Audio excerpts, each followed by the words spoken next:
Good morning, everybody, and welcome once again to Trent Bridge Live on a glorious Friday morning here at Trent Bridge, where today is day 2 in this Vitality Insurance County Championship Division 1 clash between Nottinghamshire and Surrey. And it's a day where Surrey will start on 339 for 5. They won the toss yesterday, they elected to bat, so let's remind you of all the action from day 1.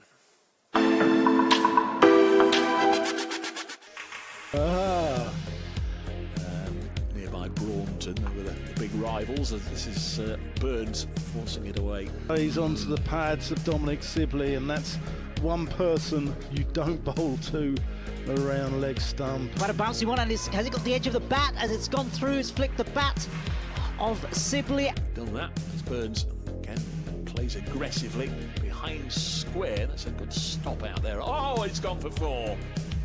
Goes down the ground, and that's going to go 2-3 bounces away for 4 runs. To continue. Round the wicket bowls, and Burns has held this away on the leg side. It's gone for 4. There was cries of catch there. There's his 50. 104 balls for Rory Burns, and just keeps churning out the runs. This next delivery and the cut through point. And 4 more runs. Cracking shot that by Burns, Rory Burns, 77 to him now, and he's certainly getting the range of some of these Nottinghamshire bowlers now. In again for a new over, first ball of the brand new over, and it's punched through the covers. 4 more runs for Ryan Patel. All the way, it's in the air, but that's going to bounce in front of the rope behind square on the leg side. It's 4 runs. Oh, and pulled fantastic shot with aplomb for 6 by Burns, and again they calls as James comes in again. This next ball, a play and a miss, and it's going to beat wicketkeeper and go through, and Rory Burns is going to get his 100 off 169 delivery. Yeah, probably. It does not get any easier for Ahmed as he comes in this next ball. And that one has been taken, has it? Yes, it has, behind the wicket. A faint edge clipped through to the wicket, and Patel is out. Ryan Patel out for 77. Jacks goes over the top, smashes that one into the crowd. Bowls a reverse sweep by Will Jacks, and that's going to go to the boundary. Fantastic looking shot there. In comes McCann again, and this one is pulled beautifully, and it's gone for 6. Burns on 149. He's a little work to do, and he's just done a little bit more of that work. Brings up 150 for Rory Burns. I mean, it states the obvious, doesn't it, about the impact, the importance this captain has on his Surrey team. I'm just going to speak because nobody else did. Jacks drives that out towards the boundary rope. Is he going to get there? Yes, it is. And more balls soon now. And that's played behind square on the offside, and another 4 runs. Again, there's 2 fielders out there. And he's going to hop and a skip and a jump, and he's going to come in and bowl this first ball. Brand new over, and he's going to get hoiked over his head for 6 runs. The bit with the clock and the presidential suite. All that, yeah. And all of that, the committee. Farhan Ahmed again, and again it's upish, has hit it, and I think this might be taken on the leg side. Yes, it has been taken, so Farhan Ahmed gets his 2nd wicket. He doesn't have to work at that one anymore, but Here comes Farhan Ahmed again to close this over, and that will pass the delivery. Has he taken the wicket? Yes, a finger goes up from the umpire. 2 wickets for Nottinghamshire. Last ball, and again this is hoiked up and over past the bowler, and it's been taken. In fact, another catch. Fantastic bit of cricket in the outfield taken. Chris Watts, Sue Redford. Gorgeous, Sai Sudarshan. Wowzers. It's very good, wasn't it? Yeah. Fixture. Goes 500 from here, which would be a really tough challenge. And Sudarshan, it's this ball. He's not playing for Stubbs as his first ball of the final over of the day. This is pushed back to the bowler, and that will be that for day 1.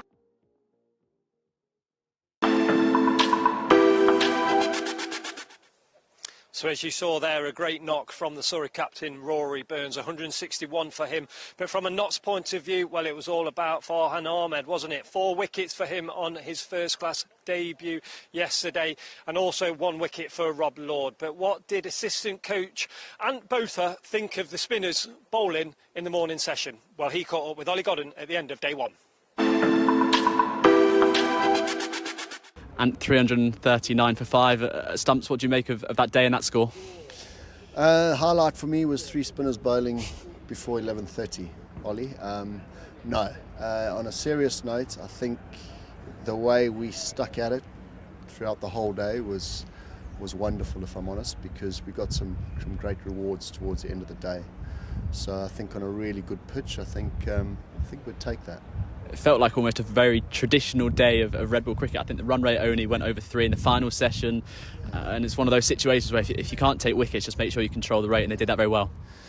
We did. A special credit has to go to young Farhan. I mean, he bowled beautifully, held up pretty much one end, and supported by both Liam Patterson-White and Freddie from a spinning point of view. I also think Rob Lord on debut, certainly that opening spell was top draw, and bowled nicely. Yeah. Let's talk about Farhan. It is the story, having taken 4 of the 5 wickets to fall. Firstly, tell us what he's like as a person off the field as much as anything, and what he's like around the nets, because you'd have spent more time with him than a lot of people. Yeah, I mean, I've really got to know Farhan most probably over the last 2-3 months, and he's just a little gem of a boy, because he's not a man yet, is he? But no, he's very, very respectful, a great lad. But more importantly, just from a pure cricketing point of view, very professional at such a young age. Just very focused as well, knows exactly what he's doing. Has an absolute dream to coach, to be fair. Yeah. What was it about his performance today that you think earned him the rewards at the end of the session?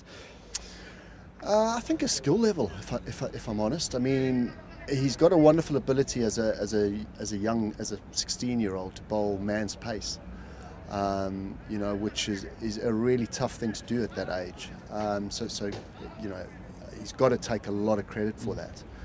I think with that, there's going to become a lot of nurturing with that, because as he grows, it's very important we just let him grow into himself and let him develop his action more and the rest of that. But from a pure skill level, he's really at a wonderful stage where he's working batters out. He's got lovely skill level of changing with pace, different angles, and it's just great that on his first class debut. Well, is it his first class debut? For the club, yeah. For the club, it is, yeah. To perform at such a level against a top class side is a great effort. To be fair, he could have actually got a wicket or 2 earlier, in my opinion. I thought he had 1 or 2 really good LBW shouts. And on another day, that could have been it could have been even better. What will he be like now up in the dressing room at the end of the day? Because I'm sure he's had a roller coaster of emotions today, from nerves, excitement, tiredness. I'm sure, having bowled 28 overs. Yeah, I mean, another strength of his is he's really calm.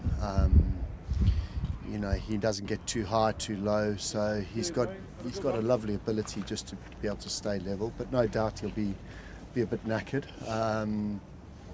but he'll be ready for tomorrow. And he can't do what he did without those other bowlers that you mentioned there, the 2 spinners, and Rob Lord as well. Let's touch on those other 2 spinners. Freddie's still young, I guess, because he's making his second appearance rather than his first. You've probably not touched on him as much, but a real mature showing from him as well. Absolutely. I mean, obviously Freddie's been with us for the whole year, and I've known Freddie for a while. And from a pure bowling point of view, if I'm honest, was very much a part-timer, but has worked extremely hard in his bowling. And is developing very quickly on that aspect. As a character, as a person, we've got a little gem there. He's, he's for a 19, 20-year-old, he's just got this wonderful ability to soak everything up, and every level that he's going at, it looks like he's just loving the challenge and actually is moving very, very quickly. So I think there's going to be a lot of special things for him moving forward at this club, which is great. And it says a lot about Rob Lord's temperament as well, that the ways he bowled today, he obviously had that new ball spell at the top of the order and got that wicket and then came back with an older ball and bowled short. He's got a lot to his game. Yeah, I think Rob, I mean, the big thing, I think that stood out for all of us as coaches was that spell at Surrey in Guildford on the 50 over comp. I think I really liked how he had a hunger in his eyes, and he smelt something there where he took the whole team to a different level of enthusiasm and excitement, and he pretty much blew the team away. And he hasn't really looked back from there, so I think it was just a matter of time before he made his debut in this format. And I thought he held on really, really well, to himself, especially on a flat wicket. He didn't have much there for him to work with. I liked the way he tried a few different plans at times. And look, he's going to develop and grow as time, but he's got wonderful attributes. He bowls good pace. So again, I think we've got a nice little find there. How much confidence is there tomorrow that if you can take some quick wickets, this game's set up quite nicely for your batters to come out and make a big score as well? Yeah, look, I mean, tomorrow's going to be another difficult day on a tough pitch that deep. So we've got to come with the right mindset. We've got to show some real desperation and hunger. We're in a real fight for this league. Everyone's aware of that, and we've got to. We've got to show some, as I mentioned there, a different level of desperation. Starting tomorrow, try and get them off this field as quick as we can, and then we've got to bat for our lives. If I'm honest, we've got to, really value partnerships, bat as long as we possibly can, and then see how we can move forward from there. The thoughts of Ant Bota there on day one and all the players that were involved in that. Now, yesterday was a very special day for a lot of people. There was a lot of cap presentations, so let's just show you how they unfolded on the beginning of day one. A special day for a couple of boys. I'll start off with Mr. Lord, Rob Lord. Well done so far, mate, in the Metro Bank. All I can say is play the game with humility. When it gets tough, everyone will support the innings, and I hope you have much more success, mate. Congratulations.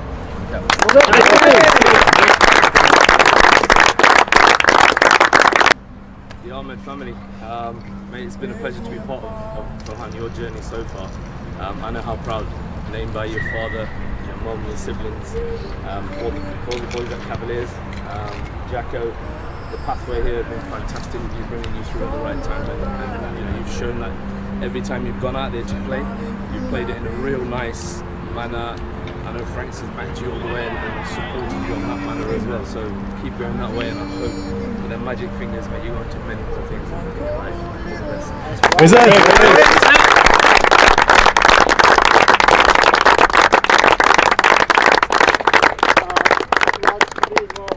Your full county cap. I'm sure everyone here is really proud of you. You should be really proud of yourself as well. Once you come through the academy, you were knocked out through and through. And since you made your debut in 2018 as a 19-year-old, you've gone from strength to strength. And ultimately, this is a reward for a level of performance that you put in consistently the last few years. So be really proud, mate. And it's been a wonderful journey so far. Really excited for what's next as a fully cap player.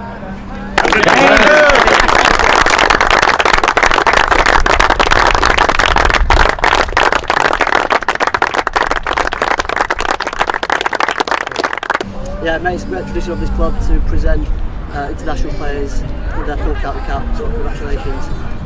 Enjoy the next few weeks, it's great to have you here, we're really excited to have you. Everyone here will have you back, so enjoy, mate.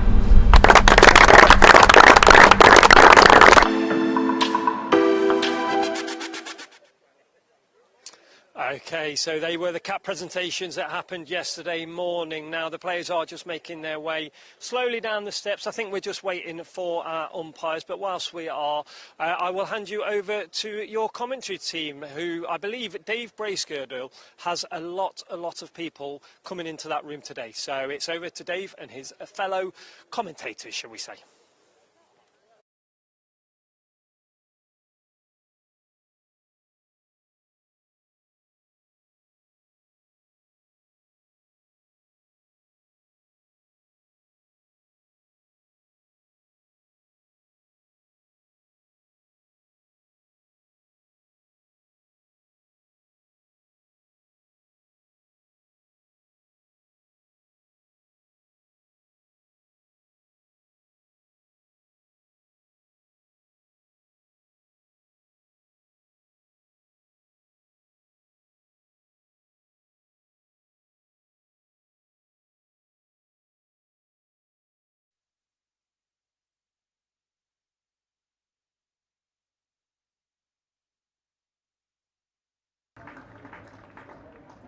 Well, hello everybody, a very good morning. Welcome to Trent Bridge on weather-wise, perhaps one of the best days of 2024. It's absolutely glorious, and from the moment my next door neighbour was revving his Land Rover engine at about 5:45 this morning on his way to work and woke me up, it has been clear blue sky, absolutely wonderful, and we're expecting it to stay that way. Cricket-wise, very much looking forward to seeing what unfolds on day 2 here, Division 1 game between table toppers and defending champions Surrey and a Nottinghamshire side that in truth could really do with a strong end to the season. Yesterday honours went to Surrey, but not before Notts fought back late in the day. 339 for 5, the table toppers.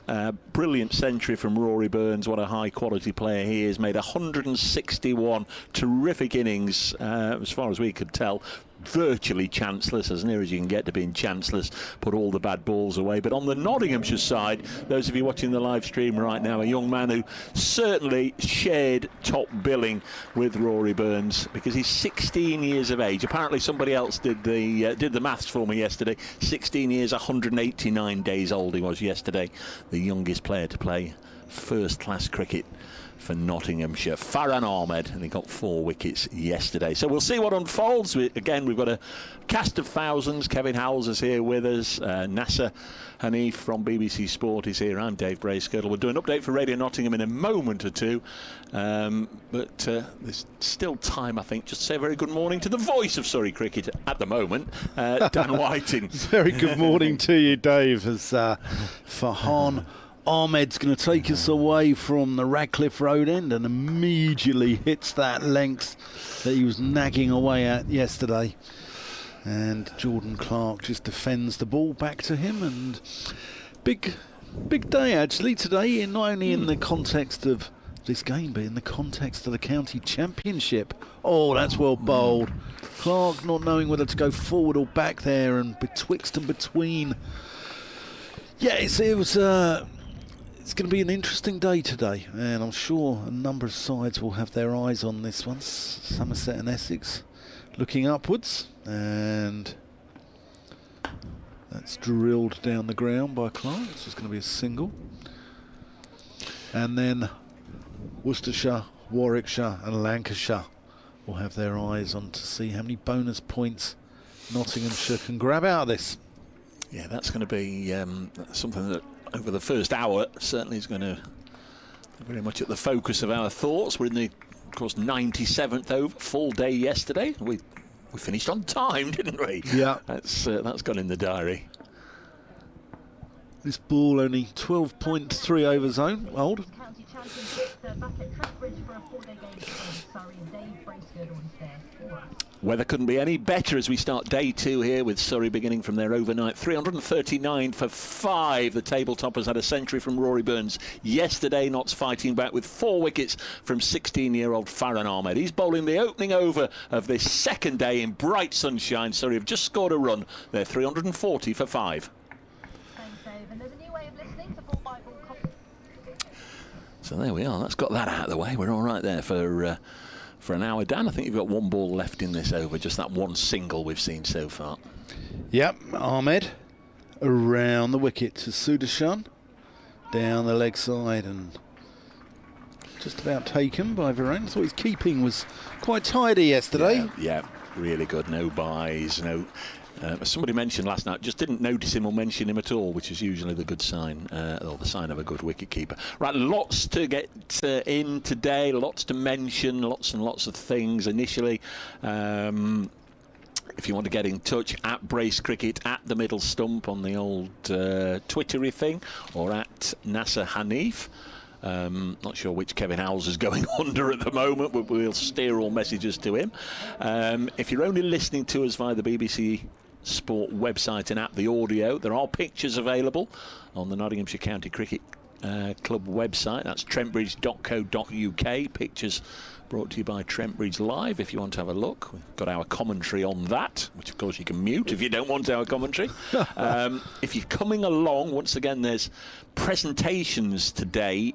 Philip Payne has come up from Surrey, a member of the Surrey heritage team. He's going to be talking about the Surrey players that served in World War I and those that, as they say, gave the ultimate sacrifice. Brett Hutton's going to bowl the second over of the morning from the broad end, and this is just deflected away on the leg side by Clark. Was it off the thigh pad? Was it off the bat? It was off the bat single to Clark. He goes to 5, 341 for 5. Those of you listening on the ground are on your way here. It's the Members Forum Day. The club has several of them, as you'd know, through the course of the season. That's in the Derek Randall Suite at 1 o'clock. So Philip Payne's talk, which is downstairs in the Radcliffe Road stand today, is also going to be repeated at tea time. So you can do both. If you're on the ground, you can go to the Members Forum and you can go to that. It's also the past Players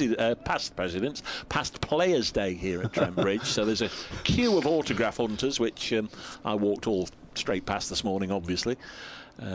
As Hutton round the wicket and Sudarshan helps this into the covers. So there's lots and lots of players here. Hope they enjoy their day. Former players going back to the 50s, 60s and right the way up to I suspect Samit Patel is the most recent amongst them to have played. Now with Derbyshire, of course, but Samit's on the list. But there's lots and lots of players, and hopefully through the course of the day, certainly this afternoon when they've had a good lunch and perhaps a glass of something, we'll get one or two up just to have a little chat to and maybe reminisce. And obviously we won't forget the Surrey angle as well, as this is defended back to Brett Hutton. A number of former ex-Nottinghamshire players who also represented Surrey as well are on the guest list. So we'll obviously try and get them to come up a couple of flights of stairs and share one or two of their thoughts, not only with Notts, not only with Trent Bridge, but also their time with Surrey. So that should appease all our Surrey followers and listeners today. Glad to have you with us, either on the audio or on the live stream. 341 for 5 as Hutton bowls, and with an open face, this is guided to backward point. Sudarshan set off and then had to be sent back. Now that was good fielding by Lyndon James. Now that was the next thing I should come to, and 1,000 apologies to Lyndon and his family and his friends and all the coaches who've got him where he was, because I wasn't aware until last night that Lyndon actually, amongst all the presentations yesterday morning with the debutants, Lyndon got his county cap. So disappointed I didn't get the opportunity to mention that yesterday, and long overdue, some would say. He's terrific. He's skippered the England Limes, of course, a couple of weeks ago, and no doubt his bank balance is going to go up by a pound or two, being a capped player. This is pushed into the offside. I know all counties do it differently. The structure at Notts is, if you're international cricketer, when you come to Notts, you get the full county cap. Otherwise, it's a full county cap over a period of time and over a period of performances, and that is recognised by the committee and the coaching staff, and Lyndon James obviously fits every criteria going. Yep, and he had a multitude of names yesterday as well, didn't he? He was Lyndon Johnson, Leighton James. But no, congratulations to Lyndon. Fully deserved. Took 2 good catches as well yesterday. Yeah. As Hutton round the wicket, and this has helped into the offside. So we're through 2 overs. We've got most of the nuts and bolts in there. 341 for 5. We had 98 overs. So remember, 110 overs for the bonus points. Surrey need 9 runs for a third batting bonus point. They need 59 runs in 12 overs. For a fourth. Notts need either 1 or 4 wickets. And before I hand over to Dan and shut up waffling for a second, I'm going to leave this or put this out there to our listeners, because the last thing you want seconds before you go on air is somebody saying, I've got a couple of riddles for you, Dave, and your listeners. They're clean. Have a couple of riddles. What's tall when it's young and short when it's old? Just see this one delivery from Farhan and then leave you with Dan. Next ball Down the track comes Clark, no run. So what's tall when it's young and short when it's old? And the other one, what do you have to break before you can use it? So I've just been given a couple of those by the catering staff downstairs. They're clean. I've not got the answers. I know Kevin Howells has got the answers and says they're okay to use. So we'll have a go at those. Ahmed in, and Clark gets on the front foot and defends that. There's a new flag today. New flag, where we're looking. Over on the left-hand side. Brentford, the Buzzy Bees. The fake bees. The Buzzy There's Bees, There's yeah. only Well, one that's it. bees in Yeah, London. well. Only one bees in London. That's the mighty Barnet. As that's defended back. All the Peter May boys congregating in there. There's a few congregating in a certain watering hole by the City Hall yesterday as well.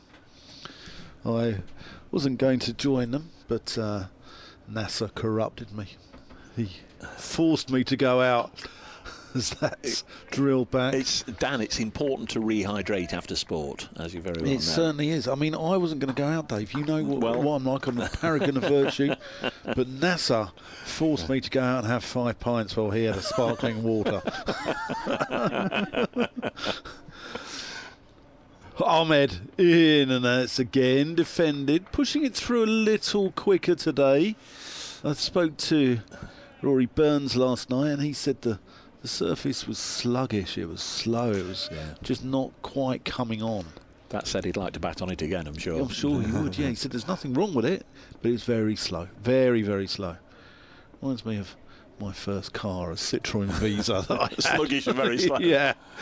That's played pleasantly out to long on by Clark. Ambles through for the single. That's the end of the over. 342 for 5. 99 overs gone. 11 left till the bonus points are all done and dusted. He doesn't take long to get through an over, does he, Farhan? Talking about first cars, last week up at Durham, actually, with Martin Emerson. Do you remember the registration number of your first car? Yeah, A68 SHW. I do mine, HAL889K, an old blue Viva, and I've probably had 20, 25 cars since then, and can't remember any other registration numbers. No. But that first one, that's one of the things that tends to stick with you, the old blue Viva, Vauxhall Viva. Other cars are available, but maybe not that one. But there was a Surrey member out last night, and I think it was his 75th birthday. A chap called John Vine. So massive happy birthday to you, John, and hope you're having a good few days up in the People's Republic of Nottingham, because they're a friendly bunch up here. 342 for 5. Hutton to begin the 4th over of the morning. No damage incurred as yet by Surrey this morning, either with bat or indeed in terms of losing a wicket. This one's worked to Haynes at mid-wicket, and there's no run. Even that Dave Bracegirdle, he's a friendly bloke as well. Is it his bark's worse than his bike? Is that the saying? No. His bike. What his bark's, is the saying? His bark's worse than normally said about dogs, isn't it? Decent number of people in today, and why not? Lovely sunny day, good cricket. As Graham Clark pushes this out as far as Joe Clark. Yeah, a few Gloucestershire fans have just come up for a day's cricket. Unexpected day off? Unexpected day off, yeah. Their game abandoned yesterday due to the condition of the pitch. I'm not going to say any more on that subject until the investigations have been done, but very disappointing for the club. Club who need every penny they can get at the moment. Hutton bowls, and this is dropped on the leg side. 342 for 5.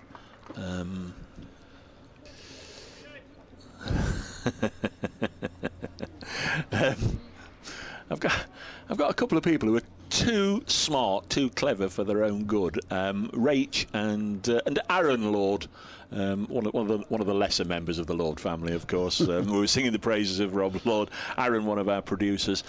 They've both come up with prospective answers for those little teasers, as Hutton is in again, and it's dropped on the leg side. Now, I genuinely don't know the answer, but Kevin Howells does, and I think he's just having a a walk in the morning air. When we get Kevin in a wee while, I'll check if you're correct, Rach, but they make absolute sense what you and Darren have put. What's tall when it's young and short when it's old? So that is brilliant. You've both put the same answer and it fits. And what do you have to break before you can use it? Lovely, thank you. If anybody else wants to have a go, and then when we see Kevin, we'll flag him down and just check what the correct answers were. But yeah, I was put on the spot. Had those thrown at me about 5 minutes before we went on air. A little push and run from Clark up to Farhan Ahmed at mid-on. And there's no run. What's he doing over there, Dan? Farhan Ahmed. He spent all of yesterday either bowling or away on to our right on the in front of the William Clark stand, really, but they've found a new place for him today. Grazing, that's what he's doing, grazing. I know what the answer is, what you can break. Remember those little glass, you used to have a little hammer behind glass on British Rail trains so you can smash the window in emergency. Break only in emergency. That is what you've got to break before you can use it. Is that the answer, Dave? Well, I genuinely don't know the answer, but I've just seen what Rach and Aaron have put, and they are good answers. They fit the brief.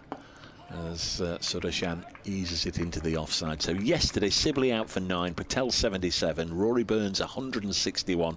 Poor old Ben Folkes, happens to everybody, got a first ball, and Will Jacks made 59. 4 wickets to Farhan Ahmed, 1 to Rob Lord, another of the Nottinghamshire debutants. 3 debutants yesterday, Farhan Ahmed, Rob Lord, and the wicket-keeper Carver-Ain. And it's 3:43 for 5.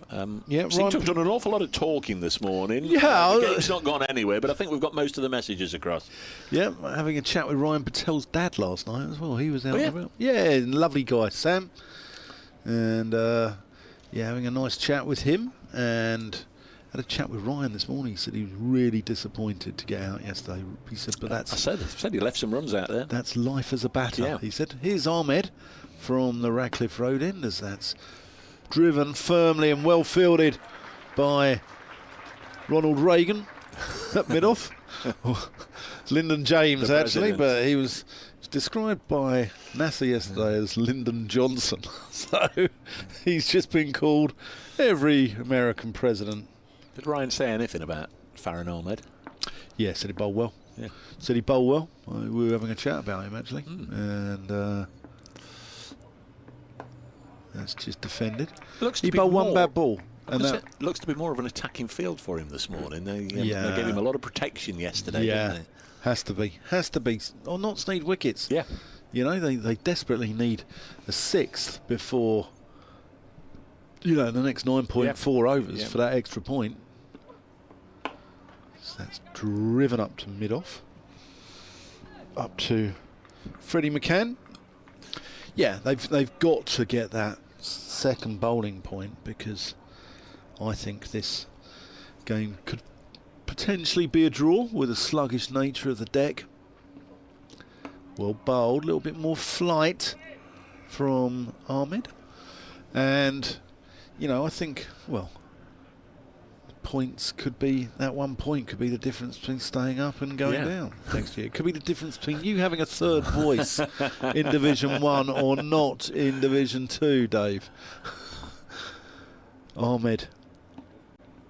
That's just defended. One thing I'm reasonably comfortable of is Notts aren't going to lose any points for their over rate in this match. Absolutely. It's +7. It's outrageous. Well, they could have been a little bit more subtle about slowing it down last night in the last hour. Again, just defended. There again, that's one of the questions I can sort of never really give an honest answer to, when people will come to you and say you're supposed to bowl 96 overs in the day to finish at 6 o'clock. Yesterday they bowled 96 overs in the day and finished at 6 o'clock, and yet they're +7 on the over rate, but there's other factors thrown in, a couple of minutes for each wicket and all that sort of malarkey, the time taken out for the drinks break and what have you. Yeah. But no, Nottingham is a very friendly city. They all want to the people all want to have a chat with you, and they want to talk cricket. They love their cricket up here, and just enjoying the chinwag. And you did a lap this morning. I saw you and Nas. You've walked down on the hallowed turf. Had a walk around the boundary edge this morning. Yeah. Just had a little stroll and Had a chat with a few people. There's Hutton from the Stewart Broad end. Comes in to bowl to the right-handed Clark down the leg side. 1 day wide, but of course not in the Championship. Taken by Carverane, the wicket keeper, who's wearing number 7 since Chris Reed retired. I think Mark Foote had number 7, and then Ben Compton, who's now at Kent, he had 07 for whatever reason. I can understand 007. The Spy Who Loved Me and all that, but yeah, Ben Compton had 07 when he was here before he went to Kent. I'm not sure what he's got down at Kent now.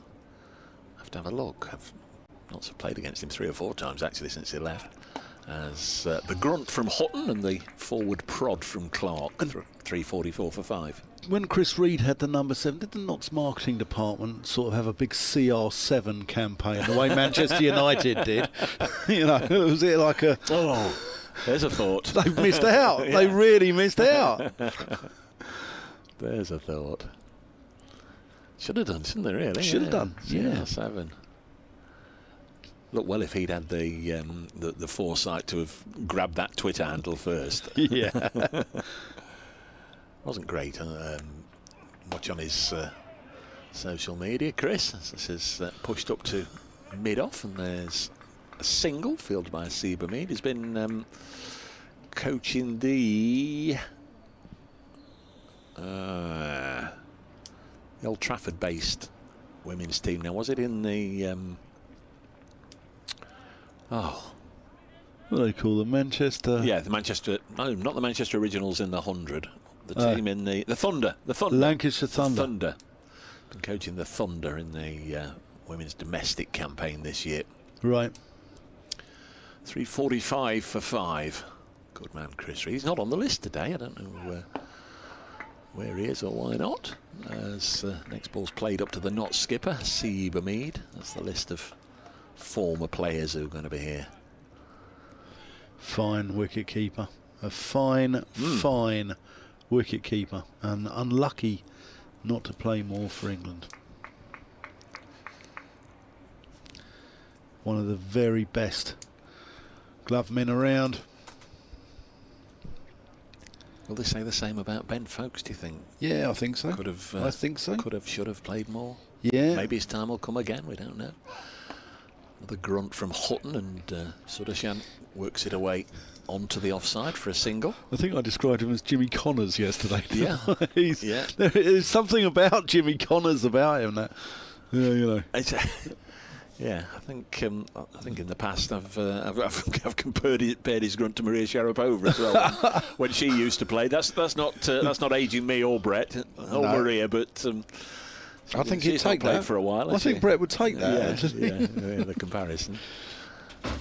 346 for 5. Mr. Howells is in the building, so we'll put these to him now and see if we've got the right answers as Clark turns this on the leg side for another single. 347 for 5. Have you noticed, by the way, Dave, before you go on to that, since the packet of jelly babies have been opened in the background, Kevin's appearances in this box seem more and more regular, perhaps. That's just a little understanding that Kevin and I have, and that is you may be aware that he came on air for a couple of 3 half-an-hour sessions with us yesterday, which we thoroughly enjoyed. Well, that is in lieu of the soft sweet. The soft confectionery that I provide for him. So you pay him in jelly babies? Yeah, pay him in jelly babies. That's exactly correct. Before the next over starts, Mr. Howells at the back of the box. What's tall when it's young and short when it's old? Don't know that one. Oh, right. What do you have to break before you can use it? I know that one. Yeah, go on, because we've had a number of people. Egg. An egg, yep, that's what we've got from Rach and Aaron, who have both come up with an answer for the other one. What's tall when it's young and short when it's old? Both say candle, and that fits. That fits. Yeah. There you go. Well done, everybody. Here's Ahmed. Flicked away, just behind square, no run. There you go. That's this episode of the joke tellers done and dusted. Well, NASA forced me to burn the candle at both ends on my visit to Nottingham.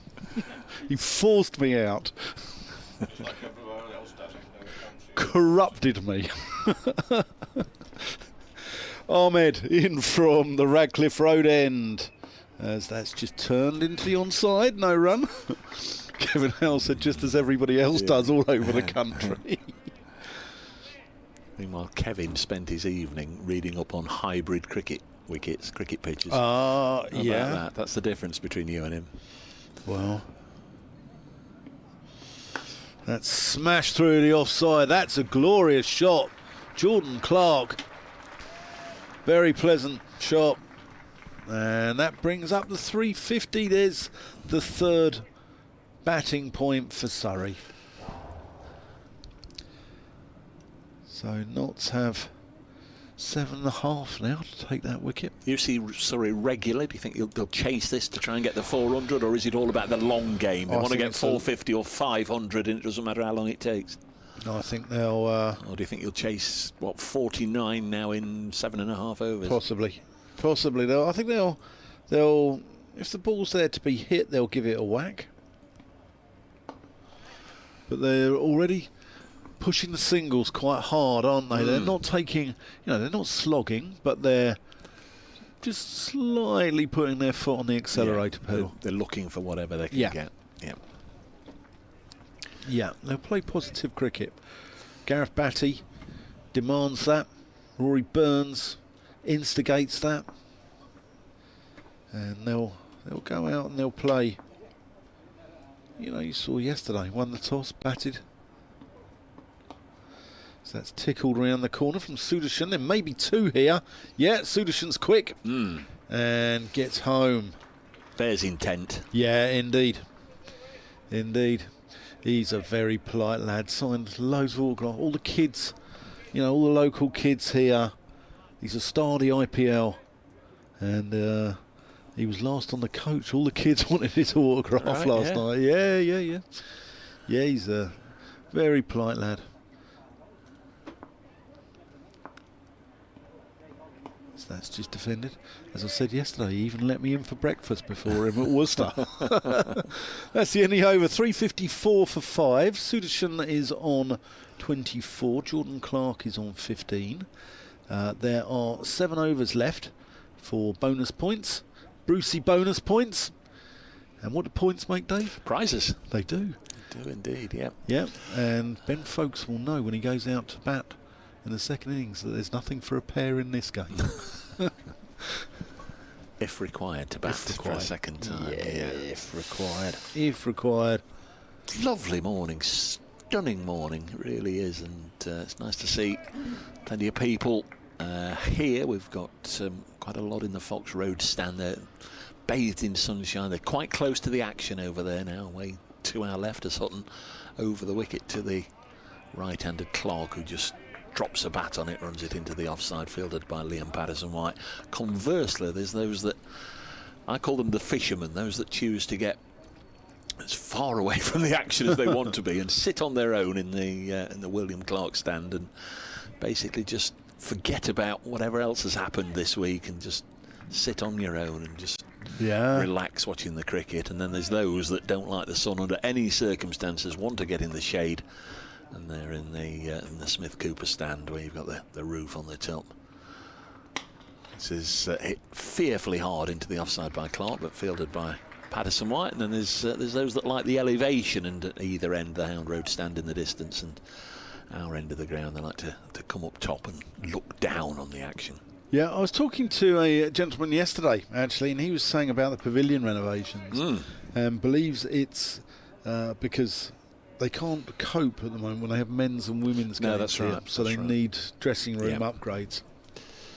Yeah, if you're having a double header and obviously different sexes, you just can't get by with just two changing rooms, two shower blocks essentially as well. And, and that, and that's without the umpires, the match referee, the match officials, and what have you. So a big renovation job on the end. It'll be bigger than the Oval when it's finished. You wouldn't at the far end. You wouldn't catch me having a shower in front of the umpires, I tell you.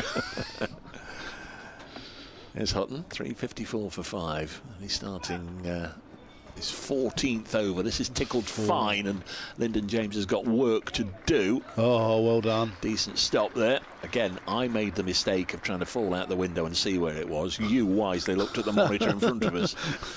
I've been here a day. I've been here a day, and Yeah. you've been here 15 years, Yeah. Dave. Yeah, and the rest. Yeah. And more. When was your first commentary? Oh, yeah. Well, we started doing the ball-by-ball commentary in 2010, so yeah, that is 15 seasons. Yeah.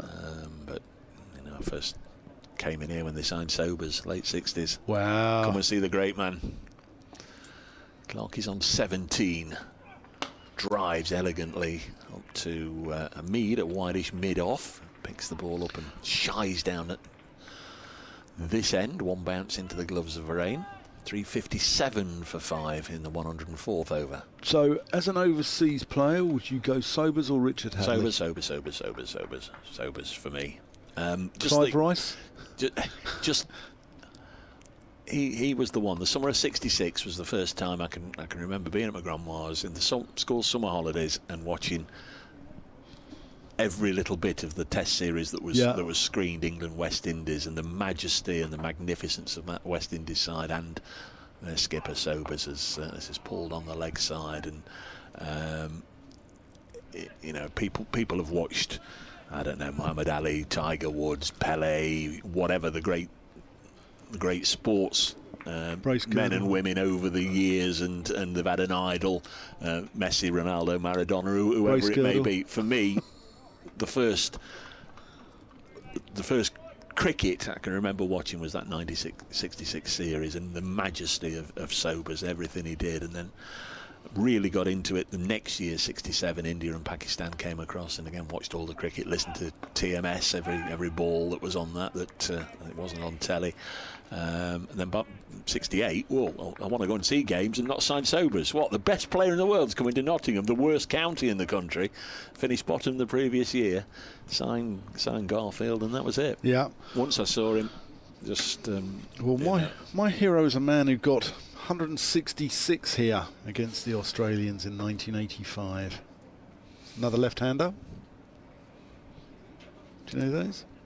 In 85, so that's before Thorpe. I thought you were going to come bang up to date, topical with. With I had two heroes.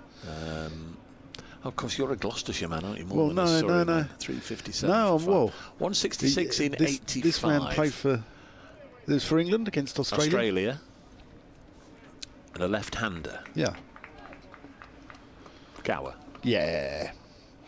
I had two heroes. I had Gower and Wayne Daniel. As Ahmed comes in, and Clark Peel there. Ahmed's after his fifer. Yeah, unfortunately, I couldn't emulate either of them. I couldn't bat left-handed or bowl at the speed of light like Wayne Daniel. So, I saw every ball of the 76 Test here, the famous Grovel Test, Tony Gregg's side against England. Brian Close recall to combat Daniel and co. Ahmed, do you see Boycott run out Derek Randall here? Yes. No, I actually no. I was in the Air Force and I was abroad, and that's one of the great moments I wished I'd. Yeah. Well, in a way, I'm pleased I didn't see it. Boycott, it would have been a teary moment. Boycott was booed, wasn't he, by the crowd for about an hour. That's well bowled there. Just popping onto the glove of Jordan Clark. Very good morning to Nasser Hanif. Good morning, Nasser. Yeah, good morning to you, Dan. Yeah, it's a lovely morning here, isn't it? Absolutely gorgeous. How's the head? How's the head, Nasser? Head's perfect. If you've been out with Dan, how's the head? Yeah, it's perfect, actually, yeah. Get enough sleep? I did, yeah. He was on sparkling water as Ahmed comes in. Yeah, sparkling water, and in good nick after that, I think. Yeah. Yeah, it was a very good night. Along with 30-odd reprobates from South London. Crikey. Yeah, all congregating there, weren't they? All the Peter May boys, and that's glorious. Again, Jordan Clark, he repeated the dose. If the first one was good, that was even better. Been a decent half an hour or so, hasn't it, for Surrey? We're 339 for 5 at the start of the day, 361 now, so 22 added with minimal amount of fuss. Yeah, 39 off 5. It's going to be an ask, though, isn't it? For that fourth. I think they're well on course. Do you think well so? on course, one good over. Of course, flip it Yeah. round a wicket, that might just change the dynamic. Yeah, Jordan can give it a whack. Jordan's a good player. Yeah. He can do every aspect of the game really well. There we go. There's 6 of them. Right on cue. Yep, that completes the over. 367 for 5. Thanks, Jordan, for making me look like a good commentator. Well, he, of course, is one of the players that has got 6 sixes in and over on his CV, hasn't he, from his days with Lancashire seconds, at Scarborough against Yorkshire seconds, and that's never easy to do. That's the 50 partnership, 50 from 96. Did you know that? No, I didn't know that, There you Dave. are, you can throw that at him. Yeah. Matthew's been in touch. Good morning, Matthew. Just heard you talking about car registrations, Dave. I've now been on the planet 52 years and I've just bought my first personal plate. It's got an N in it and it's got a CCC as well. Once knots, always knots. Thank you, Matthew. Fair play. Yeah, good Fair stuff. play to you. Yeah. Personal plates. Oh, well. Yeah. I mean, it could only get better if you had, OUTL 4W. I think I remember mine as well, actually. Cub 30 when I was young. My dad had a Is it mini. personal? No, Personal plate? it was just the registration plate. We had a mini Clubman. And, Right. Yeah, and that I remember that back in 70s, late 70s. So yeah, mini Clubman. Cub 30 was the registration plate on that, and 4 of us used to get in the back of that mini Clubman. What was it called? Club 30? Yeah, Cub. Oh, Cub. Cub 30. CUB or UB? I can't remember now. No. I was more of a Club 1830 back in the day. But anyway, on that note, I'm going to go and get a cup of coffee. Take a tray, don't come back with one. 367 for 5. More from Dan. In a wee while. What have we got at the farm? We've got a bowling change. Lyndon James for you, Nas, to kick the day off. Lyndon James, Nas. Lyndon James. As opposed to Lyndon Johnson. He comes in and he bowls his first delivery. Bright sunshine, and this is squarely cut for a single to the batsmen who've looked in good form this morning, both of them.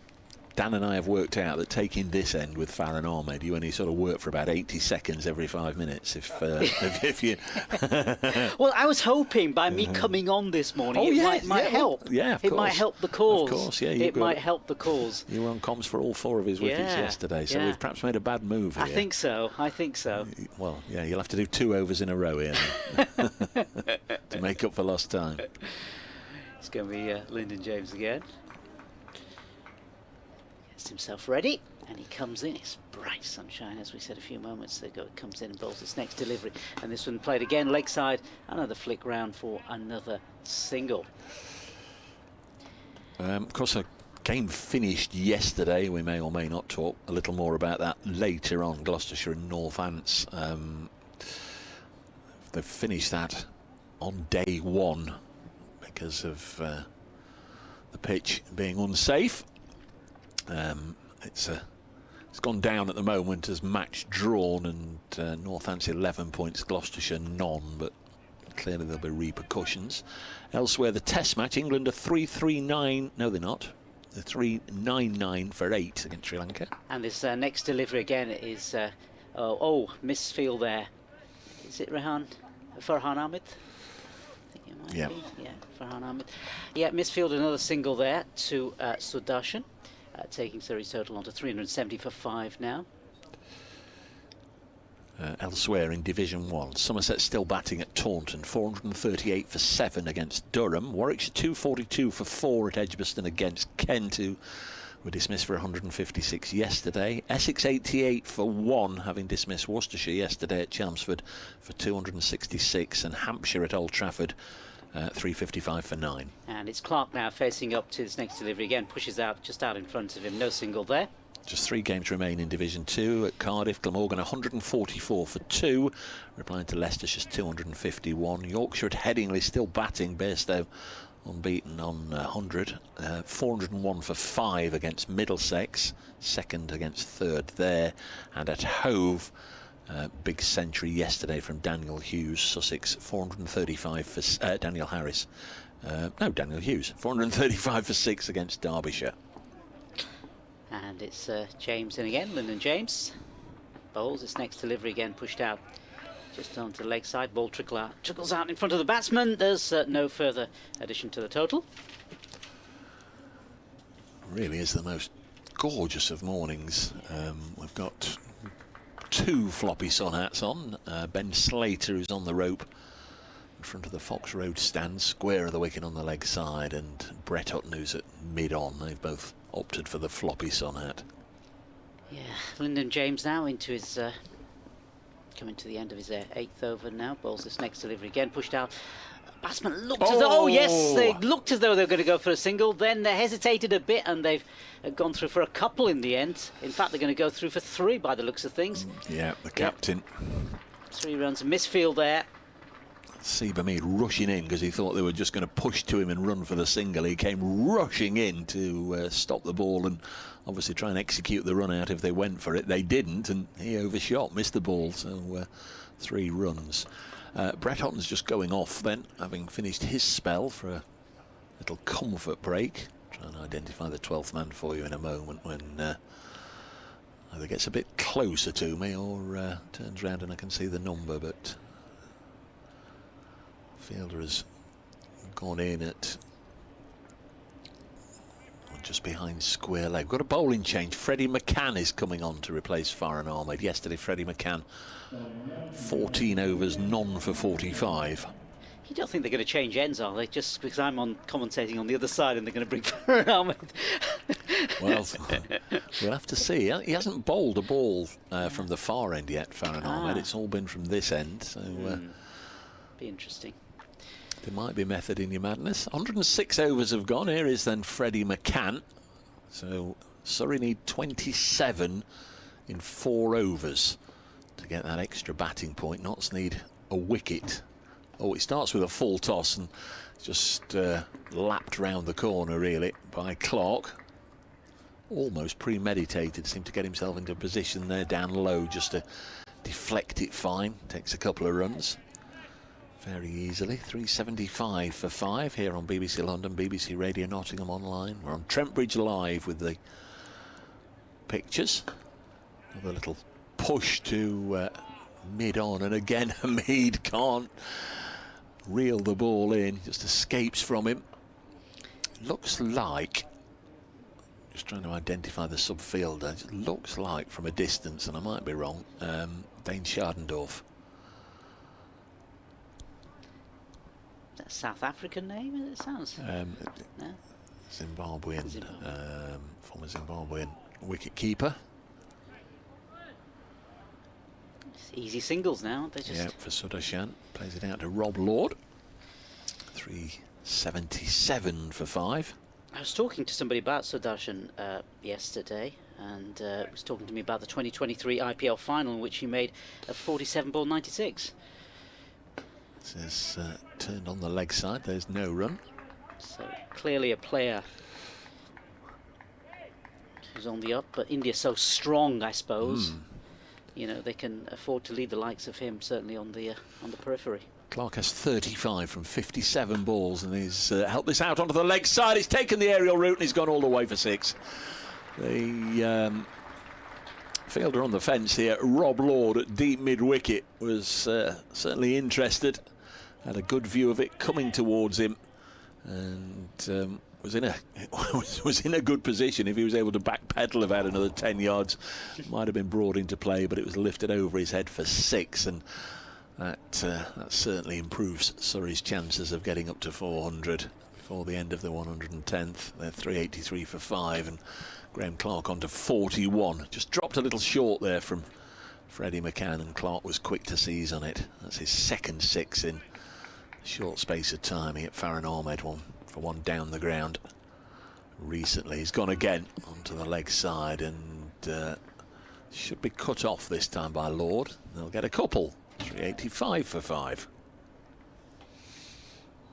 Yeah, Surrey accumulating these runs quite quickly now. The run rate's steadily gone up. It's gone 3.6 Oh, now.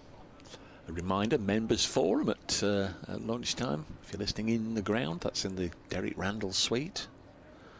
I'm sure you'll know where it is. It's over the function area, the facilities area, between the obviously lower and upper part of the Hound Road stand.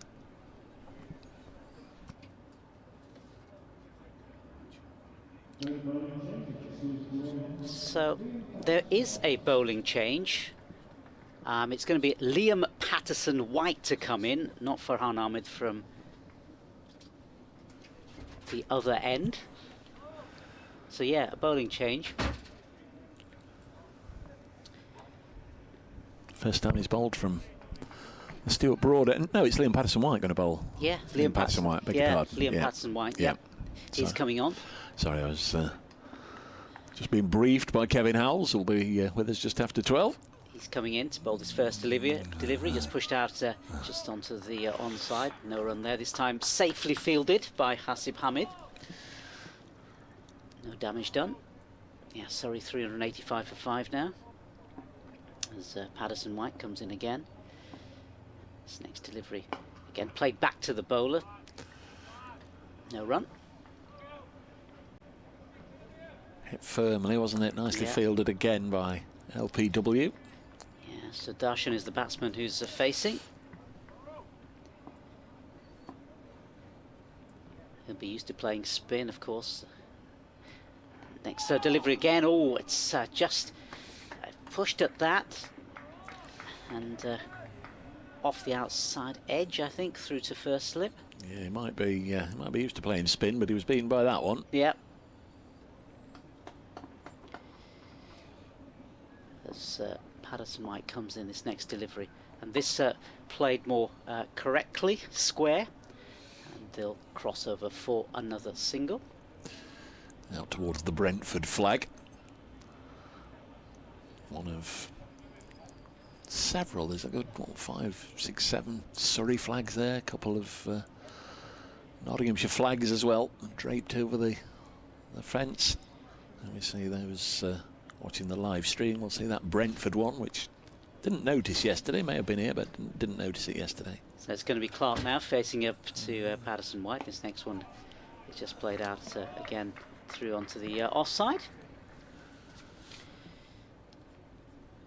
No further additions to the total.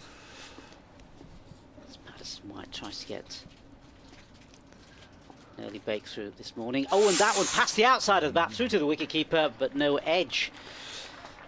So didn't get the wicket. Deserve applause from the crowd. End of the over. Surrey 386 for 5. Clark is on 43, and Sudarshan has made 28. If you're just joining us a little late, we started the morning with a couple of riddles. What's tall when it's young and short when it's old? And then the other one, what do you have to break before you can use it? That's with great thanks to Pip down in the canteen downstairs, looking after the catering staff today, looking after all the media and all the people wanting the food and the drink. Huge thanks to Pip. So what's tall when it's young and short when it's old? That's a candle. And what do you have to break before you can use it? And that's an egg. I didn't get either of them, but thanks to everybody who's taken the trouble just to send a message. And thanks to Pip for putting me on the spot just before we started.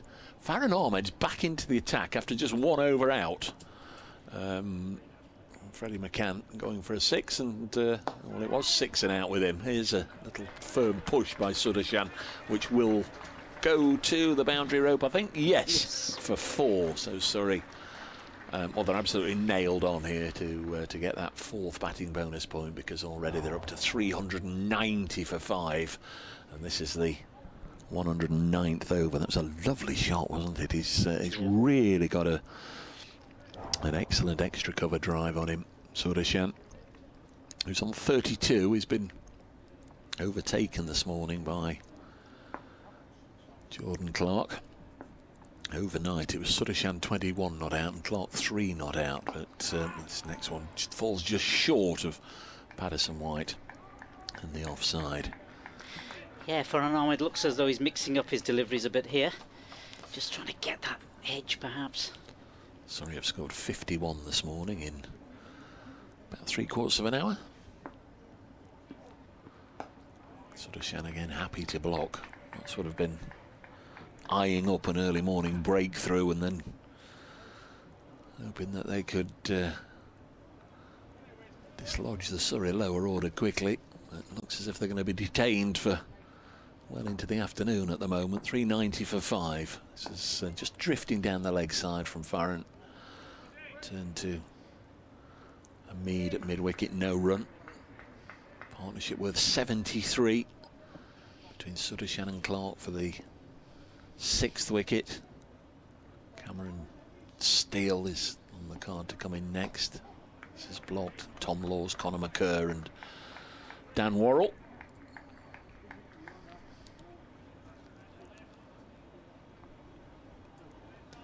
Our umpires for this one are James Middlebrook, who's at the standing end at the moment on your screen. Those of you watching the pictures, and Paul Pollard, who I was going to say should be at square leg. He was actually at point for the left-hander. Dot to finish with. So that's 109 gone, and the back end of that over didn't produce any more runs. Just the boundary at the start of the over. So Surrey just been left here with a little tricky 110th over to negotiate. 390 for 5.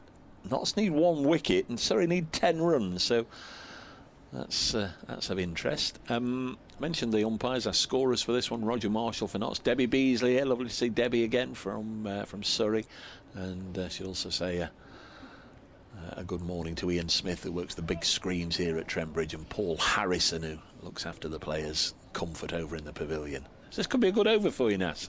Yeah, it's Patterson White again. Comes in and he bowls this first delivery of a brand new over, and that's just pushed out in front of him. No further runs to the total. And he looked just to play it with soft hands there. I thought Graham Clark would have been giddy up, charging down the track and trying to hit it into West Bridgeford.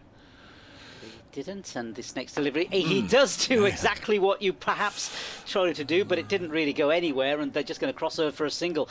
Attempted a hoik towards the leg side, and just a single off that last over. But his bowling has been quite tight actually, Patterson White, although he's taken no wickets. Yeah, mixes it up, mixes his pace up. Yeah, flight. Highly skilled performer, Liam Patterson White. Been quite effective in that, keeping a control on runs. 9 from 4 balls now. Surrey have actually got more of an issue here than I thought they were going to get 2 or 3 overs ago. So let's have a look. See if Sudarshan uses the old long handle for this next delivery. In he comes, and he does use the long handle, and the ball actually goes nowhere apart from going through to the wicketkeeper. Attempted leg side shot. LPW was celebrating. I'm sure he's absolutely convinced, or was absolutely convinced, he'd bowled him. He would have thought it was a straight ball that Suttershan swung at and missed, but just narrowly went wide of the stumps. We've got a game within a game here, almost, haven't we? Yeah, 9 from 3. Let's have a look what happens next. Yeah, another fielder going towards the leg side boundary, close to the rope. Notts need the wicket as well, let's not forget. So in comes Patterson White. This next one played more carefully, and they'll cross through. They're going to go for 2, and they're going to safely make it in the end. Yeah, 2 further runs, but still they need 7 from 2. 7 from 2. 6 and a 4 job done, or 6 and a 1 job done, but it's a lot tighter than Surrey would have wanted this. Yeah, so Darshan's looking around. Offside, onside, where does he go? Faces up, next delivery, in it comes. This one, a reverse sweep, and he has got it through the field. A reverse sweep going for 4. And that takes it that bit closer. Now they just need the 3. Well, this could be attention all stations if it doesn't go for a boundary, this next one. If they're looking to run 3, could be a potential run out on here. I'm surprised that Nasib Ahmed hasn't he's got 2 fielders. He's got a slip and he's got himself in the covers. I'm surprised now all 9 aren't on the fence. Yeah, you'd think he'd do that. In fact, yeah, he's been listening to you. He's heard you. I've got you, Haas. Can you hear me? Can you hear me, Haas? Yeah, he's sending Joe Clark out. He's left himself in there in the covers. Clark's back pedalling to third man. In comes Patterson White. This crucial delivery, and again attempted. It's gone down past the wicket keeper, and they collect a single leg bye. In fact, signalled by the umpire. Yeah. Leg bye.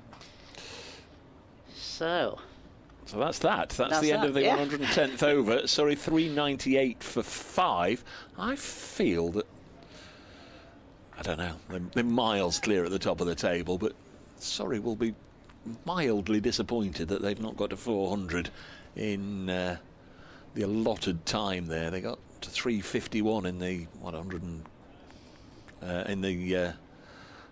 over. So they had 10 overs there to pick 50 runs off and fell 2 runs short, but Notts equally damaging for them in that they've only got 1 bowling point here. Yeah. It'd be just typical cricket if Notts can get a wicket in this over, 1 over late. Yeah. In terms of getting a point. They had an opportunity, didn't they? Yeah. Just didn't make the most of it. 398 for 5. So now it's all about seeing how long Surrey want to bat on for and how many they can get. As there's a single for Sudarshan, just deflected. This first delivery from Farhan Ahmed's 35th over away on the leg side. Farhan might be in danger of going into 3 figures sometime soon. He's 4 for 94 at the moment. Yeah, he'd be looking for that 5th wicket, wouldn't he? That 5th wicket would just it'd be great. Be absolutely great. At whatever cost, it doesn't matter to. No. I mean, even if he doesn't get it, he's had a terrific first day and a bit, and fires this one through a little quicker. Fielded by Hasib Ahmed. 399 for 5, Surrey.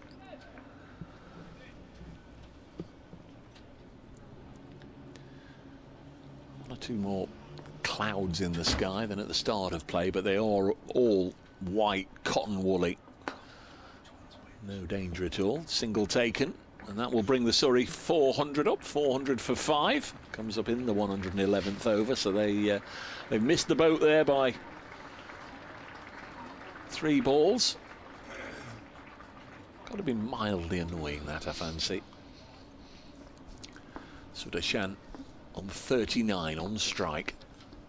Been overtaken to some effect by Jordan Clark this morning. Gets another little tickle behind square for a single. Dan's just returned from his travels with hot drinks and new. I think Surrey will be mildly disappointed. They've just missed the boat by a couple of runs there. Yeah, I think so. I think that they'll... but, I mean, it's the long game now. Yep. It's the long game, and I don't think it's going to have any detrimental effect on their county championship chances.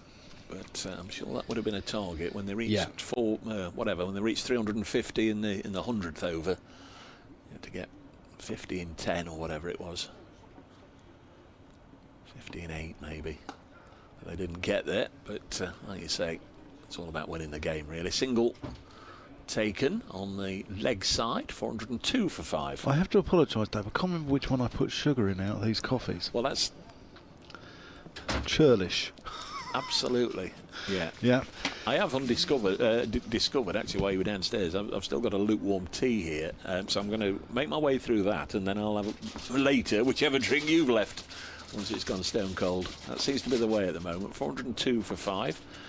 As this ball is defended. We're knocking on the door of 12 o'clock. I'll do an update for BBC Radio Nottingham, and the grand quizmaster himself, the Bradley Walsh of the team today, will be with us just after 12 o'clock. Yeah. It was him that was prompting young Pip downstairs to throw these riddle-me-rees at me this morning, and I did miserably. I've got to give her a shout out actually. Another one? She said 14. She just let me have a plastic cup for nothing. A plastic cup? Yeah, plastic cup without a £2 deposit. Well, where is it then? I've drunk out of it and gave it back to her. But what a lovely lady. What a very nice girl. Well, no wonder you didn't have to pay a deposit if he just drank out of it and gave it back. Well, normally you do have to have a deposit. Nas, make some sense of this. Yeah, it's going to be Patterson White coming in first delivery, brand new over. This one just pushed out onto the offside. No further additions to the total. 402 for 5 now, Surrey. A little bit of turn there, wasn't there? Yeah. Nice bit of turn, nice bit of control from him. And it's going to be Clark who's facing his next delivery, and this one played in fact to the onside, and the batsman will ease through for another single, accumulating runs comfortably. Yeah, Cameron Steele in next as well, who's a good player. TV special investigator Cameron Steele. Yeah, this Surrey lineup. It's very strong, isn't it? Very There's strong. just no tail. No. It's like a Manx cat. Yeah. And it's going to be Sudarshan who's facing up to this next delivery. And in comes Patterson White. This one played back towards the onside. In fact, picked up by the captain. Although I think at the Oval last year, I think Frankie Worrell came in at number 11, got out to the middle, hardly bothered to take a guard, danced down the track, skied his first ball and walked off. Patterson White in again. This one again. Just ball trickling out back to the fielder. It's funny you get number 11s like that, don't you? Tim Merton's the same, who can bat, but he just doesn't like it. Just doesn't enjoy batting and just wants to go and have a slog. Patterson White in again. And this one just pushed just in front of him. And just, again, just falling just by his bat. Worst number 11 you've seen in your time in county cricket, Dave? I have to be careful. I have to be careful here. Because he's in the building, I think. Sudarshan facing up again, and this next one just played back to the bowler. Not fair. In terms of recent years, Harry Gurney very quickly got up the noughts list. You know, the old saying, isn't it? Start the roller. In fact, I think they're not declaring, are they? No. Lots of players walking towards the pavilion. I think they're going to have a proper drinks break here at 403 for 5. Yeah. Harry got an awful lot of noughts comparatively. LBW a lot, wasn't he? Yeah. In terms of innings played. Of course, you know, you go back in the day, and there were a lot of fairly wretched number 11s over the years. I think when I first started watching Notts, Dave Pullen was a wicketkeeper who used to come in at 11 for a while. Andy Brassington sometimes batted 11 at Gloucestershire. Doesn't happen too often. There's been a few down the bottom that haven't detained people for too long. What about you, Nas? I was going to say, for internationally, I was thinking of the international scene. I was thinking of Courtney Walsh. Was it Courtney Walsh who did that extravagant sort of leave, wasn't the he? flamboyant leave. Yeah. There's been a few in international. Chandrasekhar was no great shakes, it has to be said. Bhagwat Subramanya Chandrasekhar. Yeah. And there was a guy who toured here in the 78 tour, New Zealand, Brendan Bracewell. Oh, yeah. Who... John Bracewell. John Bracewell's a he's spinner. Part of that. He's part of the family. It's a real part of the dynasty, family, isn't it? Yeah. There's lots of them. Brendan he's quite a sharp left armour, but his record over here in 78, I think he got 0.004 edge through the slips and 0 not out. Just before Radio Nottingham come 30th of August today, 40 years ago today, 1984, Notts skittled Northants twice in a day to complete a 2-day win. Hetty Hemmings got an 8 for, including a hat-trick. Mike Ball got a 9 for, so that was not a good day for Northants. Better day for them yesterday in certain certain sense. 2016, 8 years ago yesterday, England on this ground in an ODI made 444 for 3. Alex Hales, the home hero, getting 171. And for Surrey, on this day, 1926, Jack Hobbs, 316 not out against Middlesex at Lords. And that was the highest score at Lords until Gooch. Day 2 of their latest county championship match against Surrey at Trent from where Dave Bracegirdle reports. An hour's play on this second morning, and the players just enjoying a well-deserved drinks break with Surrey on 403 for 5. So they've pushed on this morning from their overnight 339. No wickets yet this morning for Notts on day 2. Desperately need to break this partnership. Surrey 403 for 5.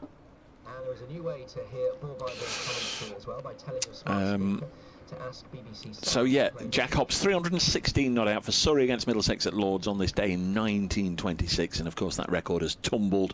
Went to Gooch 333, and at the start of this year, Sam Northeast 400. Was it 400? No, he got 400 last year. No, at Lords this year he broke the record. It was 333. I think did he get 335, something like that for Glamorgan now. I was there for the first day of Gooch's 333, and he ended up 196 not out.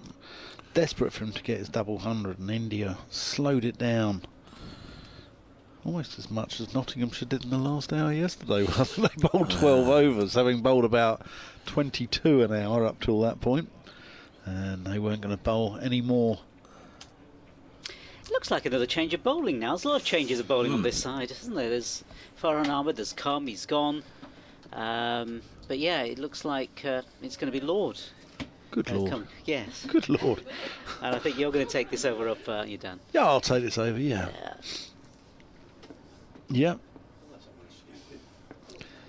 Here he comes, coming in past James Middlebrook. That's down the leg side. Yeah, so Farhan Ahmed has bowled one, then he's gone off. Another, we had another bowler, Hutton, and then he's gone off, and now it's Lord. So it's sort of quick change, quick change, quick change. So I'm not quite sure what the strategy is there.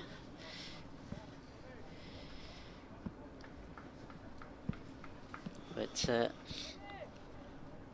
yeah, it's going to be Lord. So yeah, 13 overs, 1 for 55 for him so far in the game. Here he comes, running in past umpire James Middlebrook, just onto the thigh pad of Jordan Clark.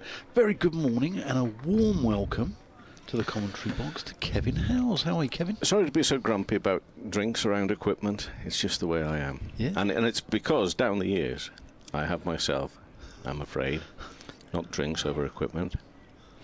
I knocked a can of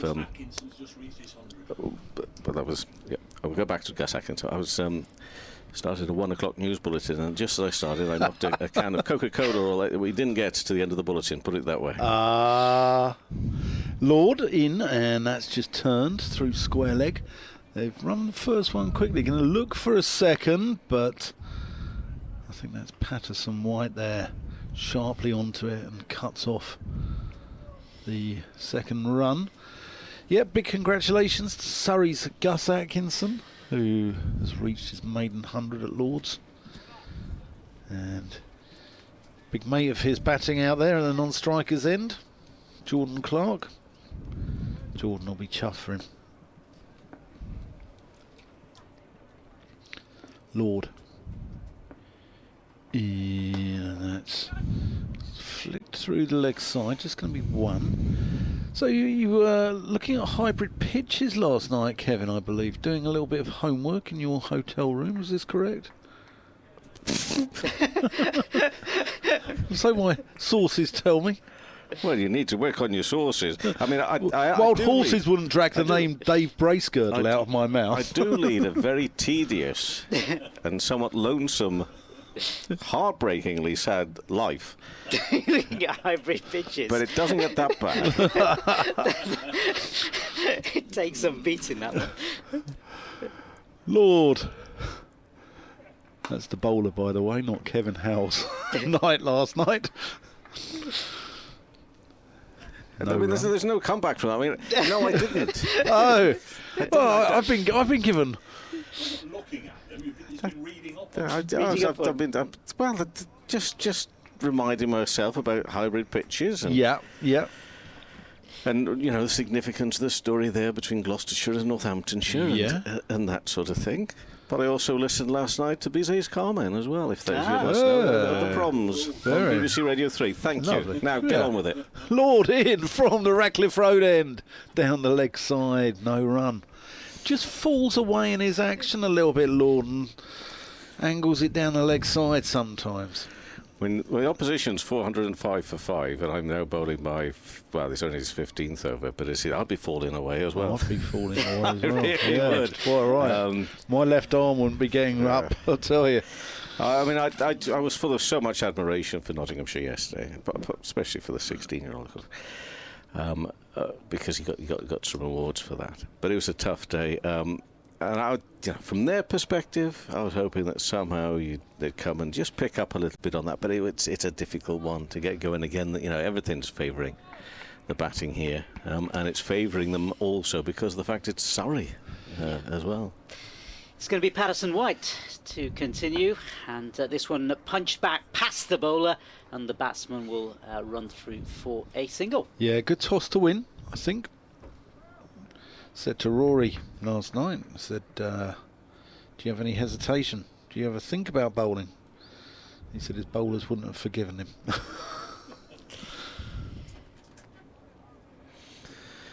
That's right. So it's a tough one for Notts. Plenty riding on it for both teams, but Notts with the pressure. Patterson White in again. This next one just pushed out in front of him by Clark. I mean, Surrey won't admit this. Well, actually, no, in fairness, because they genuinely may not be thinking it. The rest of us can, maybe they're not. It's a question of when, not if they're going to win the title, isn't it? So that pressure doesn't exist. Here we go again. This next delivery again punched through to the offside and fielded there.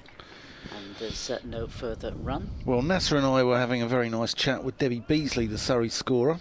What, last night? Last night when Nasser corrupted me. And it's Clark who's facing up to his next delivery from Patterson White. It's attempted off his legs and no connection. And the Surrey fans want to win it. I mean, they want to get it wrapped up, obviously, but they want to win it at home against Durham in the penultimate game.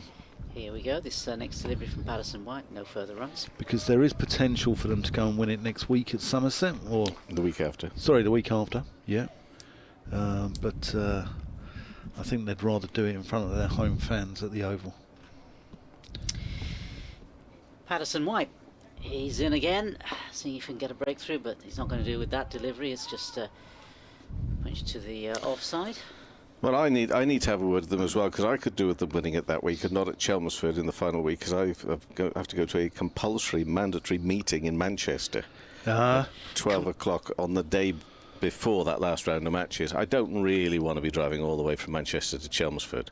And if you could combine it with a little bit of Lancashire, Worcestershire, last game of the season, relegation battle potentially. Might be the battle at the bridge. Yeah, not Warwickshire. So yeah. And then you've got a bit of promotion, Div 2 as well. So there's plenty going on. There is loads going on. That's why we love the county championship, isn't it? It's a wonderful competition. It's my favourite competition in sport. For me, the Six Nations runs it close. Yeah, no, I'm with you. But nobody pays me to cover the Six Nations. That's the difference. Okay, here we go. Sorry, 406 for 5. But for the Radcliffe Road end, driven straight back past and through the hands of Lord. Starting on 42, Clark 48 again. One of these partnerships just looking so big and proud. At 89, there have been bigger ones, but 89, this current one from this pair. And from those that know better than me, and I have to say in life generally, that's pretty much everybody on all subjects, they don't think there's going to be excessive turn and bounce on this pitch because of the pace of the pitch. And I will then factor that into what I'm about to say, which is it's just going to be the scoreboard pressure, I think, which is going to be the real challenge as this one is worked away square, leg side for a single for the Indian. Tadashi moves to 43 and 407 for 5 is the score. Because, you're talking 400 for 5. I mean, who knows will get to the 500, 600 mark and how quickly they get there. We've got another 2 days after this. The weather forecast is set fair. And again, it's Surrey's bowling attack, which is pretty impressive. And Nottinghamshire have got to back themselves. They've got to find some form, which they know deep down is inside them. Better form than they've produced, which is why they've got this relegation concern. So they've got to, over the next few weeks, and this will be starting either later today, tomorrow, or Sunday. As again, the next ball is bowled by Lord, defended by Clark. Back up to the bowler. They've got to find it. Yeah, two or three of them have yeah. got to find it, and this is a good opportunity to do so because, as I mentioned earlier, if you are taking on Surrey and you do a good job against a team like this, that's got to give you some confidence and some self-belief, which, just judging by results alone, you have to imagine is a little bit low at the moment with Nottinghamshire. It'll have to start with Hasib at the top as well, won't it? It'll have to start The with experience. the captain. Yeah, sure. I agree. But there's more experience down there as well, further on down. Next ball, bowled, and again defended by Clark. This is very unlike Jordan Clark's sort of innings as well. Fair play to him for this one. This game completely hinges on now. I mean, it's just drifting, and the next sort of question in this game is how well Nottinghamshire can bat. That is what this game's going to come down to. Well, we're presuming that Surrey will continue to bowl very well, like their attack does, and cause problems. And obviously, as is the case all times, really, that new ball, you know, it may be a kookaburra. It doesn't make any difference. A kookaburra, new ball, they'll be lethal with it. You would imagine it's going to be a case of fending them away as this one's turned behind the square on the leg side for a single. And how quickly it goes soft. Yeah, that's right.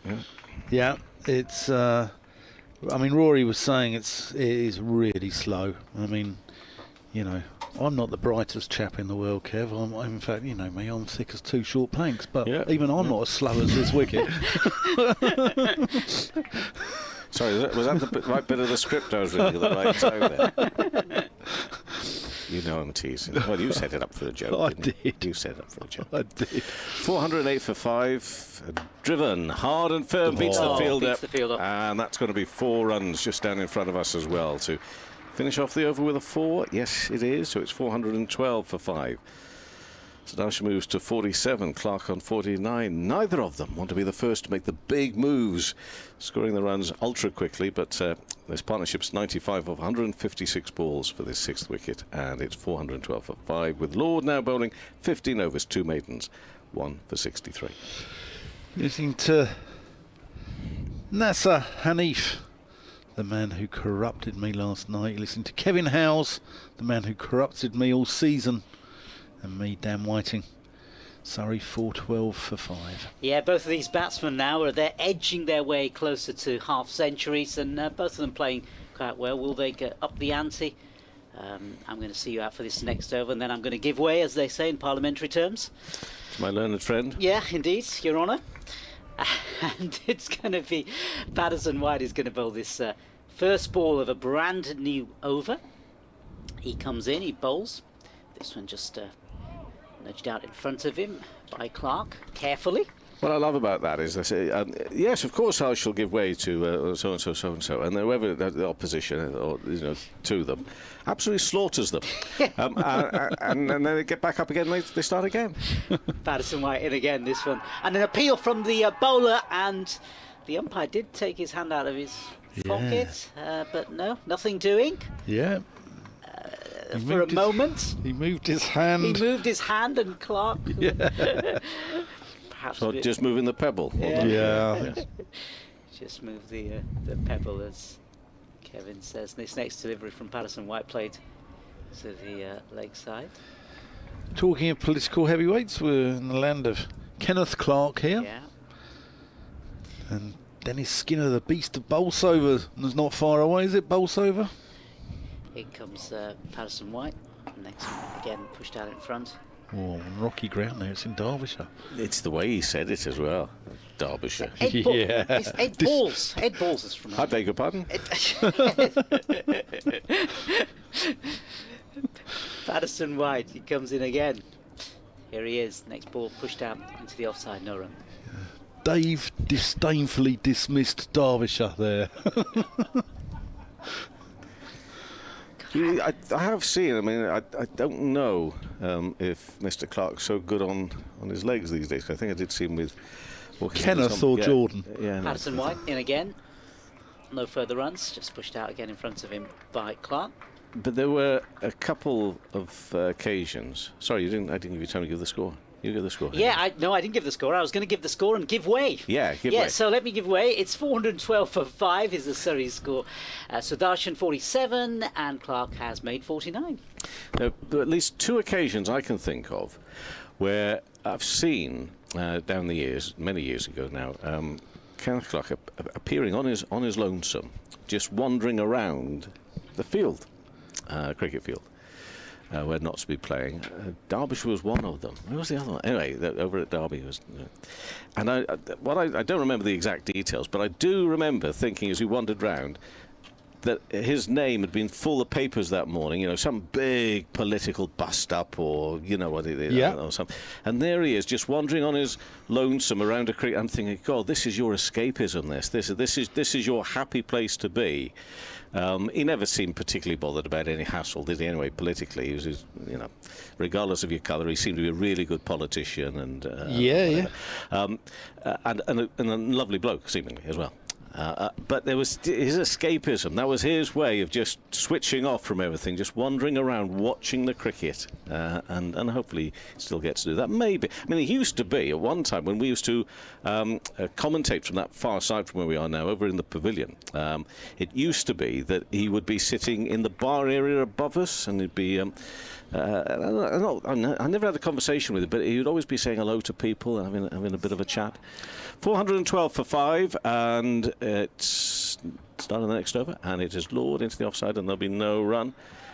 So there's your picture with John Major. Yeah, Surrey fan who also likes his cricket. When he lost his office as Prime Minister, he said, I'm off down to the Oval, and he went to watch Surrey versus combined universities. I mean, that's a proper cricket fan if you... And bumped into you? No, not then. That's just this season, yeah. I was going to say, he almost went running back to the House of Commons. I mean, that's out of the frying pan of number 10 into the fire of me. So that's on 47. And Lord now, but well, he was going to bowl and decided against it for some reason. Not quite ready. Back to his mark. He will make his way. He is bowling from this end, commentary box end. And now he's off and ready. It's been hard work this for the Notts bowlers. They've got more work to do. Full past the off stump. A little bit of extra effort. Sort of reaching for that. Sebastian. Yeah, so disappointing news yesterday from a cricketing point of view, essentially. Gloucestershire versus Northants. One that will be debated. One of the big issues that I've picked up from talking to groundskeepers around the country at first-class venues, where especially, I guess you could say, especially the international ones, as this one is bowled past the off-stump, taken lower down, is whether you like or you don't like hybrid pitches. The fact that they're having to use more and more is because they're expected to be staging and playing more and more games. Yeah. And the point that is made, not here necessarily, although I guess it would apply here as anywhere. There's also an emphasis on wanting to play in a certain part of the square, i.e. the centre, without a doubt. So. You know, we've got to think about this, I think, as the game goes forward. That one is carved away square on the offside, and there will be 1 run, so the score moves to 413 for 5. Yeah, I think you're right. I think hybrid pitches were designed with, because they don't wear out, do they? So they were designed for multiple T20s possibly to be played on them in the centre of the square. Yeah.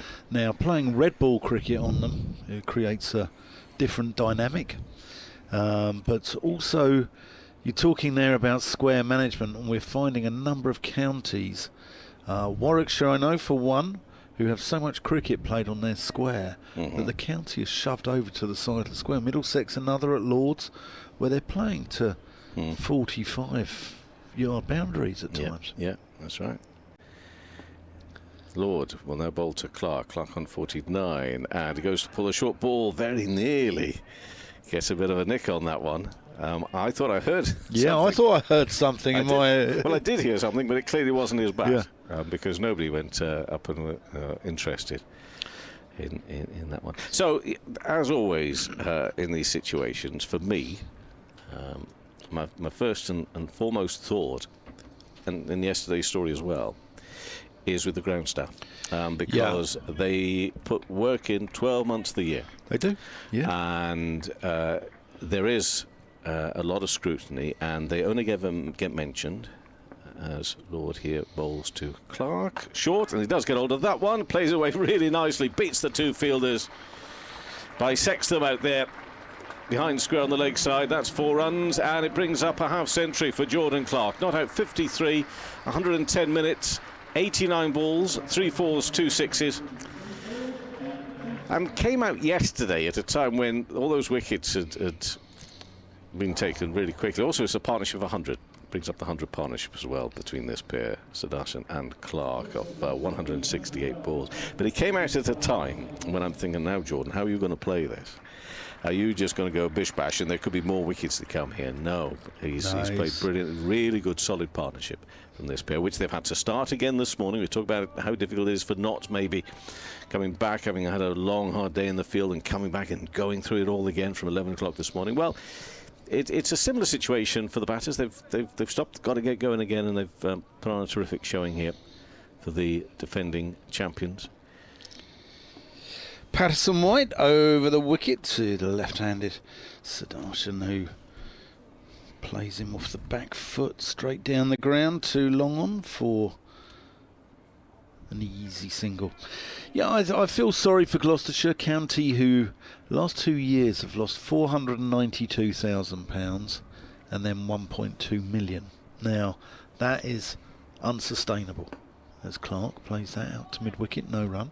That is unsustainable for most counties, let alone one who, A, haven't got a 100 side, B, won't have the grants that come in from a Tier 1 women's side, as that's played back to the bowler, and B, are thrown the scraps of an international generally at the end of the season. Yeah, which sometimes they'll get Ireland at the end of September, perhaps, or they're not on the A list. Oh, that's caught and bowled. Clark goes. Patterson White finally gets his reward in the 29th over of his spell, and Jordan Clark goes caught and bowled, drilling one back to the bowler, who takes a sharp catch actually, and Clark departs for 53. And Nottinghamshire needed that, didn't they, Kevin? Well, they needed it, but 4 o'clock yesterday afternoon, 5 o'clock yesterday afternoon when they needed it. But yeah, there was something soft in the end about that dismissal, wasn't there? You say it was a sharp reaction. It needs to be off your own bowling. Take a look again at the replay of that dismissal. Just punch back. Is he looking to hit that a little straighter, or maybe hit it on the onside straight? He gets that wrong. Well, obviously he's got it wrong because he's been caught, but I think he was looking to work that ball in a different direction, and he didn't get a leading edge, but didn't come off the point of the bat that he was wishing, obviously. So that is, you say, a bit of a fillip, bit of a lift, and what they will hope now is that the story of yesterday will be followed, which is the fall of a few wickets altogether. And again, as you say, they will need that, because 418 is obviously, where they are now, is already stiff in this first innings. But you start seeing a 5 at the front of that, or even worse, if they were to go and get a 6 there. I think it'd be more like 500 when they pull out, if they get there. At 400, it quite clearly gives them a better chance. It also, when you bear in mind the sort of partnerships that have been developing and the runs are being scored, they'll actually leave the field thinking, we kept at it and we got there. If you let a team get to the 500 mark and more, and they declare, again, psychologically it's all been imposing. It's all been there, calling the shots, hasn't it? So much of cricket is played in the head as well, isn't it? I'm just looking for those areas where Notts might get something. Yeah. Here is Patterson White bowling to the new batter Cameron Steele, who just defends that. Steele, clean shaven this morning, I noticed at breakfast. He is a man of a variety of facial hair. He's been going for the sort of Mexican Graham Gooch circa 1975. A big moustache. Big moustache. Dave Bracegirdle is balking at the cup of coffee. Oh, I've made him. Maybe Dave's got the one with sugar. Well, anyway, whilst you're talking about your drinks, someone was pushed back up to the bowler. There was no run. At the end of the over, 418 for 6. Sadarshan on 49, Steele on 0. We got to the point where he'd got himself a Graham Gooch moustache, and now he's got rid of it. He's got rid of it, yeah. Right. Yeah, and he's a man who flirts with a variety of different sort of facial hair. Right. You know, sort of maybe goes for that little bit sort of below his bottom lip occasionally, or maybe he goes for a goatee. But nothing today. Clean shaven. Yeah. Would there be a reason for why he takes on the different looks? Yeah, I don't know. Maybe it's your job to explore these issues. Well, it is. Yeah, I'm going to ask him. Actually. Yeah. Okay. He'll respond to me as well. He's one of the politest blokes in the game. That last over, where a wicket, just the one run coming from it. As I say, I don't mean to be patronising, but credit to Notts. They have kept at it. They've kept at this, and you know, Surrey haven't been able to rush with a great flourish of the runs here. As we say, that the pace of the pitch, it's a bit slow, so that has made it a little bit more tricky to score the runs maybe as quickly as they would have liked. But gosh, we're not even at lunch on this second day, and Ahmed is back on again. 36th over he bowls, and this one's driven by Sadarshan to bring up his 50 into the offside with a single off 85 balls, 419 for 6, and again, hopefully, there we go, a little bit of a raise of the bat and almost a wave. He is giving it a wave. He's not raised his bat. He's actually holding his hand up. Hello, everybody. It's a bit like the Queen Mother used to do. So that 50 off 85 balls off the screen before a chance to give the full details. Let me see if I can draw that up for you for that half century, because it's been very composed. It's been what Surrey have looked for and needed. Oh, Dill turn there onto the leg side. I think that just fell short of the man at forward short leg off the bat of Steele, who's yet to score that 50. 85 balls, 6 fours in that innings for the Indian left-handed bat, but it's the right-handed bat of Cam Steele now facing his 4th ball in, goes back and punch back up to young Ahmed, who's looking for a fifer, much deserving of a fifer should he get there. At the moment it's 4 for 98. Bring up his century in a minute, but that's not what we'll talk about. We'll be talking about the wickets, and he's taken 4. Was last night on a hat-trick at one point. One's just turned through the legs. Kevin, you're right. A forward short leg. You're right about Nottinghamshire. They've stayed in this contest. The run rate's only 3.5. They haven't allowed Surrey to get away. Even when Surrey have looked to put their foot on the accelerator pedal, they haven't allowed them to do that. Sadarshan bowls again, goes back. I think just stopped himself from flicking the ball with the wrist there through short leg, because that could have been a sharp catching opportunity. Instead, straightened it up just a little bit to send that one up to Brett Hutton here at mid-on. Well, Hasib Hamid's at mid-wicket for the same thing, isn't he? And again, next ball, forward defensive. Yeah, back up to the bowler, and that is the end of that over. 419 for 6. Sadarshan on 50 off 85. Steele yet to get off the mark, 7 balls, but Cam Steele will be. He's probably brought up. I bet he put it on the old screensaver. The top of the bowling lists back in April, when he was sitting there proudly at the top, Kookaburra for the first 2 or 3 rounds, Cam Steele. And he's thinking, can I get myself back up there again in the next couple of rounds? Let's wait and see. 419 for 6. I shall move aside, and Dave's going to come back in. Yeah, Cameron Steele, the king of the Kookaburra. And he's in my polite squad. We did a polite squad earlier in the season of the politest first-class cricketers. And we were talking about this in the pub last night, and who would be in your polite cricketers? Dave Bracegirdle. Welcome back, Dave. Thank you. I don't know, they're all pretty good, aren't they? Not always, no. Do you not think so? Yeah, no, generally. I mean, I interview a lot of footballers. Cricketers are brilliant. Yeah. Generally very free, giving of their time.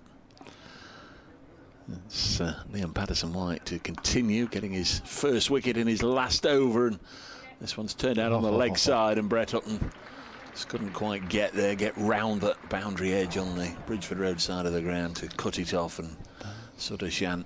That's timing. Goes on his way, yeah. He's, really good timing. Right, do you want to hear my plight squad of cricketers? Go on then. Ollie Price, Tom Price, Dominic Goodman at Gloucestershire. I mean, if you had a dinner party, they'd do your washing up for you. they're that polite. Joe Phillips at Gloucestershire. Tom Alsop. LPW bowls, Sudashan pushes it to point, and then I think he seemed to be a little surprised that Cameron Steele didn't respond to his request for a single, no run. Tom Abel, who's yeah, frightfully nice. Tom's all right, yeah. Ethan Bamber, who LPW bowls. This is worked away, square of the wicket on the leg side, single. Rob Lord fields. Where's he going? He's moving. He's going to Warwickshire. Yeah, leaving Middlesex, just looking for a fresh challenge. But Ethan Bamber actually had the nickname of Sorry. He's so polite and effervescently nice that he'd go, oh, sorry. So, yeah, he makes it. Rishi Patel, Leicestershire. Yeah. Very nice lad. So Steele on strike, yet to get off the mark. Drops this on the leg side. Cameron Steele, Liam Norwell, Zach Crawley, Jack Leaning. You could go on and on and on, I think, with cricketers. Just all good lads. Good lads. Short, Steele will get runs. He'll get 4 of them. Pulling this to mid-wicket. There's nobody on the mid-wicket fence. Ben Slater fairly square on that leg side. This is under the railings in front of the Larwood and Vose. A gentleman leaves his seat in a mustardy, light brown sort of sweater and retrieves the ball from under the railing and lobs it back in the general direction of Lyndon James. Steele on to 4, Surrey 428 for 6 as we move into about final 25 minutes of the session, and there's going to be more runs here. Slight misfield from Farhan Ahmed. That's one of those, if you're a cup half full or a cup half empty. It was either a brilliant stop that saved a couple of runs, or it's a slight misfield that in the end cost a couple of runs, but they get 2 and it's 430 for 6. Let's go with a half full. You say 4 runs there. Yeah, I just wonder mentally and physically how he's feeling. Well, we can see because he's striding in to hand his cap over to the umpire, answering the question for me there straight away. He wants to bowl. He wants a 5th wicket here. Reminder on the screen: members forum this lunchtime. If you're listening in the ground, I'm sure you're well aware. If you're a member, you'll be cordially invited into the Derek Randall suite at lunchtime to put questions to the top table, hear what they've got to say, and also at lunchtime in the Radcliffe Road stand on the first floor. Philip Payne from Surrey is going to be talking about the First World War and the Surrey cricketers. Ahmed in, and that's glorious. Gun barrel straight from Sudarshan. 4 runs. That's his ton. Yeah, that's Ahmed's ton, by the way, not Sudarshan. He remains on 59.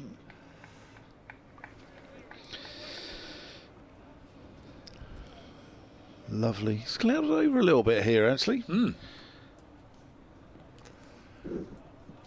the presentations by all the heritage teams as you go around the country are always fabulous, and the First World War stuff is always really moving. Lots of wonderful stories.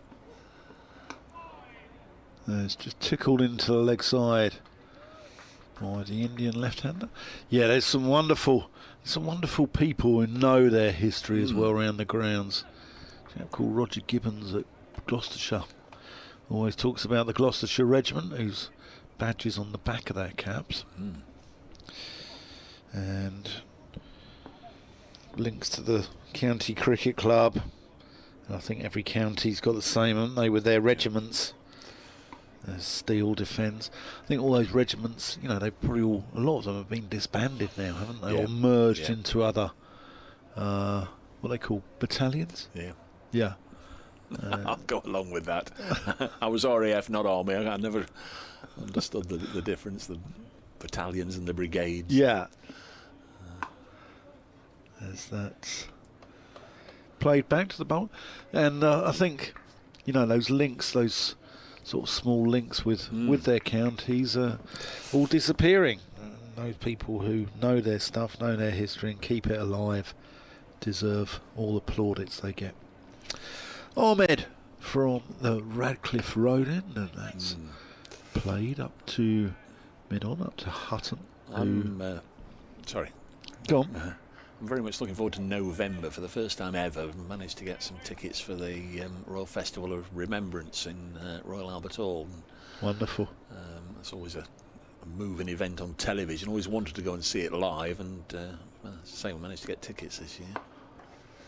That's a square drive. He's going to get 2. I think he's got to be quick. He's gone. Cameron Steele's run himself out. Really sharp throw in. And Varane does the rest. Slater. It's Ben Slater out there, who's been a boundary riding for the best part of 4 sessions, and throws one in flat as you like. Didn't go more than 6 feet in the air, right over the stumps. And Varane says thank you very much, whips the bails off, and Cameron Steele has to depart for 7. Yeah, really good work from Ben Slater. Good as well from Varane. Cam Steele run out for 7. He was only at the crease for 12 minutes. Faced 14 balls, hit the 1-4, but Nottinghamshire will be mightily relieved to just chip away, get another one. Sudashan's still there, and he looks pretty much as well. Yesterday, Burns and Patel and Jacks in particular did look as if he can get or he'll score as many runs literally as he wants to score. Tom Law's on his way out to the middle.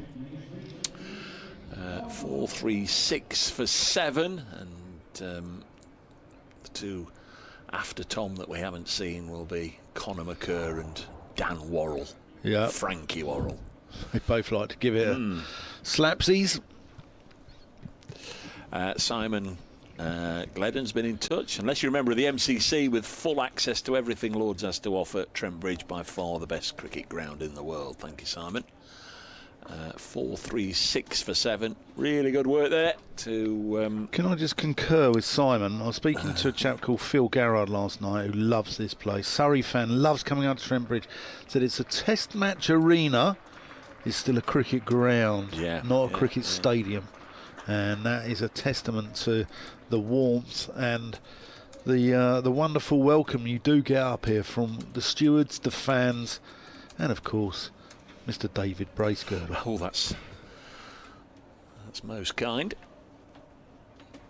4-3-6 for 7. Nothing to do with me, of course, but it's most kind. We'll take it anyway. And new man is Laws, but he's at the non-strikers end because it was the end of the over. And Liam Patterson-White bowls to Sudashan. He's not going to protect Tom Laws, nor would he want protecting. Single from the first ball. And Sudashan moves on to 61.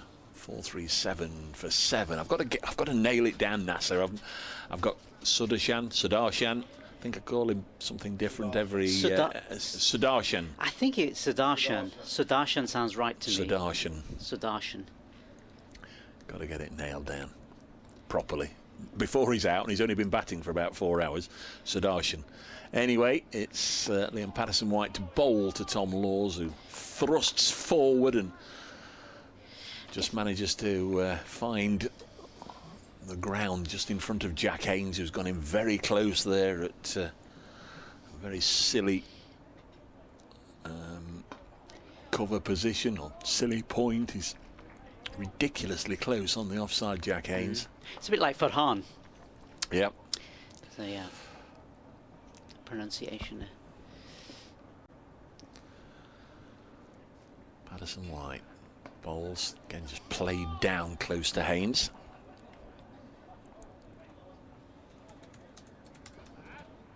In fact, I could be on with Farhan Ahmed in the next over, which will be interesting.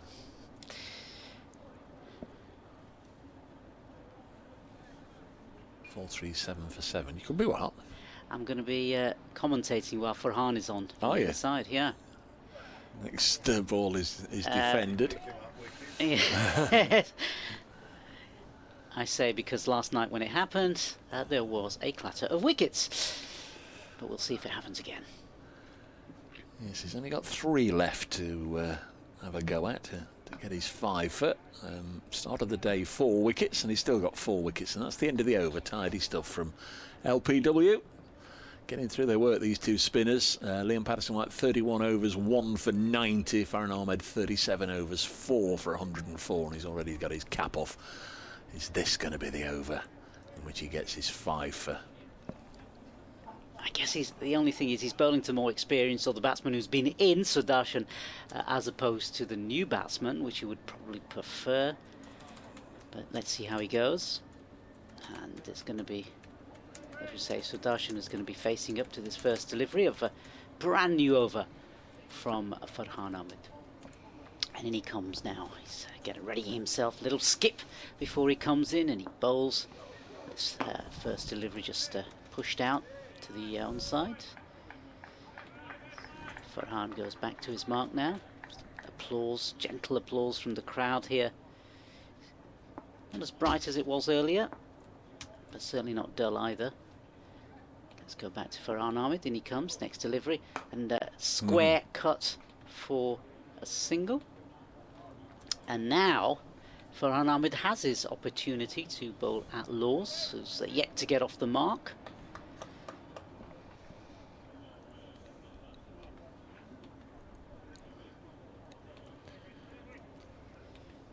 And a few changes in the field for the new batsman. As in comes Farhan Ahmed. This delivery played carefully back to the bowler. No further additions. Surrey 438 for 7. So Darshan on 62. And Laws, as I say, still to get off the mark. This next delivery, punch to the leg side. Oohs and ahs. I think it passed the short leg fielder in there. Could that have been the moment? It went quickly and actually a little way to Jack Haynes' right. He went across, couldn't get there. Tough chances, those. Tough chances. As in comes Farhan Ahmed again. This one played more correctly by the batsman. Just out in front of him.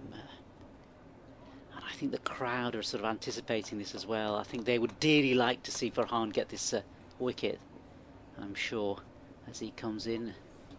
In he comes. This next delivery, again, just negotiated quite safely. It's going to be the end of the over. Surrey 438 for 7 at the end of it.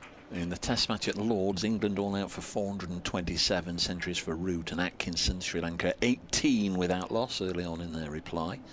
Division 1 scores, Somerset 492 are all out at Taunton, centuries in that one for Tom Abel and James Rue. Durham 12 without loss in reply. At Edgbaston, Kent all out for 156. Warwickshire going along very well on the second morning. They are 303 for 4. Will Rhodes, who's moving to Durham in the close season, is 133 not out.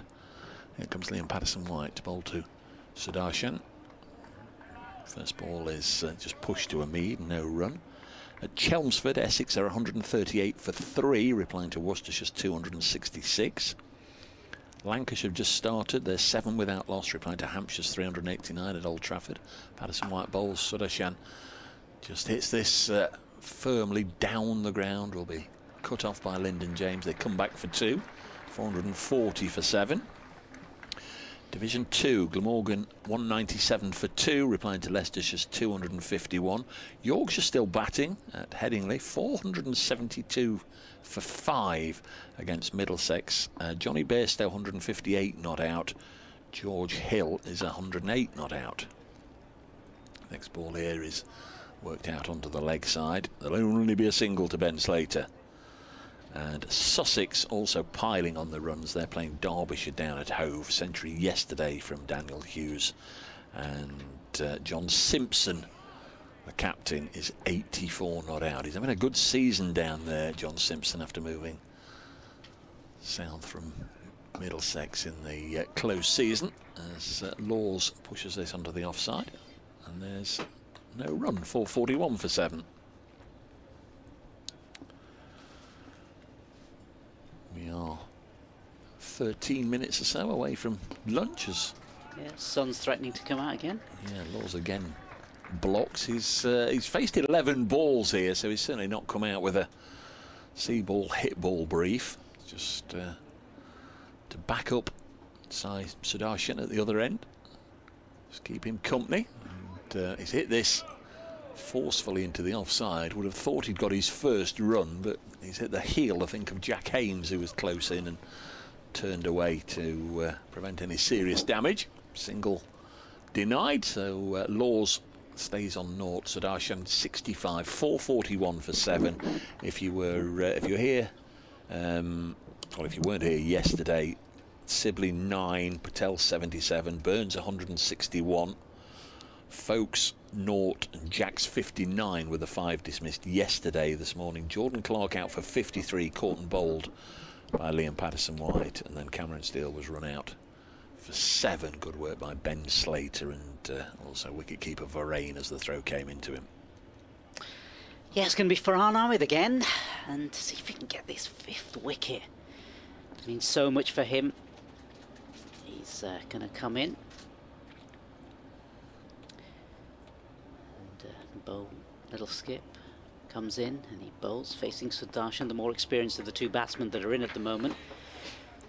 Just at the end of delivery, hand into the ground, see if he can get a bit more turn, a bit more spin perhaps, induce a mistake. Let's see what happens. This next delivery, and again carefully played by Sudarshan, taking no chances. I guess it's that period just before lunch. Surrey probably don't want to lose a wicket now. Maybe they've got a target in mind, 500.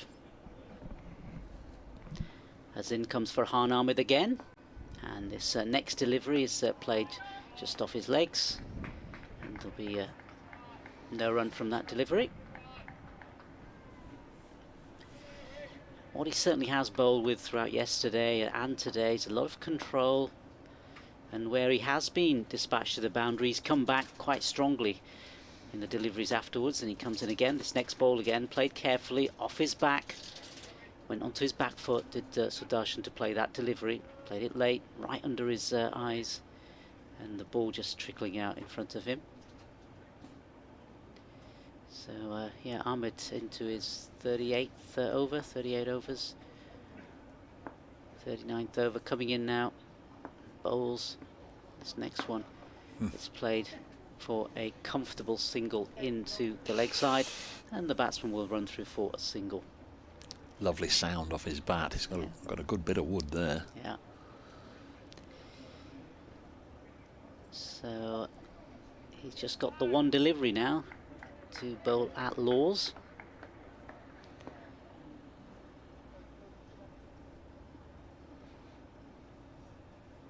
And in he comes. Bowls this delivery, and it's played just into the offside for a single. The batsman comfortably collect a single at the end of the over. Surrey 442 for 7. Farhan Ahmed, 39 overs, 4 maidens, 4 for 107. Liam Patterson-White about to begin his 33rd over. He's 1 for 93.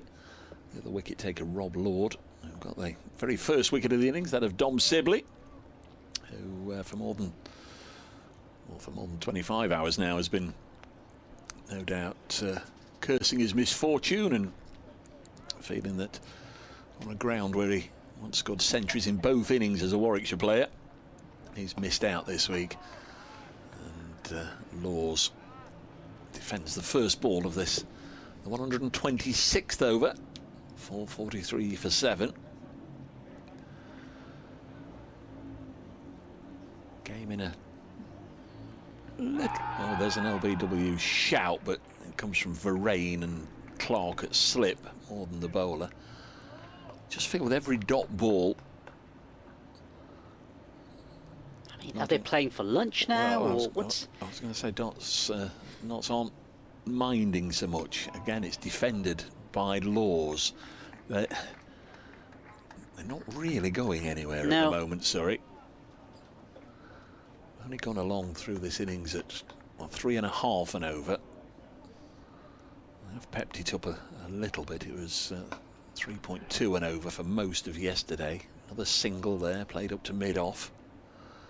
There is still some firepower, and not saw that at first hand down at Guildford recently in the 50-over competition when Conor McCurr whacked a quick fire 70, career best in that form. So you know he can hit the ball many a mile, but Laws again happy to defend and push the ball back to LPW. Umpire at the far end is Paul Pollard. A lot of his former Nottinghamshire teammates over the years will be in the building downstairs for the past president's lunch today. And Patterson White defends, so another tidy over for him, a maiden. 4:43 for 7. Sort of Shannon Laws just have a little chat. As Nasser pointed out, we're so close to lunch. I don't think we're going to see Sudashan just suddenly decide, right, now's the time I need to get on with this and get 20 in and over. That chat might come during the lunch interval. Might not. They might look to just carry on at the same rate through the afternoon and pull the plug at tea. Is this Hasib? The captain's having a bowl. Yeah, that's what I thought. The captain's having a bowl. Yeah, so Hasib Ahmed. He came on against Kent last year, and somebody. In he comes, first delivery. And that one just played out in front of him by Sudarshan. Yeah, so the captain has come on to bowl. I thought that for a minute. It's his first bowl of the summer, but I think he only bowled 2 balls last year, and one of the Kent players just coughed up a catch, and that was the end of the game. And, yeah, just before the lunch interval, he comes in again. This next delivery just punched to the offside. Tidy enough. Yeah. He's flighted and landed the first 2. He seemed to be doing a few exercises, a few warm-ups before he came in, and I thought, surely not. But yeah, he is. Yeah, he's coming into bowl again. And this one, again, carefully played, so there's been no real movement, as Dave said, in this game in the last 5, 10, 15 minutes even. It's been steady. No real... Scored 100 runs this morning, Surrey, so they've made reasonable progress. Pulled square, the next delivery. Cut, I beg your pardon. Square. Go through for a single. Surrey on to 444 for 7. Yes, Hasib Ahmed's first-class career bowling record, 1 wicket, and that was against Kent last year. Might even bring up the unfortunate player. He's doing a lot of stretching before he comes in. It's obviously not a skill he's done a lot of as he comes in. Next delivery, and this one is played through the offside, and they'll go through for another single. Just milking the singles here quite effectively whilst they can.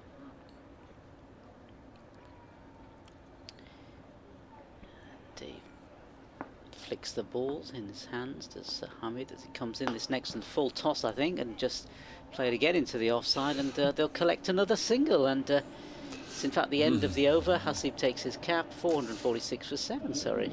Yeah, so last year against Kent, he came on, heaven knows why, but he came on with Notts needing 1 wicket to win, and their number 11, Arafat Boyan, just tamely, if I remember rightly, just chipped up a catch to Lyndon James, and that was that. Hamid, 3 balls, 1 for none. So he's bowled rather more. That was his only bowl last season, and now he's bowled double that many deliveries. He's bowled 6 balls now this season, and he's got figures at the moment of none for 3. Who's going to bowl at the far end? I think Liam Patterson White says, you know, we might be entering into the realms of part-time bowlers coming on, but I want to carry on. I think that's what's going on. I can already see people, members presumably, making their way into the Derek Randall suite, ready for the fans forum.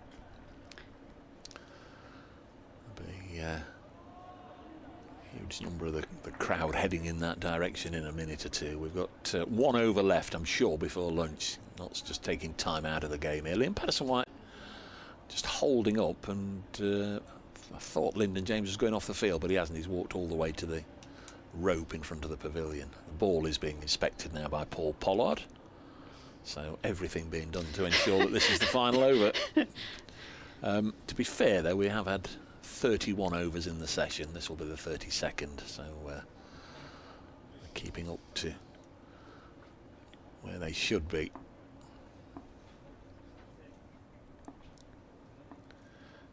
Patterson White then bowls, and Sudarshan happy to block. Stays on 68 from now 107 deliveries. Certainly looks as though this over is going to be played in a similar fashion, isn't it? Sorry, 4-4-6 for 7. Began the morning on 339 for 5. Sudarshan was on 21. Jordan Clark was on 3. Patterson White bowls to the Indian international. Whips it out to mid-wicket. Single taken. 4-4-7 for 7.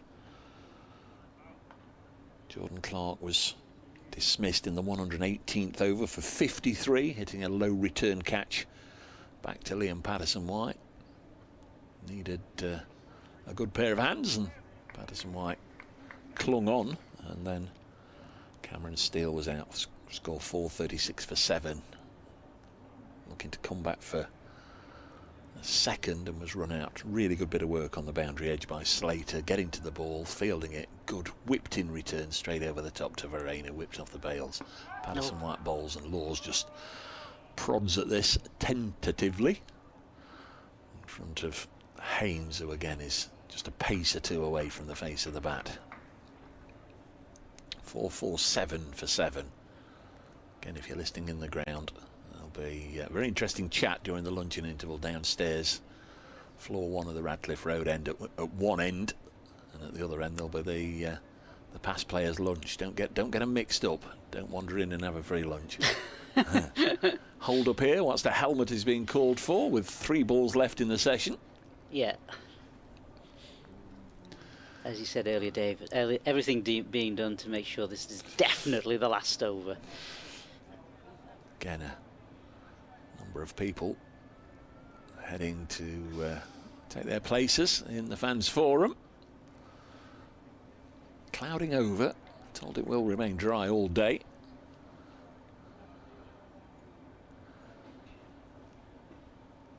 Absolutely no hurry, no pace in the contest at all. There's another player gone in very close on the offside. There's Haynes in there, and now Freddie McCann alongside him. Patterson White bowls to Laws, just pops it down. Haynes is, what is he, 4 feet away from the face of the bat, and that one landed 2 feet away from him. Ridiculously close, the pair of them. Laws, if he's playing defensively, he's got to be careful, but this was on his pads and he's just turned it out onto the leg side, and they'll get a single, and now nobody's going to stand there, I don't think, for Sai Sudarshan. Last ball before lunch or not? No, they're not. Oh, are they? No? No, they won't be as they won't be as close as they were for Tom Laws. 4:48 for 7. Laws on 3. Sudarshan on 69. We're close to lunch. Hope you've enjoyed the coverage this morning, and you'll choose to come back and join us at about 20 to 2 when the players return. Final ball incoming now, and Sudarshan will drive. He's done that a time or two in this innings. He's really got an impressive extra cover drive. It takes Surrey up to and beyond 450. 452 for 7 it is at lunch, so they've scored 154 runs. No, they haven't. 339, 113 runs. Just looking at the score from when 110 overs were bowled, it was 398 for 5. But at the start of the day, 339 for 5. And they go to lunch, 452 for 7. Sudarshan will be eyeing up a century. He's 73 not out. Tom Laws will be eyeing up, keeping him company. He's 3 not out. As I say, hope you've enjoyed the coverage this morning. Thanks again to our excellent camera crew all around the ground, bringing you the pictures, and to Kirsty and Aaron looking after things on the production side. We'll be back at around about 20 to 2. Thanks to Kevin Howells, to Dan Whiting, and to Nasser Hanif. I'm Dave Bracegirdle, and I'll speak to you shortly. Enjoy your lunch from us all at Trent Bridge. Bye for now.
Well, hello everybody, welcome back to Trent Bridge, where we're shortly due to be reunited with the umpires and the players for the afternoon session on day 2 between Nottinghamshire and Surrey.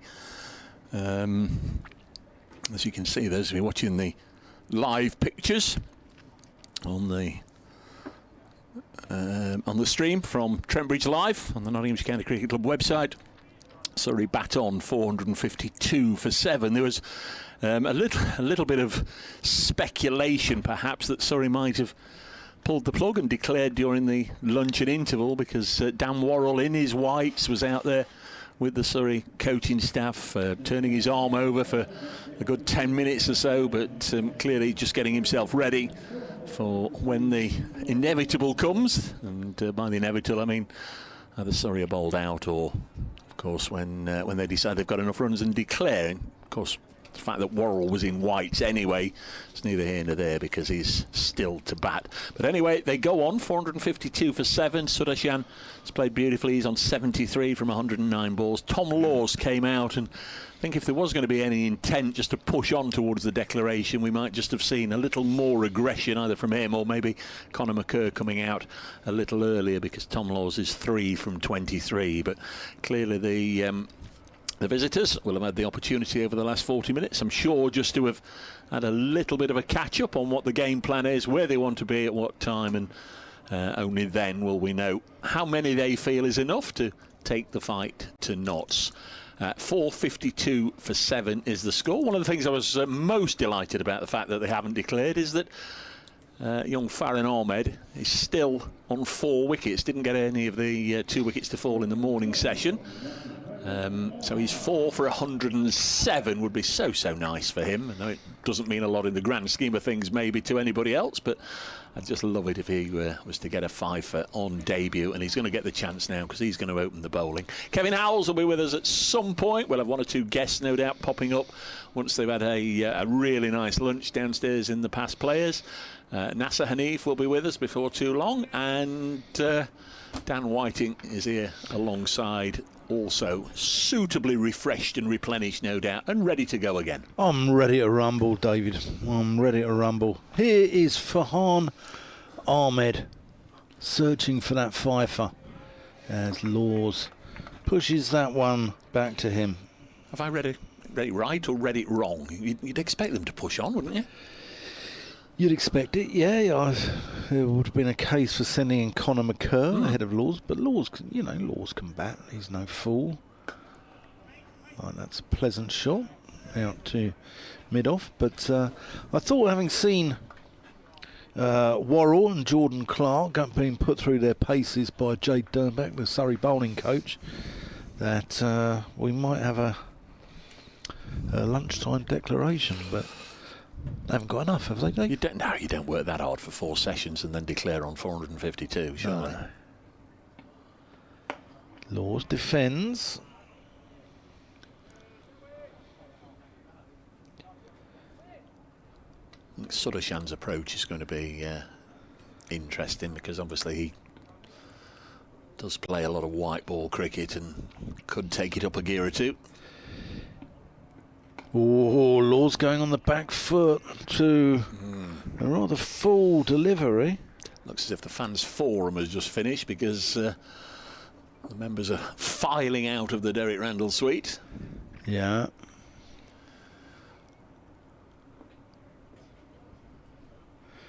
Yeah, Ahmed.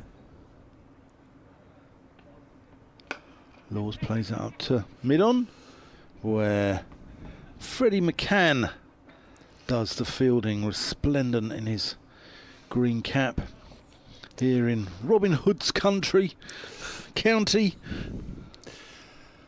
Yeah, the graphics on the screen actually are saying that it's Asiba Mead bowling, and of course it isn't. He did have 1 over before lunch, the Notts captain, but this is Farhan Ahmed.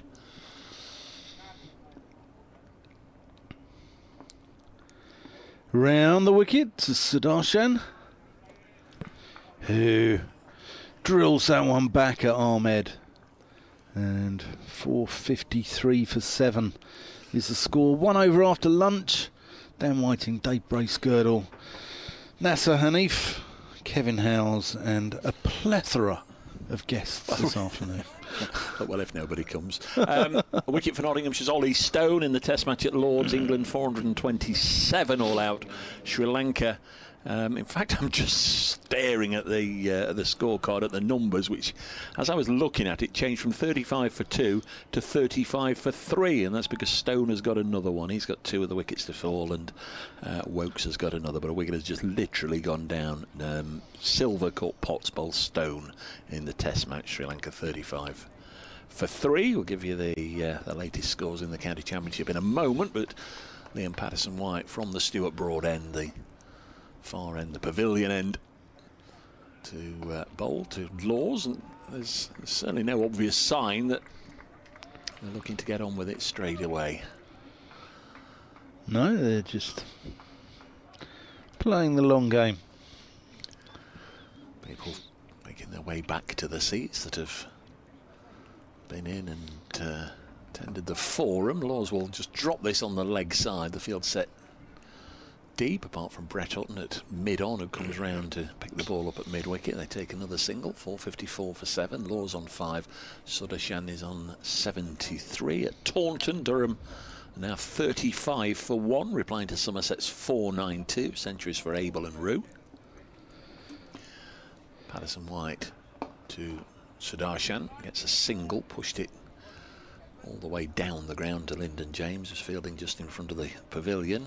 Big century from Will Rhodes is the backbone of Warwickshire's 327 for 4. He's 146 not out. Kent were bowled out for 156 yesterday in that game at Edgbaston. 2 sides near the bottom. Laws plays this to Hutton at mid-on. At Old Trafford, Lancashire 13 for 1. Luke Wells has gone early on in their reply to Hampshire's 389. Essex 152 for 4, replying to Worcestershire's 266. That's at Chelmsford as Patterson-White fields off his own bowling. Laws hitting it back to him. He remains 455 for 7. So Worcestershire will have got 1 batting and 1 bowling point so far, wouldn't they? Yeah. 455 for 7. Patterson-White passed umpire Pollard's left shoulder. This is dropped on the leg side. No run. Patterson-White threw 35 overs.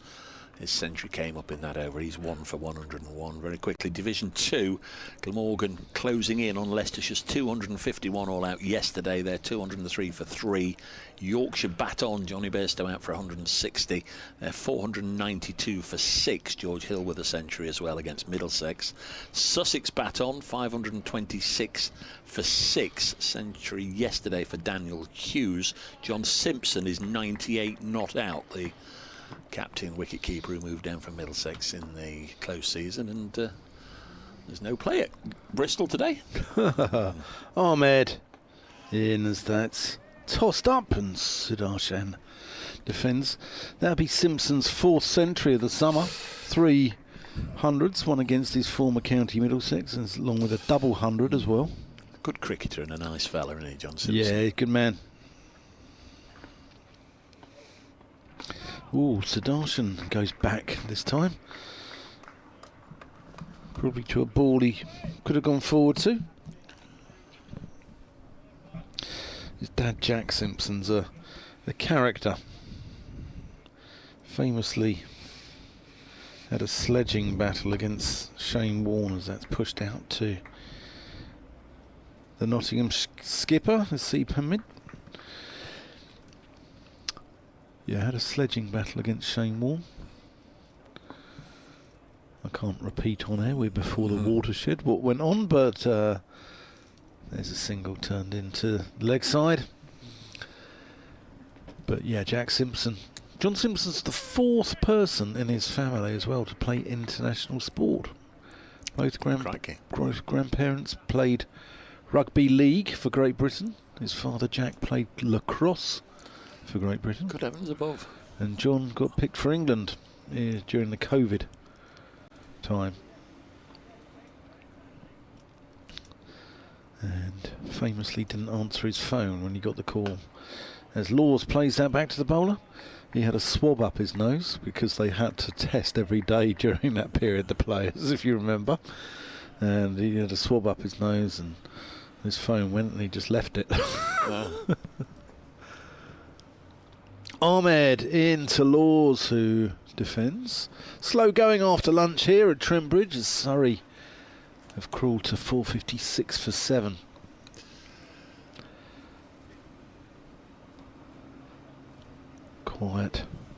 Quiet, meandering sort of start to the afternoon, isn't it? It is. We've had 7 wickets now in 4 sessions and a couple of overs, 3 overs. So, Surrey was desperately hoping in the second phase of the game that rather more wickets fall than we've seen so far. Sudarshan on 75 blocks this one.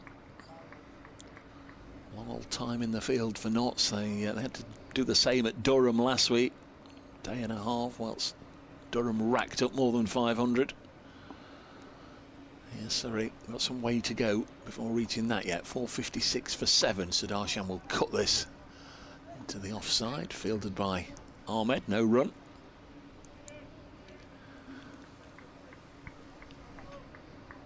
Liam Patterson-White with one of the 2 wickets to fall this morning.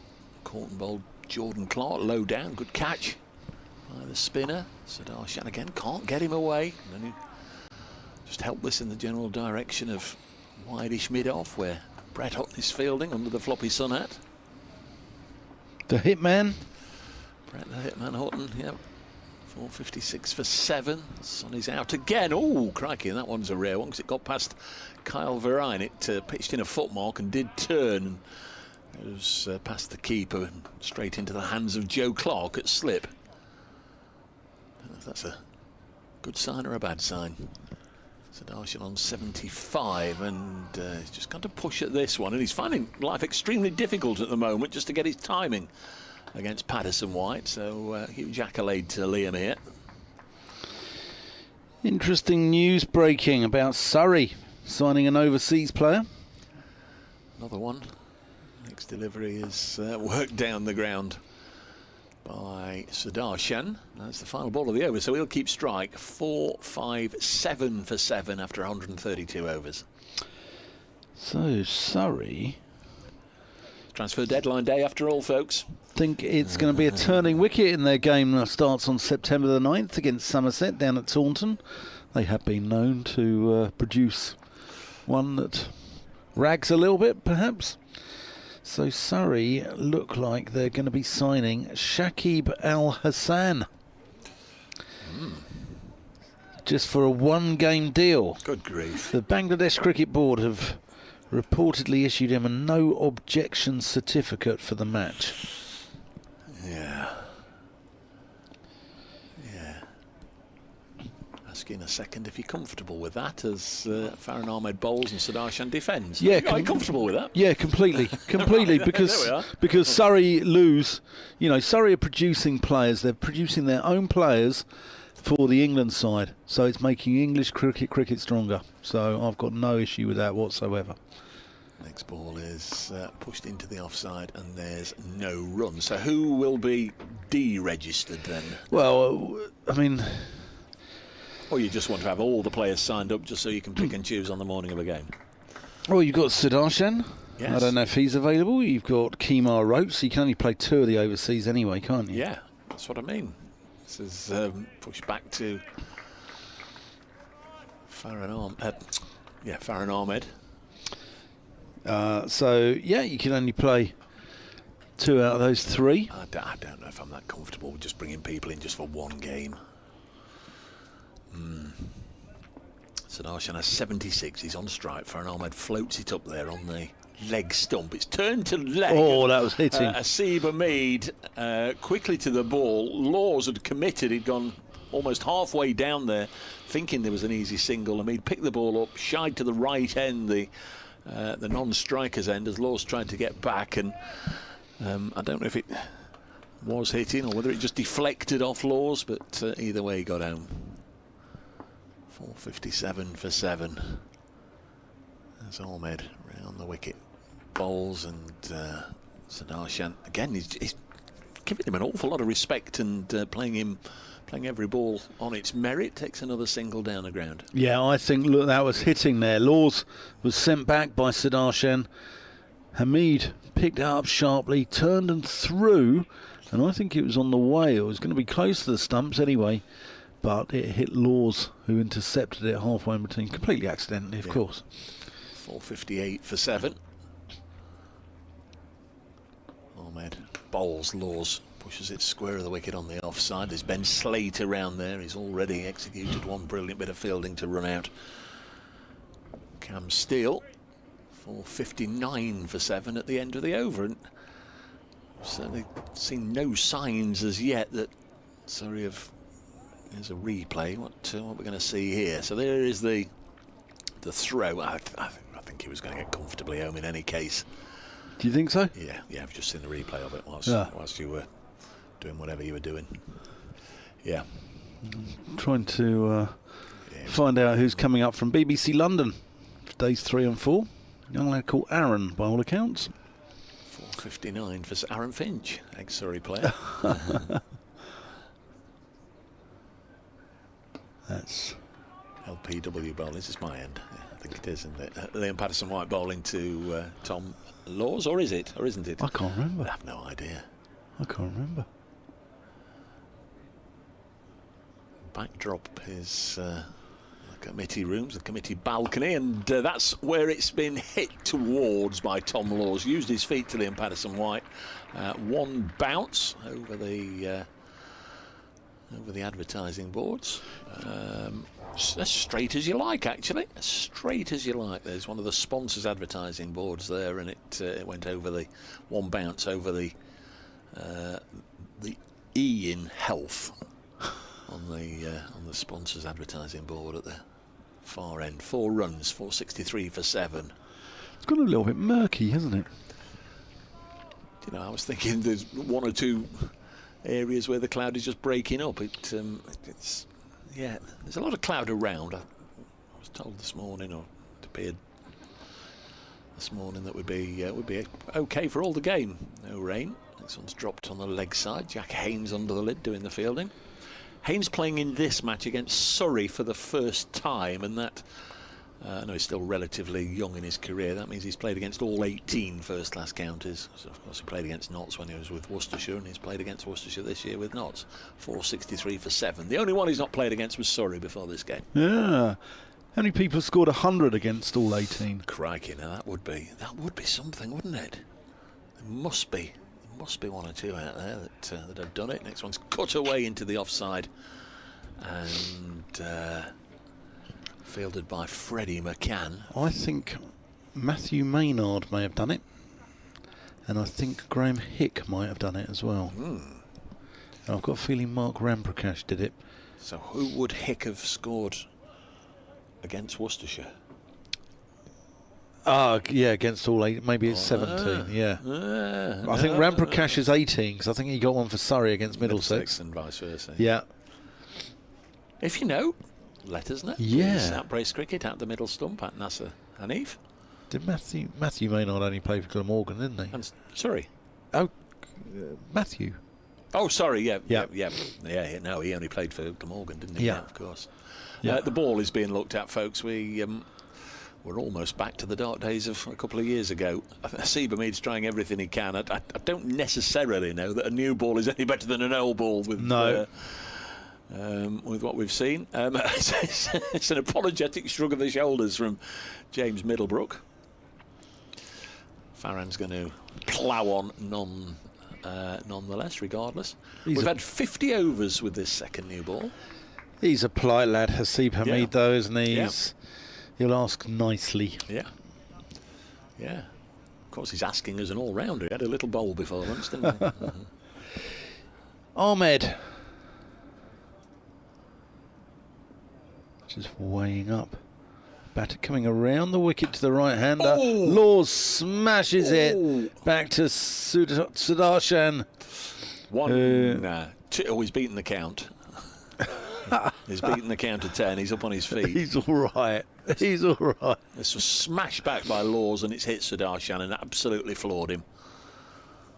If he had any sails... He's laughing, he's laughing. Yeah, if he had any sails, the wind's been knocked out of them. Just turned into the onside, no run. Can be nasty, can't it? Those. Also, the umpires have always got to be on red alert. Well, we saw Luke Fletcher around who had a horror one in his follow-through, didn't he, a few years ago? 2017, Sam Hain, the batter. Yeah. That's down the leg side. He's been strangled. Laws goes.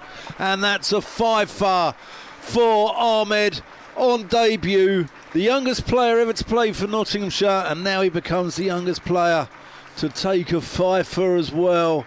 Well, bold young man. He's got Tom Laws. Laws caught by keeper Kyle Verrain, who also has been absolutely terrific on his Nottinghamshire debut. Laws out for 11, 464 for 8. So Darshan is just on a little bit of a walk towards the pavilion. I presume he's just going to get a bit of a briefing from Conor McCurr rather than heading off. In fact, Surrey are sending a 12-man out just to bring in a towel and some water. Very, very, very well done. Great take as well from Verrain, wasn't it? Really good take. Down the leg side and never easy. And lovely bit of glove work. So his first wicket of the day for Farhan Ahmed, who is 16 years, 190 days old today.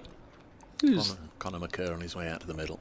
Who's the 12th as they would drink? Schardendorf? Dane Schardendorf, yeah, the second 11 keeper. Okay. Zimbabwean, former Zimbabwe under-19 captain. You had a Zimbabwean here the other year, didn't you, Brendan Taylor? Oh, yes, yeah. I think he slept in somebody's car one evening, didn't he? Is that true? I think so, wasn't it? Yes, I've heard that story a few times. Yes. Luckily, it was a Nottinghamshire member's car, I believe. But it led to lots of jokes going around, like Stuart Bed and Board and Summit Hotel. Funnily enough, that was the end of a night that started with him going out for a quiet refreshment with Samit Patel and Luke Fletcher. Yes. Yes.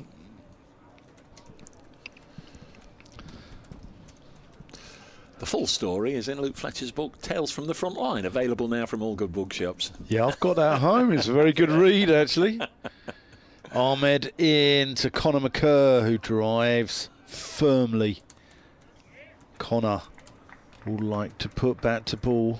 Got 72 against Nottinghamshire in the One Day Cup a few weeks back at Guildford. Here's Ahmed in to McCurr. Hits the pad. That completes the over. Update for Radio Nottingham. The latest county championship match against Surrey at Trent Bridge. They brace girdles got the latest. Absolutely lovely moment just a couple of minutes ago. 16-year-old Farhan Ahmed on debut has just taken his 5th wicket. Tremendous performance from him. Surrey going well. They're 464 for 8, but 5 wickets to the 16-year-old. And there's the applause at the end of that over. Farhan Ahmed, 43 overs, 5 maidens, 5 for 111. Tell you what, he's going to have a long career in the game, we know, and he's going to bowl a lot of overs. I'm not too sure how many times he's going to be bowling 43 overs in an innings, but what a start. What a start. Yeah, well done, that man. Right, we've had a few answers to the quiz question about who scored hundreds against all 18 counties. And James, Surrey cricket fan, has been in touch on Twitter. He's given us 4 names. That's brilliant. We'll come to that in just a second, James. Thank you so much. Liam Patterson-White ball. Sudarshan helps this onto the leg side. It was aerial for a moment. In fact, square leg umpire James Middlebrook could have caught that, but he didn't, obviously. Wisely, it goes out to Lord Single taken. What have you got, James? What have you got, Dan? Right. Cool Carl Hooper, I've got as one of the names. Have scored hundreds against all 18 counties. Who did Carl Hooper play for apart from Kent? Play for anyone else here? West Indies. Yeah, you wonder if in the tour games. Yeah. Stuart Law. Derbyshire, Lancashire, Essex. Australia. Patterson White bowls, cut to backward point, and fielded by Lord, no run. Are these genuine? Is this the answer, or are there question marks to some of these? The question mark. James, right. James said he had this in a quiz question last year. Patterson White's hurried one through to Conor McCurr, and it's going to run down below us. It's going to be stopped, I think, by Rob Lord. It'll be interesting to see what this is. They're going to run for three somethings. He got bat on it. That's why he wasn't out LBW. He got a bat on it. 3 to McCurr, 468 for 8. And Graham Hick. But Hick, we don't think can have scored. Well, I don't know. I'm just throwing it out there. I think he only played, didn't he, for Worcestershire? Yeah. Let's put it out there. Let's put it out there. Chris Adams is definitely right. 468 for 8. Sudarshan on strike. On 78, he'll get another one here. We'll finish this tweet about the wicket in a moment. Let's get this on social media for those that are at work and just following the updates. Here's Liam Patterson-White coming in now to bowl to the right-handed McCurr. Played back to him. No run. Right, I've got the answers. I'll come to you at the end of the over. These are facts, hopefully. These are facts and not These just, are facts. not just question marks. Wow! Conor McCurr has seized on a short ball there, and one bounce over the mid-wicket fence and into the Larwood and Vose. Boundary to McCurr. He's on to 7, 473 for 8 at the end of the over. I only deal in facts, Dave. Give me some facts. Right, Chris Adams, correct. Mark Ramprakash, correct. Cool Cole Hooper, correct. Stuart Law, Graham Hick only made centuries against 17 different counties. Dan White has also been in touch. Chris Adams, Mark Ramprakash, Carl Hooper, and yes, Dave, I cheated. Thanks, Dan. Thank you, Dan. Whether you've cheated or not, you knew where to look. And Dan, cheating's good, mate. Yeah. Cheat as long as you win. Feel free to cheat. It's Farhan. He's got 5. He'll be after 6 and 7 now. 2 wickets left to fall. Here he comes around the wicket to Sudarshan, who bangs one into the ground, and it carries through to the man at short extra cover, who's Liam Patterson-White. Good crowd catch. Thanks to Richard Dawson as well. He's got the answers. Ahmed tosses one up, defended. And just qualifies it by Carl Hooper, played for Lancashire as well. Thank you, Richard. Appreciate that. Yes, he did. Yep. Good player, wasn't he? Carl Hooper. Yeah. Could bowl a little bit of off spin as well. Yeah. Short, pulled, and that has gone for 4. Gone right into the corner of the ground where we can't see. Where a gentleman takes off his sun hat and tosses the ball back in to the freshly capped Lyndon James. And now, the ball having been over the concrete surface and clattered into a brick wall. And clattered into brick walls. There are a few brick walls around the ground here. There's one at the bottom of the is that the Larwood and Vose stand over there? The Fox Road stand? Fox Road, the one with the brick wall. Tossed up. The one between is the Larwood and Vose. Okay. Yeah, the Fox Road stand has got a little brick wall down the bottom, which is, looking by the colour of it down the bottom under that Nottinghamshire flag, looks like it's been peppered once or twice. Ahmed, arm ball, flatter, cut away by Sudarshan. It's good to see him thinking about it as well. He's not just bowling the same delivery. He's got a few tricks up his sleeve. Here is Sudarshan short, and that's pumped off the back foot out to long off. 478 for 8. Sudarshan on to 84. Conor McCurr on 7. Yes, Dan Whiting. Dave Bracegirdle here. Surrey are looking to extend their lead in the county championship.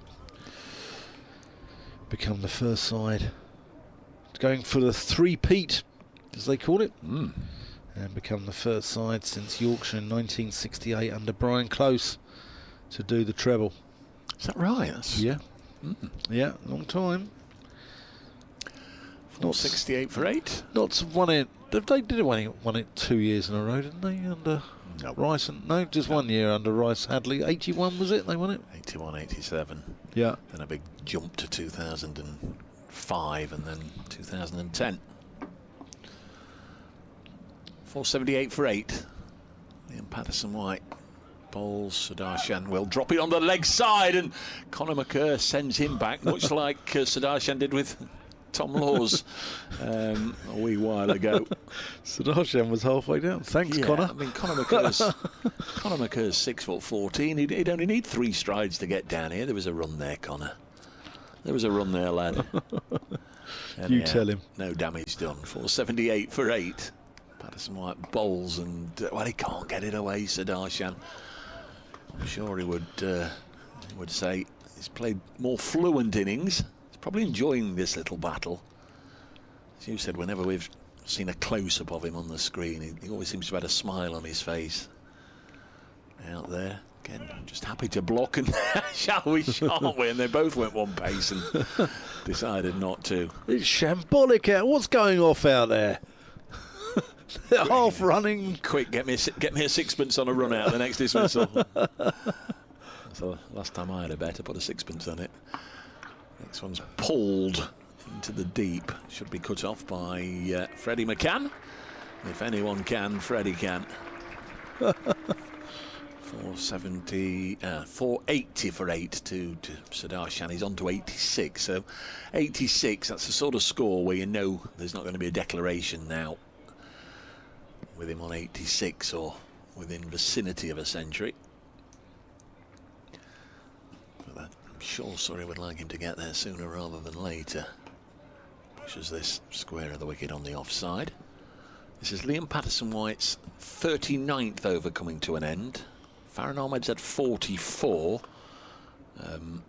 Then 16 for Rob Lord, 15 Freddie McCann, 14 to Brett Hutton, 9 to Lyndon James, and a block from Sudarshan, 480 for 8, and then 1 from Asiba Mead just before lunch. 480 for 8 at the end of the over. Yeah, Nottinghamshire having used how many bowlers? 8. 7. So we've had 138 overs without cheating. How many maidens? 7. 9 out of 138. How many have gone for 1? Well, that's, come on, I don't know. I don't know what that tells me. It's just a fact. There's been 9 maidens.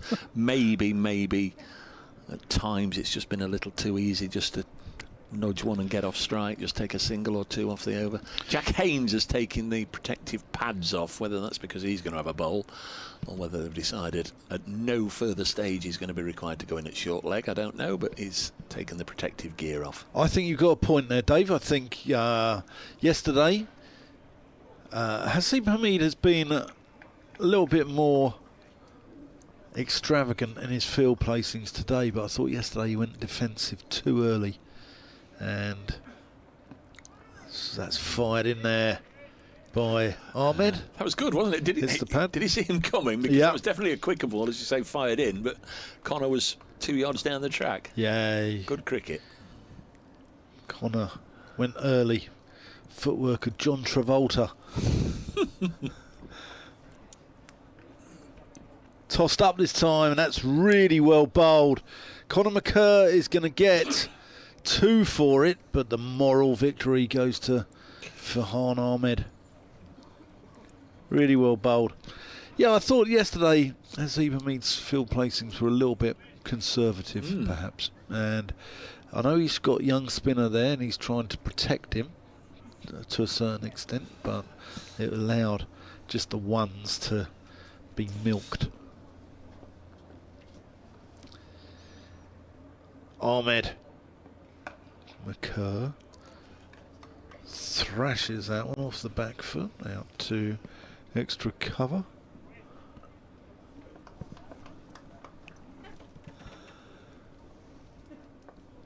Ahmed. It's tough on the coalface this afternoon, isn't it, Dan? He's, yeah. That's played out to long on for a single. Cast of thousands here, and children in Victorian England work less hard than I do. I know. There's a single to McCurr, 483 for 8 here at Trent Bridge. A little bit of a cloudy Trent Bridge as Ahmed goes around the wickets. Darshan circumspect, gets on the front foot and just defends, watches that one all the way onto the bat as Dave Bracegirdle is desperate for a what? Cup of coffee. No. Certainly not one of your cups of coffee. Tickled around the corner, feathered, and Sudarshan will keep the strike. It really isn't the hardest thing in the world to put a cup, a paper cup, a poly, whatever they call them, a polywhatsit cup, under a coffee dispenser and just press the button at the top. I've failed miserably. I've failed in my duty. Am I less of a man in your eyes now? Very much so, if you can. You know, it's not. I'm the least fussy person in the world. How do you want it? As it comes. I'm really not fussy, but you seem to have put about 9 sugars in it for some reason, best known to yourself. I think I got waylaid downstairs. I got talking. Yeah. Half a bag of sugar later. Patterson white balls to Sudarshan. Turns this to mid-wicket, fielded by Hamid. 87 to Sudarshan. 484 for 8, sorry. I lost concentration. There's a chap downstairs called James Coyne from the Cricketer magazine. Oh, right, yeah. Yeah. Who plays in the same league as I played in. This one's just popped up off maybe the body of Sudarshan. What, all those years ago? Yeah. He knows me from umpiring. He's out the Hertfordshire League. Plays for Flitwick. Sorry, Dan, we've not seen a deal of that in this game. Sudarshan's just gone down there between deliveries and done a bit of gardening, just prodding down. When the wicket's starting to break up a bit, I'm not sure. Again, he's happy to defend. Play it back to LPW. Barrel as they keep shouting out on the field. Were you a gardener when you played, Dave? Were you a... No, not particularly. No. This one's defended. Obviously, if... It's a nervous thing, isn't it? It's like a nervous tick. Yeah. Now, Chris Tavare used to walk away to square leg.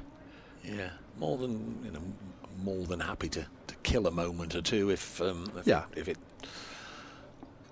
needed doing. This one's cut away to backward point. There's no run. 484 for 8. Have you ever deliberately killed it by sort of, cheating by, trying to waste time? The bowler's running, just sees in his delivery stride, sort of gone, oh, there's a fly in my eye, or anything like that. This is pushed back to the bowler. The answer would be yes. Was it a fly in the eye, or?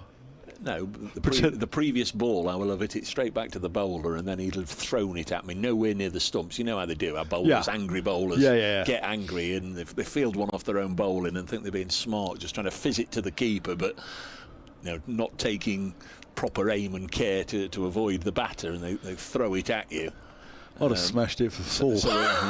So especially if it's a nice quick bowler, you just okay, I'll have my moment, and then you wait till he's running 19 of his 25 yards and just back away. And sorry, bit of movement. Sorry, a bit of movement or fly in the eye or whatever, as you say. Yeah. Ahmed in from. Do not try this at home, kids. No, Radcliffe Road End. Don't know. You've got to fight your corner, haven't you? Oh, without a doubt, without a doubt. Back in the day, I know cricket's different in the north, and you played a lot of limited overs, but as that's pushed back into mid-wicket, no run. In the south, it was 20 overs from 6:30, so it's a time game. So if you were under the cosh somewhat on the fielding side, it's always been about 12 eights here, just to get through them quicker. Same number of overs roughly, but same number of delivers roughly, but just 12 8-ball overs. Oh, is it? Yeah. Oh, okay. But you'd always try and waste a bit of time if you were the fielding side, especially if it was looking a bit, you'd sort of stand on the ball whilst pretending to look in a bush, that sort of stuff, the old tricks. Yeah. So you play 8-ball overs up here? No, in the evening league. Oh, in the evening league, right, I'm with you. Not in Saturday cricket. In the Newark and District Evening League, like you say, when the when the light is not all that reliable. Well, this was a time game with declarations, but then the side batting second would receive an amount of overs. That's just tickled off Conor McCur's legs out to deep square, and they settle for one because Rob Lord comes in and throws a divine throw into the gloves of Carverane. So the side batting second would have 20 overs from 6:30. Right. Yeah. Yeah. But you could kill time. Yeah, See, if it got to 20 past 6, one goes into the bushes, you could pretend to look for it for a while. It's defended by Sudarshan. Completion of the over, 485 for 8. Sudarshan on 87, Conor McCur on 11. Surrey just upping the tempo a little, but not as much as we might have thought, Dave Bracegirdle.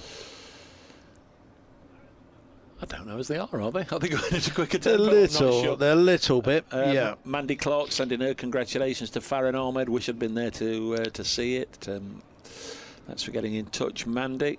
Play up Pompey. 5 for Farhan. Hope he goes far and not just a 4 far. Play up Pompey. Paul Mockler. Been going. What have we been going? We've been going 40 minutes now. Yeah. Since lunch, you and I, unchanged. Yeah.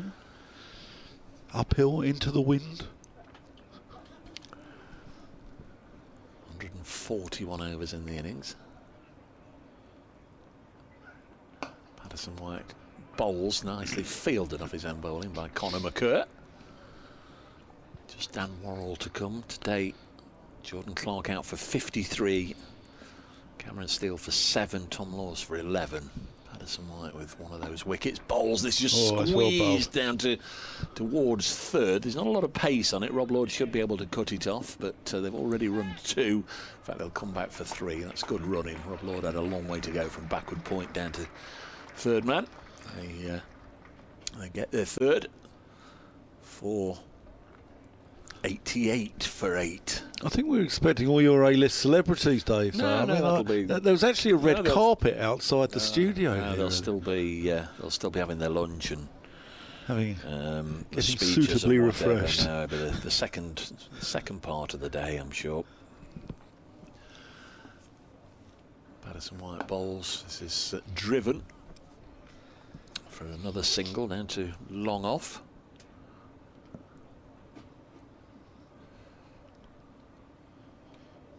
There's that beautiful sort of just hush amongst the crowd, just taking it in. County cricket produces these moments, doesn't it?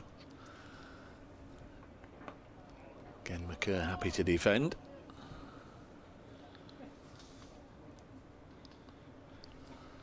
There's no run. 489 for 8, so it won't be a case of a 500 declaration unless, I guess, Sudarshan's out. Keeps this one out.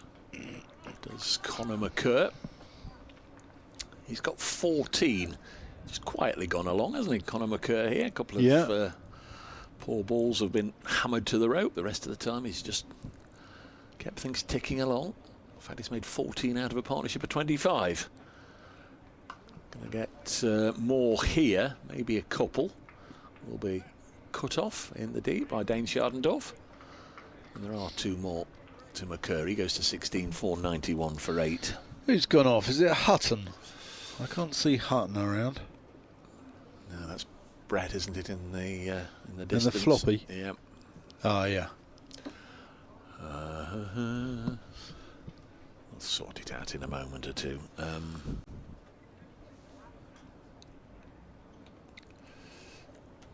Yeah, Ahmed's just getting something off the 12thers.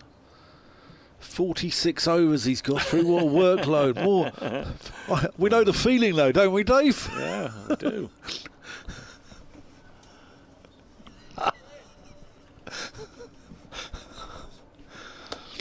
Here he is, Ahmed. Anyway, he's. I'll let NASA come in and replace you. You know. No, I'm all right. Are you? Yeah, no, Yeah. I'm absolutely fine. Yeah. Here is Ahmed from the Radcliffe Road end as he tosses that one up, and Sudarshan just defends. 491 for 8 here on a cloudy day. A little bit of watery sunshine as that's played out to long off. Just take your They time. amble through for a single. Just take your time and get your 100. Seems to be the message, doesn't it? Yeah, If you yeah. come this way, then.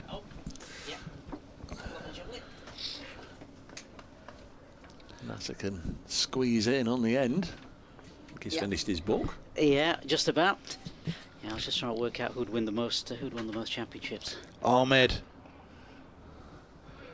crunched off the back foot and a little bit of a misfield, short extra cover, and they come through for a single. Yeah, I was trying to Yorkshire. find. Yeah, well, followed yeah. by Surrey. Yeah, that's what I was looking at. How many Surrey had won and how many had Yorkshire won and how far behind they were. Also. Followed by Middlesex, I believe. Yeah, in yeah. third place. Yeah, I didn't see the Middlesex figure, but yeah, I was looking at those figures. I think Middlesex won 9 with 2 shared, as that's driven pleasantly out to long off.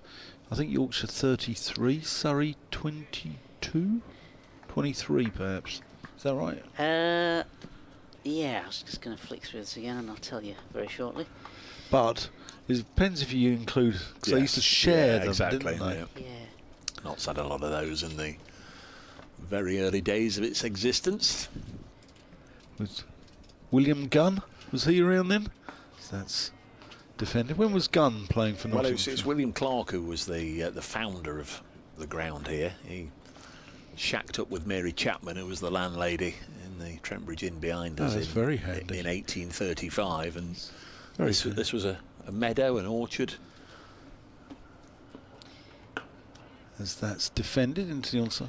He was a keen cricketer. He ran the All England 11, who would go round the country playing against a 22 of Newark, a 22 of Barnet, a 22 of wherever. Yeah. Shacked up with Mary at the back here and got under her feet one day and, get yourself out there. Get out there and get that meadow chopped down at the back. So he chopped the meadow down here and turned it into a cricket ground. That's very handy of a chap who's very fond of cricket to find himself a lady that owns probably about an acre of land and a pub. I mean, I wonder what he saw in her. Sensible man. Yeah. Right, it's Patterson White to come in and... Well, no, not to come in. Well, false start. He wasn't ready False for start. you. Yeah, he wasn't ready for me. you. I wasn't ready for him. He wasn't ready for me. So let's try again, shall we? Here he comes in again, and he bowls this first ball, this new delivery, and is pushed out by Sudarshan. He's on 90.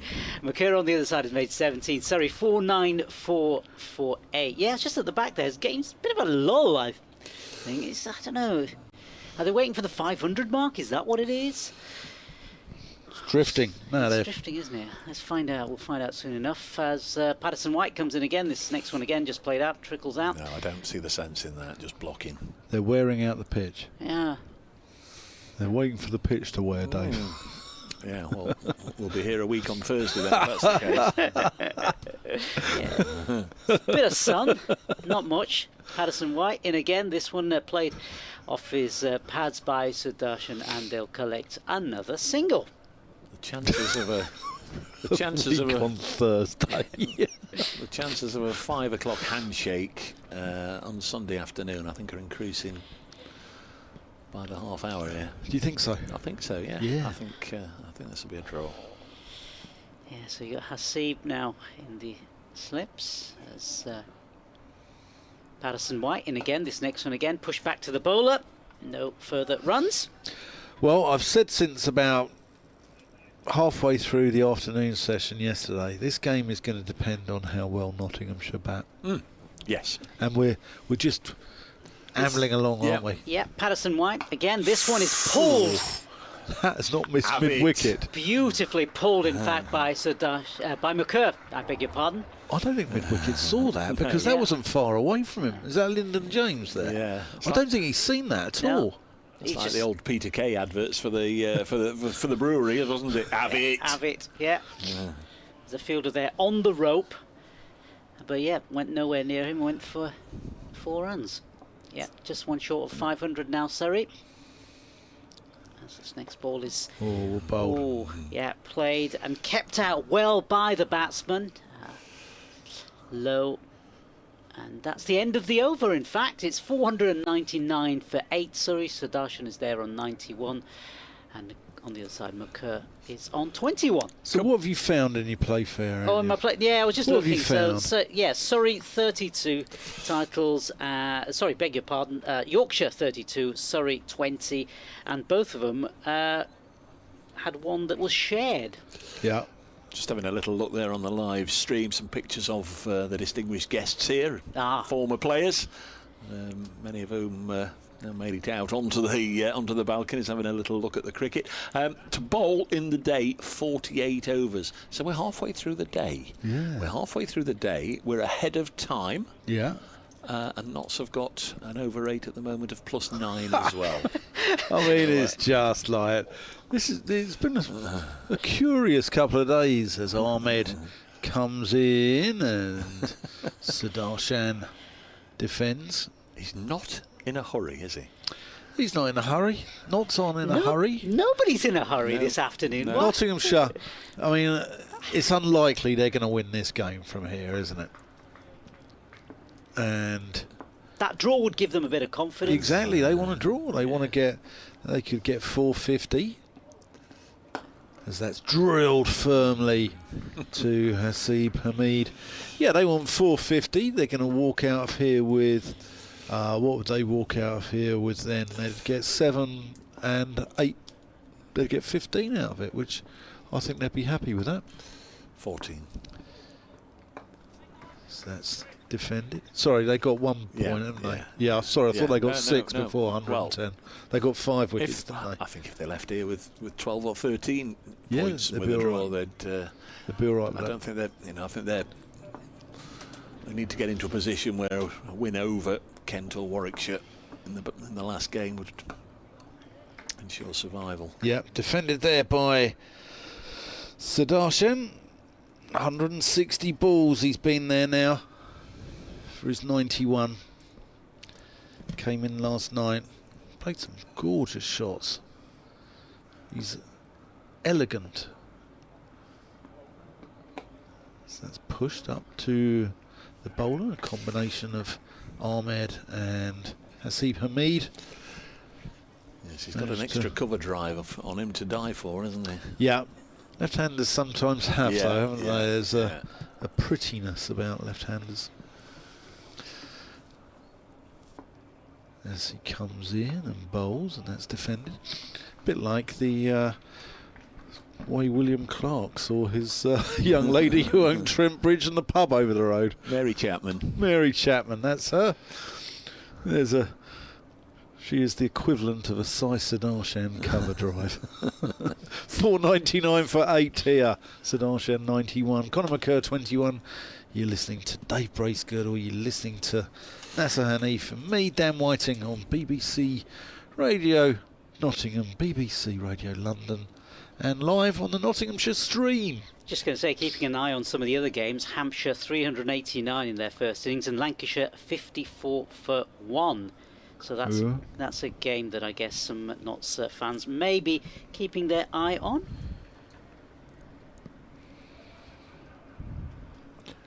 Might as well do them all now you've started. Yeah, shall I do them all? Yeah.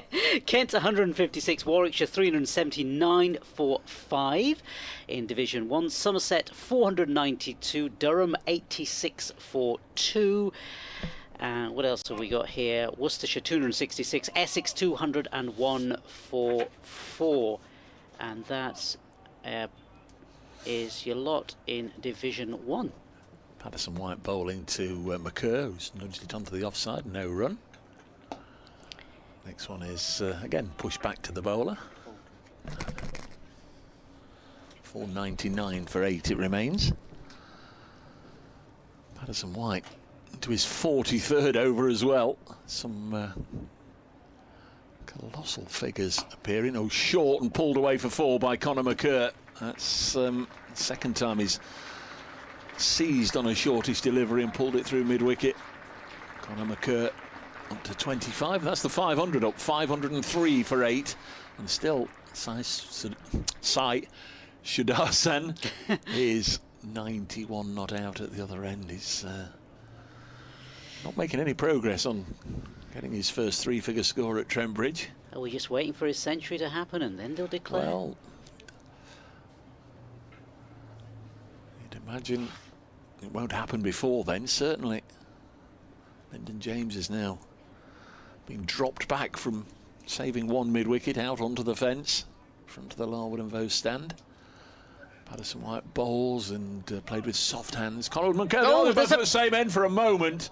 Going to get away with it, but that was an absolute calamity between McCurr and Sudarshan. They've been on the fringes of a run out 2 or 3 times now, but it was just run behind square past Joe Clark at slip. Rob Lord had to run sharply to get there, and there was a shall we, shan't we moment.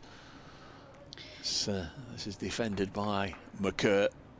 Lord had to throw it to the far end, and by then Sudarshan had got back, but they really have had some uncertain moments.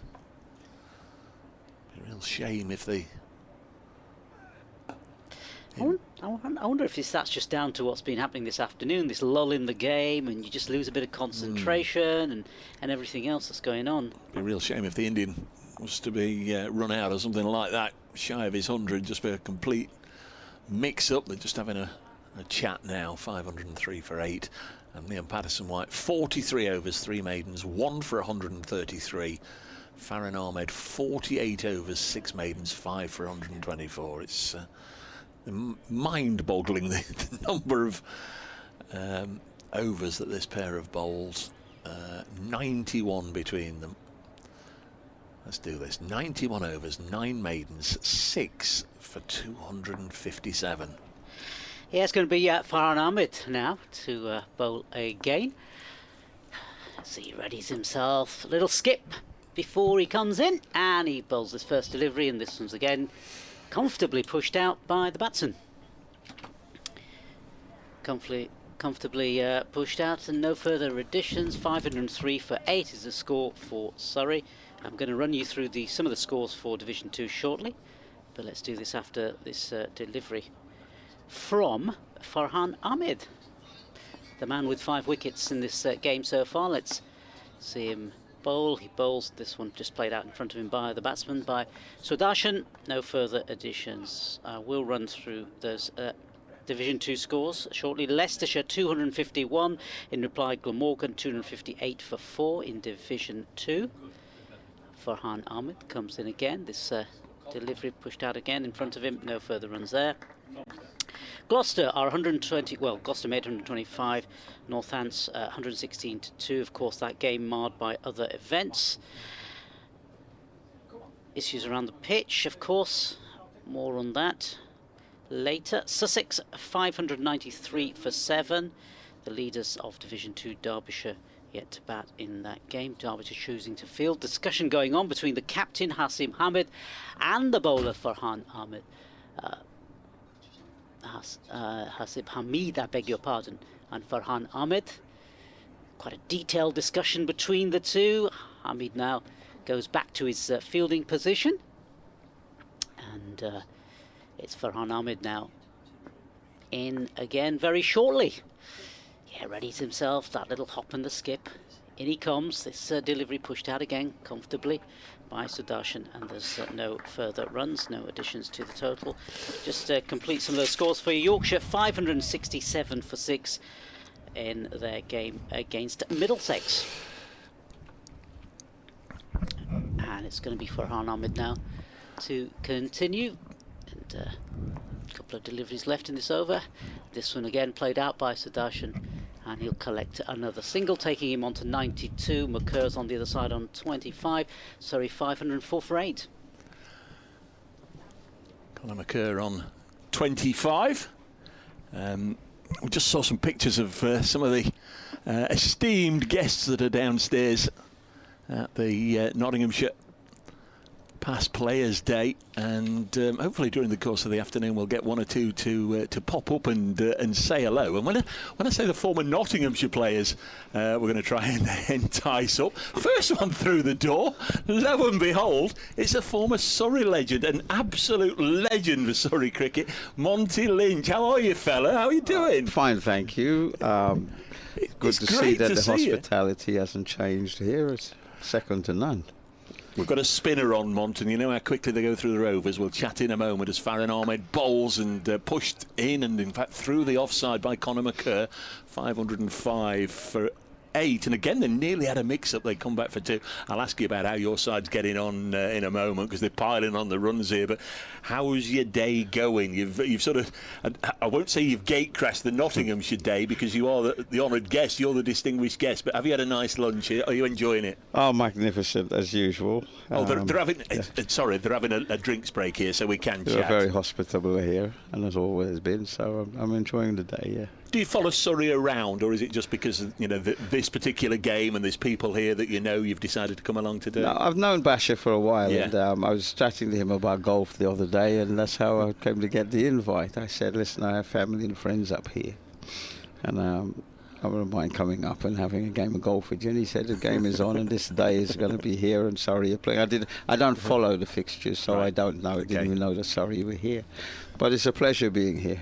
Really. And who perhaps have you seen downstairs that you've maybe not seen for a while, or crikey, you've been to name them would take an eternity. The only one I missed, really, I would have liked to have met Mr. Randall, you know, because Derek's we had a great time. He's not here, but Eddie Hemmings and a few others are there, you know, and you remember all the old days, him flighting it and watching me run past it after I hit 1 for 6, and the next one I'm out going back to the pavilion and that sort of thing. No, but it's wonderful. The hospitality again is, as I said, second to none downstairs.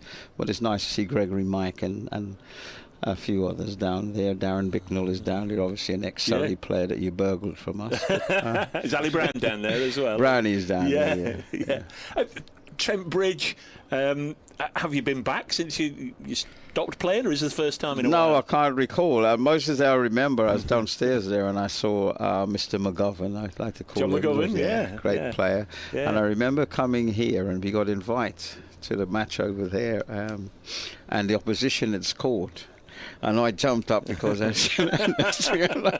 had to sit down very quickly because all the people were looking at me, going and staring at me. But John, I mean, I just had a long chat with him just now, and very, very humble, wonderful human being. No, he's regularly here. John McGovern often comes up, and Ian Storymore as well. I don't know if you met Ian, but he played for Forest as well. He's a regular down there. So if you've not been here for a while, it is Trent Bridge, but it's not Trent Bridge. It's not the ground you'll remember. No, very much so. You stand as we look here to the right of me, and the facility, the whole thing is, the atmosphere is good. Like most of the grounds now, they've improved beyond recognition, which is a good thing. The pluses. And it seems to be like it's going to turn out to be a reasonable game of cricket. I don't know. The wicket must be flat because people are getting 500s and thing on this wicket. So. I had a look at your record. I think you played here 10 times in the Championship, a best of 85, but you cashed in against Notts down at the Oval a couple of centuries against them. Yeah. Well, here's all right. I mean, I remember, the only thing I remember here is that the madman that you had here, a good mate of mine, Mr. Randall. I remember we were having some internal at the Oval one season, and he came out, and I didn't even know they had a spray called Harmony. And so buzzed it, but he went past me and slipped. And he said, "I know you're right." And she went, "God, the rest of them." And he sprayed this thing all over the place. So what, he was batting? Yeah, he came out to bat, took out this thing, Harmony, and sprayed it all over. Because we were, at that time, we had a little bit of friction in our dressing room. There we go with NASA. Right, okay, and the first ball of a brand new over, and it's being bowled by Patterson White. No run off the run. That was brilliant. Yeah.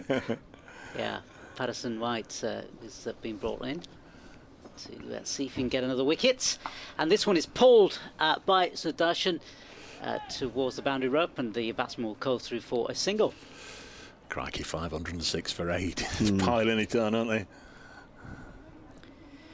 Runs coming this afternoon. Sudarshan now edging his way to that century. And it's going to be Patterson White to carry on. A few changes in the field on the offside. Another person being dispatched to the boundary. This one just flicked off his legs by McCurr. I had a look, Mon, to your career record briefly, and I don't want to embarrass you, but well, what I'm doing is embarrassing myself really, because I didn't know you scored as many as 39 first-class hundreds.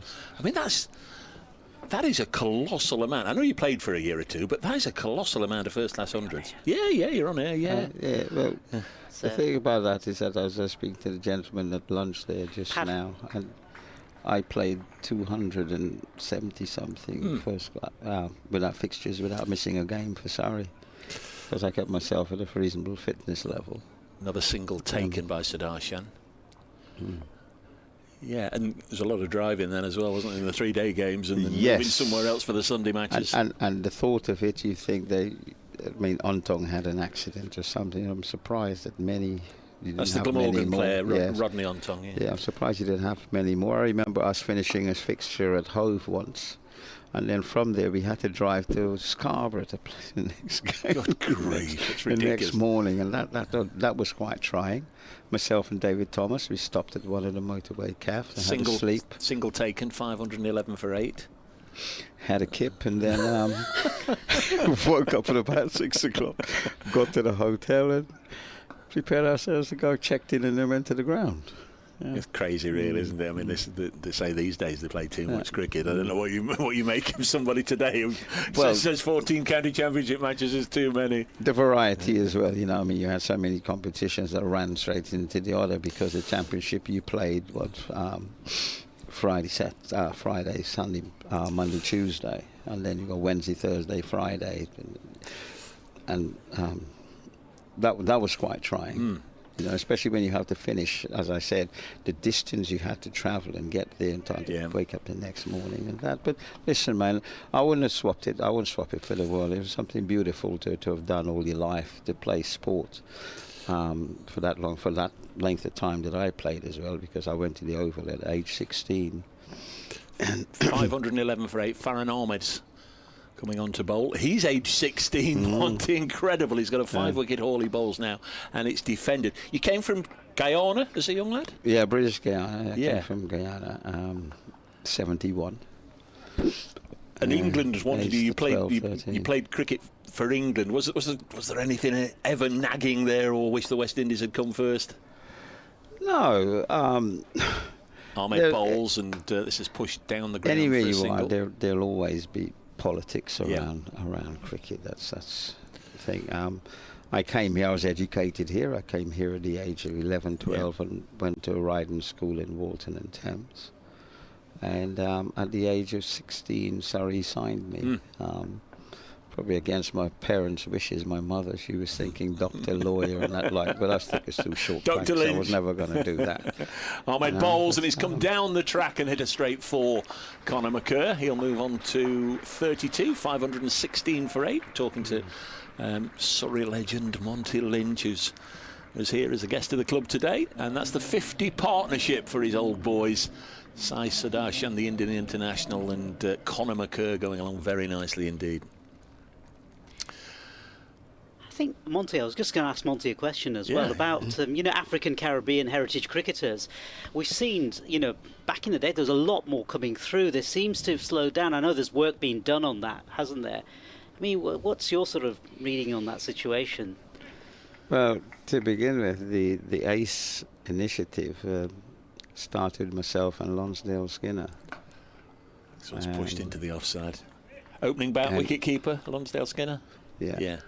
I started with us, and it's blossoming into whatever everybody's got their own opinions of where it's at the present, but there are more pluses there than minuses with it happening at the present. Obviously, I do believe though that one has to sit around the table as a group and see where we're looking to, what direction we need to take, and how we're going to fulfill what it was set out to be in producing Afro-Caribbean players.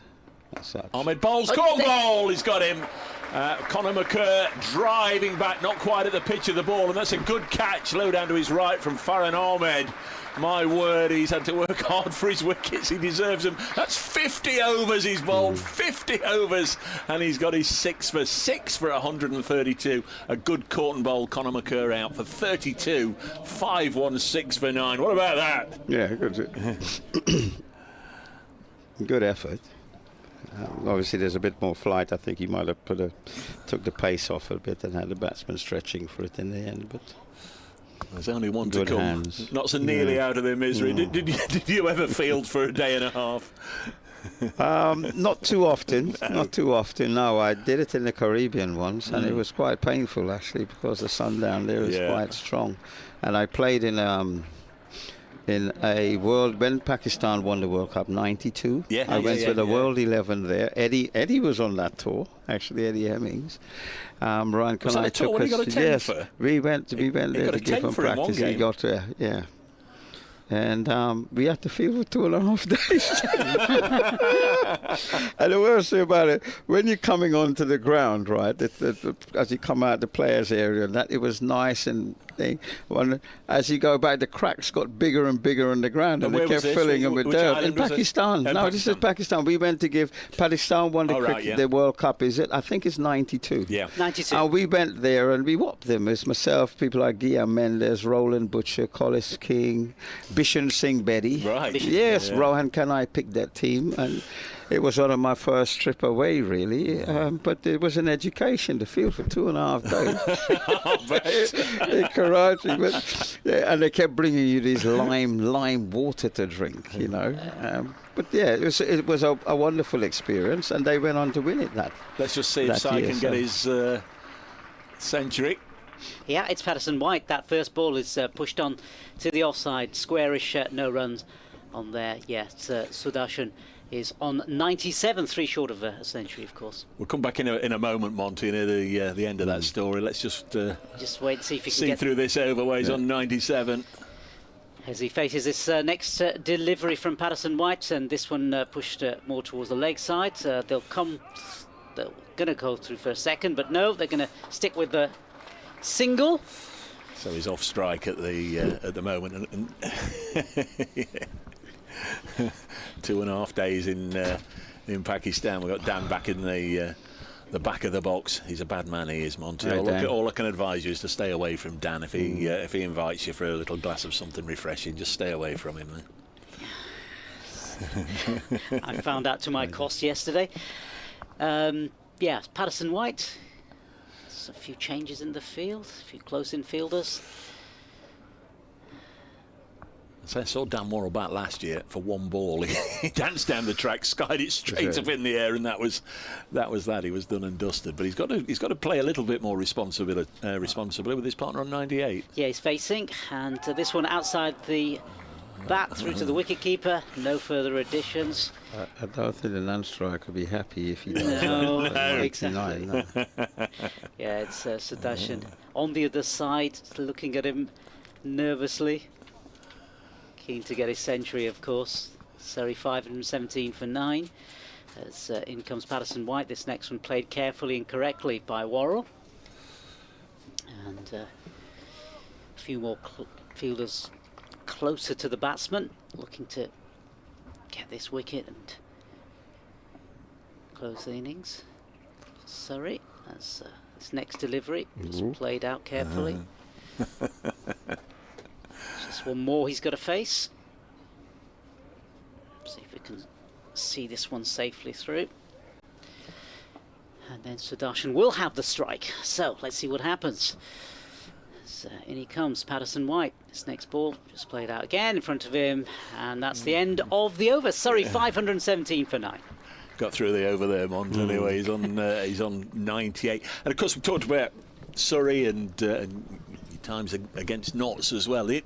Towards the back end of your career, of course, you moved. You went to Gloucestershire, had several successful seasons there, and then right at the back end of the year, you actually did pull on the West Indies sweater, didn't you? You went with my good mate Franklin, and you went to South Africa. You were one of the pioneers.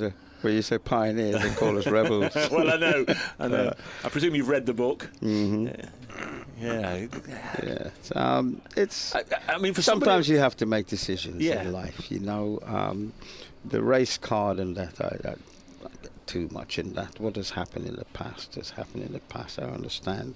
It was tougher for the younger guys, wasn't it? Because struggle and that sort of thing, and slavery and things. But you know, you have to move on. The history is there, and you know, you're not going to forget it. But as far as I was concerned, we were doing a job. I mean, one of the main things that stand out, and I still talk to Franklin about it. I distinctly remember watching that came off for something, and I was waiting for the end of the over. Sudarshan's on 98, and he's lifted this down the ground, and that might be it. It will be it. A terrific blow from Sai Sudarshan, and he's got his century.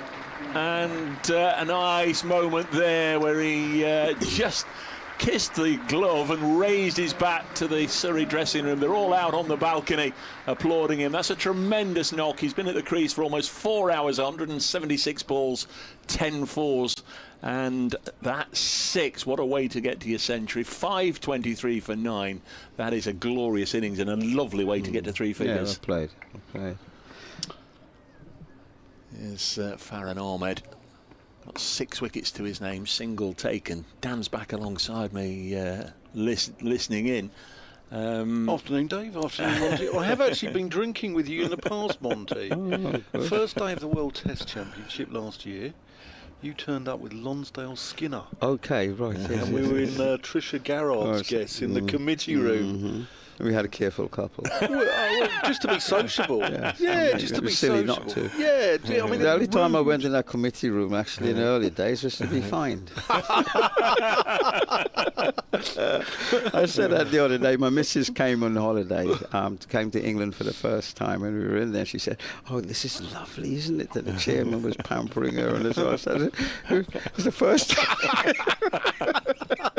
It's the first time this is happening to me in here. Every time I came in, it was to sell out some more cash to them. What was that for? What sort of things were you getting done? It's late, just late silly on parade? things. No. Quite good, that sort of thing. Being punctual, and that was wasn't my greatest strength when I was younger, but I improved a hell of a lot with that. It was more stupid things, really. Dressing room pranks and that sort of thing. Well, we're before the watershed, so let's keep it nice and tidy here. What I wanted to do is a break in play at the moment. What I want to talk to, we've had Roland Butcher on as third voice quite a bit, and we're talking about London derbies, Surrey, Middlesex, and you know, you had Sylvester cranking it up at him, but you had like Wayne Daniel steaming in at you back in the day, didn't you? He was no slouch. No, he wasn't. No. Well, the thing is, I mean, Middlesex has got me in the history books anyway. Ahmed to Worrell, who bunts that out to long on for a single. Playing Middlesex, we had a game where we tossed the coin in the first day, and the first 2 days got washed out, but because the coin was tossed, and I used to have tossed, and I was opening batting at the time. Right. I became the first player to get a pair before lunch, and the only one. I don't think it's not something I'm proud of, but people keep reminding me every time I go to that place. Don't forget. Was that at Lord's or at the Oval? At Lord's, yeah. I tell you what had happened. They tossed the coin, and it rained for 2 days, so it means that they had to bat anyway. We batted first. Sudarshan, that's gone up in the air, and that's 7 wickets for Ahmed. What a debut for the young man. Sudarshan perishes for 105 off 178 balls. 6. But what a lovely spell of bowling in his 51st over. I mean, this games of league cricket don't last that long. That's incredible. 7 for 140. He's 16 years of age. Absolutely amazing stuff. Surrey 525 all that. Does give us a couple of minutes. We'll let you go in a minute because I'm sure. That's all right. That's right. We continue. I want to continue the one about that pair before lunch. So anyway, they tossed the coin, and because we had elected the bat, so the third day we had the bat, and I bagged. I used to open the batting at that time, and I nicked one off Selvey, the thing, and we got rolled over for about 40 odd or something, and we had to bat again before lunch. Second ball, bagged him, and now what I thought about it is then there's somebody come. I'm sitting there miserable anyway. This guy come in, he said, "You didn't know you got the record?" He's patting me on the back. He said, "It's never been done before." Pair. I said, "People got pair." He said, "No, yours is before lunch." So I've had to live with that. What about when you faced Sylvester in the nets? That must have been quite an interesting. Quite trying, yes. Yeah. That's when I invented the first chess pad. I used to get a telephone directory, tie it around ribs, and go out there because Sylvester never had friends when he was bowling. Never. So no, he didn't have friends when he was bowling. If I went in there and I was annoying, he would let me have it. So part and par of it. But it didn't do you any harm. No. I mean, when your hand speed starts going and you play him, you go out, the rest is like cannon fodder when you go out to the match and play. You know? Wonderful man. Shame that they took him so early away from us, but both on and off the field, you know. I remember going to Nottingham and a kid was hovering around, and I said, "What do you want?" He said, "I want to talk to him about bowling." This kid played for Nottingham. So I said, "Go and talk to him." And Silly sat down there for over an hour telling about this guy about hand speed in and out the gather, attacking the crease because he didn't have a long run up. You know, and the kids, you could see this guy, it's like, being fascinated with what he was being told. You know, and he was good at things like that. Clarky, real gent. It's a shame that they took him so early away from us. It is indeed, Can I just alert you to something? It's 3 o'clock, and in a moment there'll be a screeching, a piercing in your ears. I don't want you to get too alarmed. To be right now, you're all right. You're all right. You're all right. We'll turn you off so you don't have to put up with it. But Radio Nottingham in just a minute are going to come for an update so we can tell them what's happened. But in the minute or two that we've perhaps got. Absolutely great to see you, and thanks so much for coming up. How is the golf handicap then? If you've come up, are you playing with Bash? It's still a handicap. Are you going to play with Bash? Well, hopefully we get a game in, or else I'll come back up and see him in the next couple of weeks or so. That's the plan. And there'll be a nice tea on for you a little later on. And what's the plan? Are you going back tonight, or are you staying up? No, I'm heading off to Sussex on Sunday, so I'm going to stay tomorrow. I'll hopefully get 9 holes in somewhere. Well, we might just pop down and see you at close of play then if you're downstairs. Right. Those things don't tend to wrap up too early, so there's a lot of lovely people downstairs. Thank you very much for the invite. Most appreciated. Thank you so much for coming up, and I'm sure all the Surrey listeners and viewers, there's that noise in your ears, so we'll break off now, but I'm sure all the that's all right. Cheers. Thank you. Thank you so much to Monty Lynch for coming and sharing 20 minutes with us. Just going to do that update for Radio Nottingham.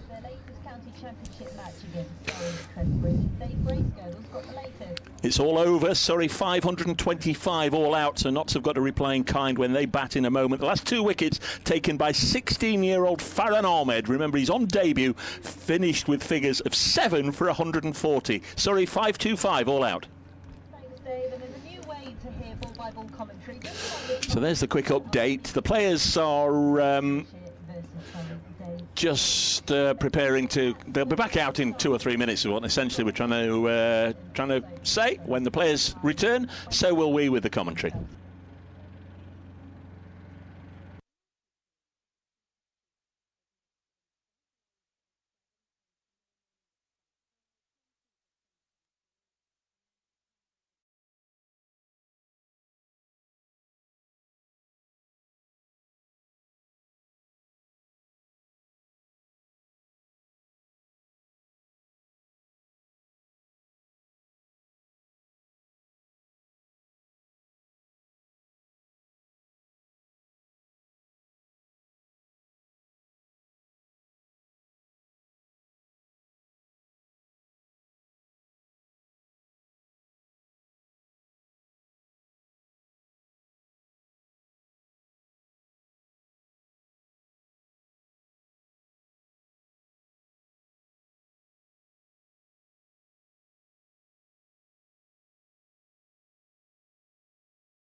Dan Whiting, and I'm delighted to be joined by the voice of Nottinghamshire cricket for the best part of 2 decades, Dave Bracegirdle.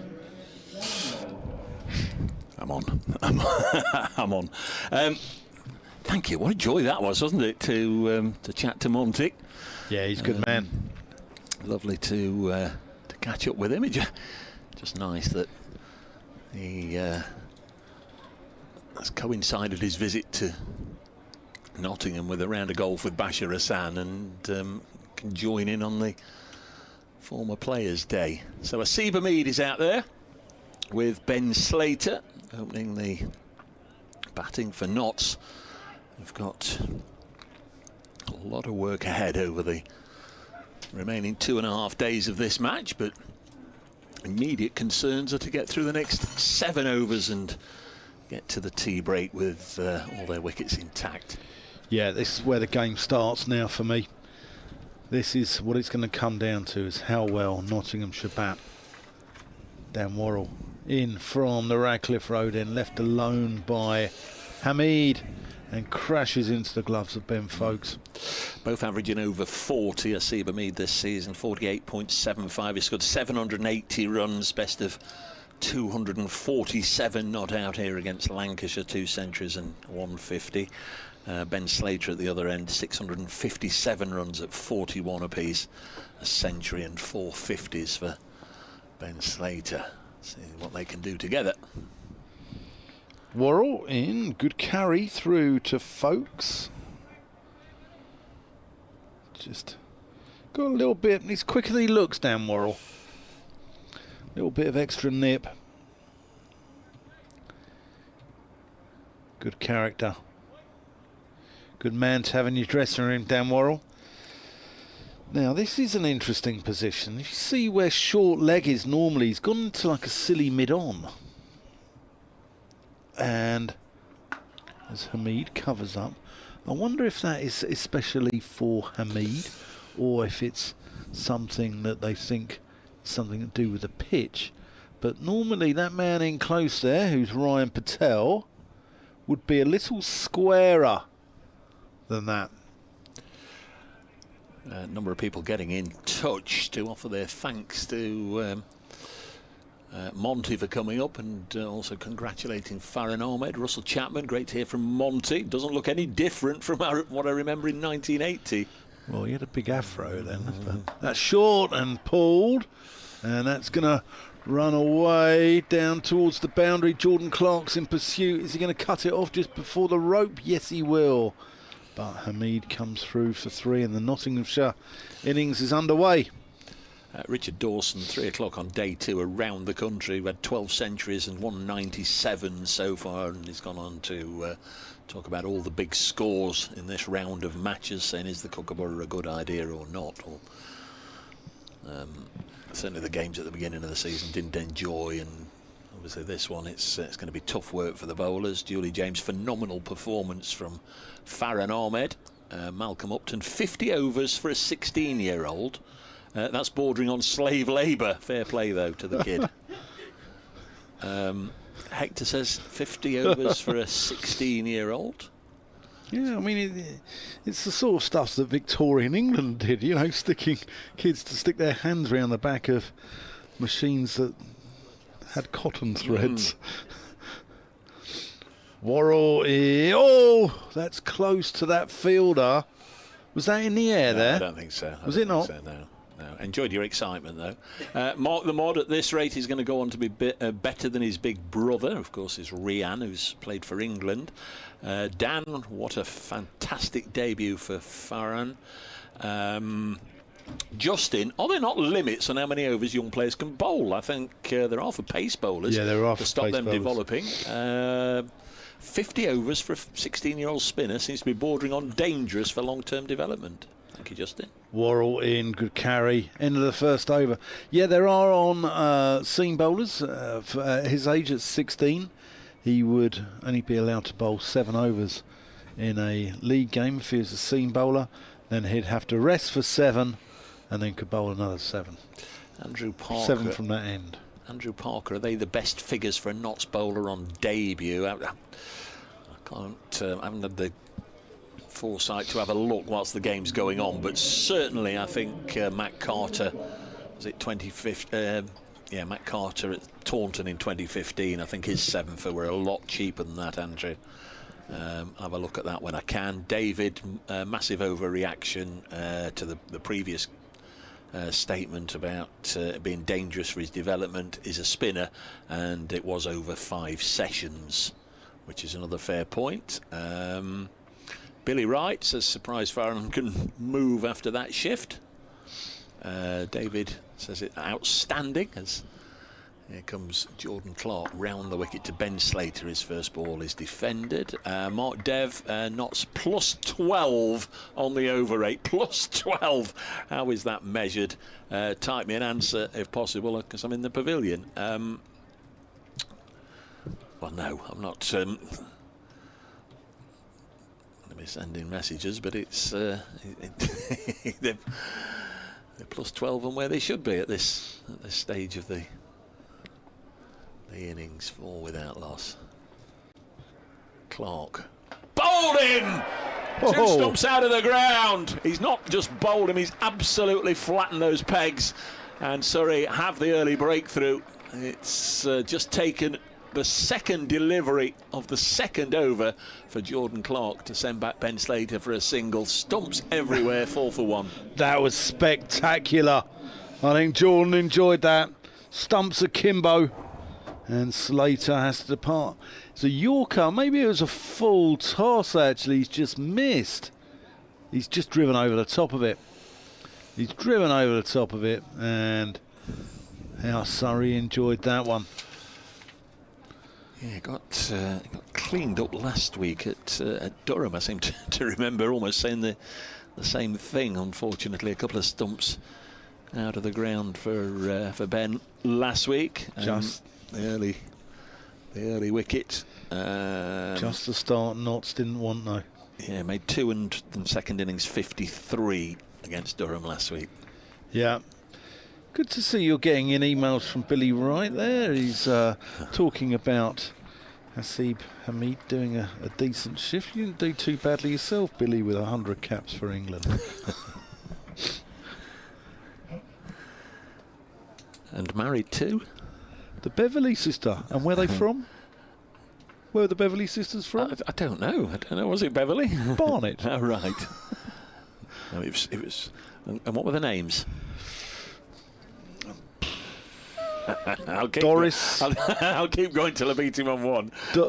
Doris, Beverley, and he was married to Joy, and the other 2 were Teddy and Babs.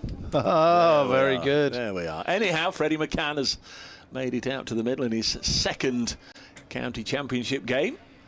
He scored a half-century and a duck at Durham last week. Had a fairly lengthy bowl, as did most of them in the Surrey first innings. 525 all out. Surrey, and they've got the early wicket. 4 for 1. Did say that Notts' first goal, as McCann gets away with a boundary, cutting this to backward point. Took me by surprise then. His first aim would be to get to tee. Weren't able to do that. It's Farhan. 8 for 1. McCann on strike, on 4, gets this one into the offside for a couple of runs to move on to 6. 10 for 1. What's that noise? Is it a car alarm? I think so. I think so. I'm just working out the spin. Hamid, did he bowl spin as well, didn't he? 1 over, yeah. Yeah. 111 overs of spin. 111 overs, phenomenal stuff as McCann pushes this to point, and there's no run. I mean, Patterson White got through 45. That's not, you know. Just mind-boggling, isn't it? Yeah.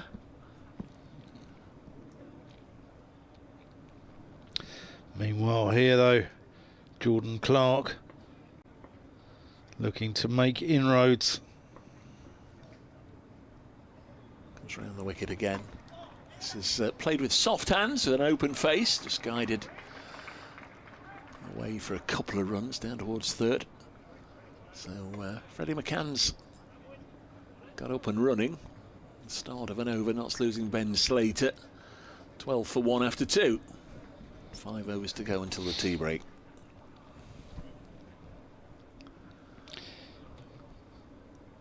Yeah, it was a spectacular one, wasn't it? Because middle stump stayed there, I think, and off and leg both went out the ground. It's not often you get that. I have seen all three come out the ground. That was John Simpson collecting a throw-in from the boundary at Lords, where he got his geography completely wrong, demolished all three. I don't think I've ever seen a bowler knock all three out. No, I don't think I have. A little bit like Skittles, wouldn't it? Yeah, yeah. Some movement behind the arm. Or a door, perhaps a door open and the glass, the sun glinting off the glass. Yeah, it's a door, they won't close it. Yeah. One of the hospitality boxes. Frankie Worrell just giving them some friendly advice there. He's a polite lad though. What a bowler as well. What a bowler.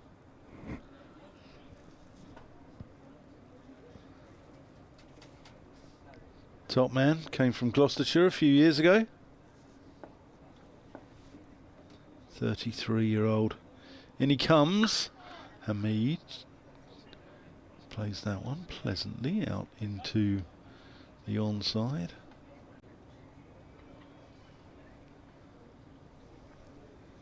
Angled run. So it's from a tree in his back garden. You know that when he was a kid. That's why he's got an angle run. All right.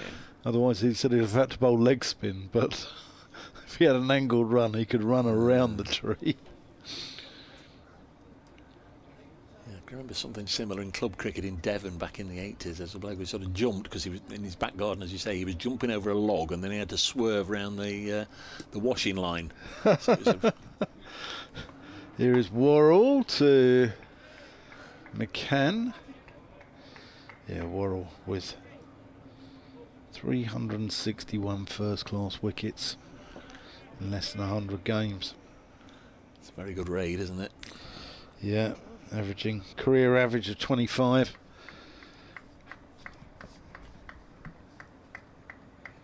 Pretty decent figures.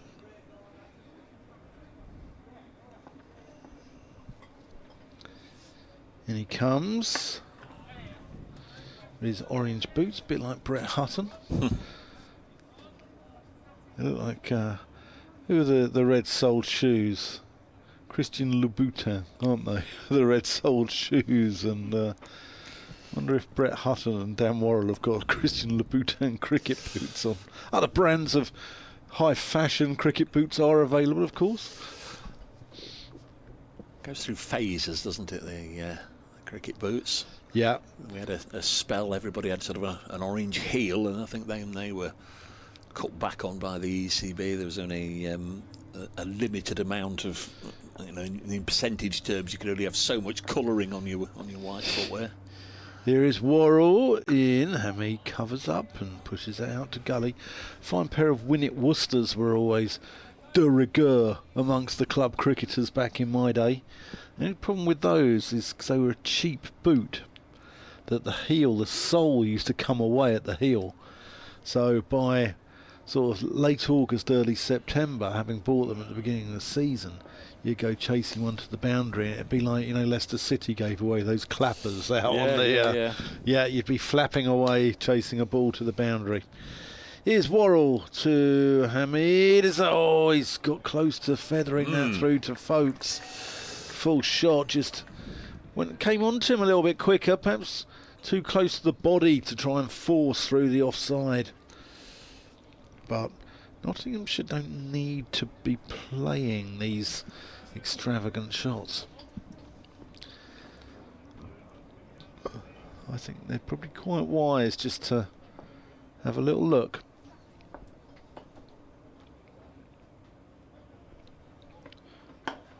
Defended. Out to Clark at mid-on. He'll keep the ball and he'll take the next over from the Stuart Broad end.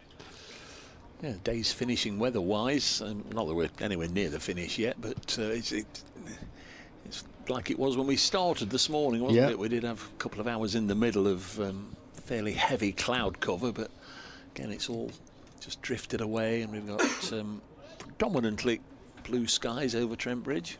A few fluffy white clouds around here and there.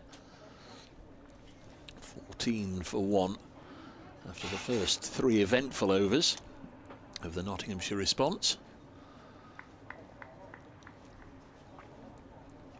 Surrey making 525. Big century yesterday for Rory Burns, 161. Sai Sudarshan finishing with a century today. There's Clark round the wicket. McCann pushes it square of the wicket on the offside. 7 wickets to Farhan Ahmed.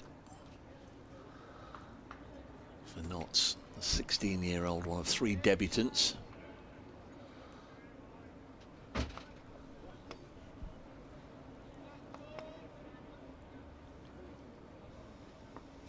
Clark retreats into the distance and then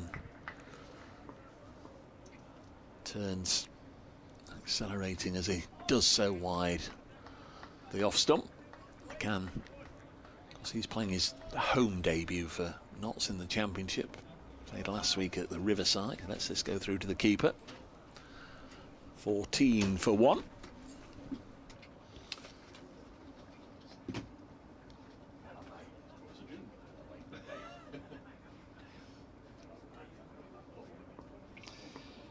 Yeah, Jordan Clark coming in from the Stuart Broad end.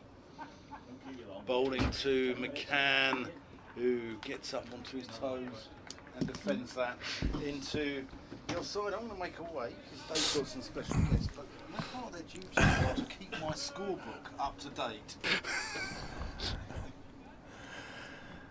Thanks to Dan. More from Dan in a moment. We'll just drag a couple of chairs into position here and welcome a couple of guests in just a moment. Next ball is driven down the ground past the stumps just to the onside of straight. This is a decent start made here by Freddie McCann after Notts lost the early wicket of Ben Slater, and they'll come back for a couple. 16 for 1. Freddie McCann on to 11 as Dan just said, thanks to Richard Stevenson, and the day being the Nottinghamshire Past Players Day, one or two very, very kind guests are popping up to see us. Some people, I understand, have travelled all the way from Derbyshire to be here. Some have travelled all the way from Lincolnshire to be here, as the next ball is defended. But Wayne Dassault has come halfway round the world to be here to say hello this afternoon, and we'll say hello to him, and we'll also say hello to Matt Dowman, former teammates, of course. Good afternoon, gentlemen. Thanks for popping up to say hello. I hope you're having a lovely day, first and foremost, and I hope we've not dragged you away from your friends, your former teammates, and a very, very good lunch and afternoon tea for too long. We'll not keep you for too long, as this one is pushed into the offside. Wayne, that's right, isn't it? You obviously played here in the 90s, and then off you went. Yes, that's right. Yes, had a few enjoyable years here at Notts, and then my wife took me over to sunny Adelaide in Australia, so that's where I've been residing for the last 24 years. So yeah, it's been good, but great to be back at Trent Bridge. There's a bit of a lilt there, isn't there? There's a bit of a lilt. Apparently so. Apparently, there's a big one. Yeah, I don't notice it, but I'm being told that I do sound a little bit like I'm Australian. Yes. Are you having a lovely day downstairs? I mean, I don't know how often you are able to get back, but I guess this is the first time in a while you've been able to catch up with so many former teammates. Yes, it's been a really good afternoon so far. As Worrell comes into bowl to the Notts skipper Hasiba Mead, as is pushed up to mid-on. Yeah, unfortunately I'm actually positioned next to Matthew on the table, and he's still telling me about some of his knocks that he's played back in the years, but no, it's been really good. I knew you were coming up, so I just had a little look, and I saw you started off your first class debut here against Northampton's first dismissal. Curtly Ambrose, they threw you in at the deep end, didn't they? I remember that, yep. I would imagine, as Worrell bowls, and it's defended on the offside, 16 for 1. Yeah, very exciting times they were. Yep, making your debut, and obviously against great opposition and things, you never knew where you were going to finish up. But yeah, it was good. And some great memories from you. Told you, like you said, just 2 or 3 years was it, and then you went down the road to Derbyshire. But in your second game, you got a century here, and a big opening partnership with Jonathan Wildman. See, I've been doing a bit of homework. A big opening partnership as Worrell bowls, and it goes through to the keeper. Yes, yeah, that's right. Was that Cambridge? Yeah. Yeah. I look. I used to come down here as a teenager from school. Dad used to pick me up, and we used to sit straight opposite here and watch every last session's play from school. And all I ever wanted to do was play for Nottinghamshire. Great days, weren't they? Great days. I could hold a cricket bat, and I was fortunate enough to be able to do it. Where was home? Ruddington. Right. Yeah. Yep. And did the county pick you up from playing club cricket, or were you sort of attached under 11s, 12s, and so on? Club cricket. Right. Yep.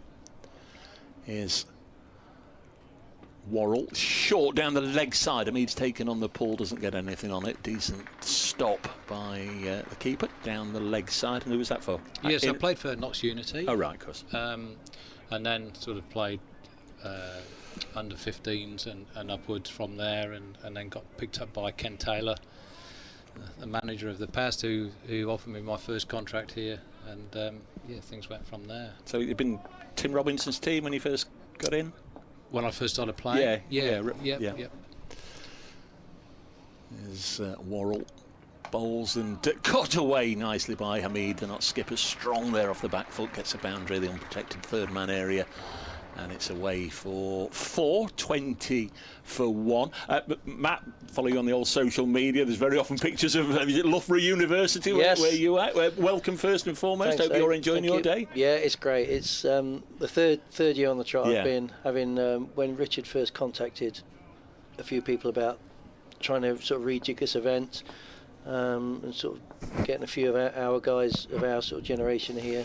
Next ball on its way, and Hamid, the Notts captain, defence. Early on I was a little bit unsure, but say it's the third year and I've loved every minute of it.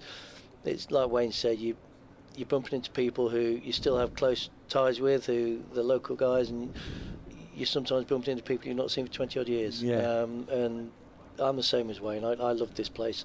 I think I first came here when I was probably 13, 14 with my dad to watch England, New Zealand in the Test match.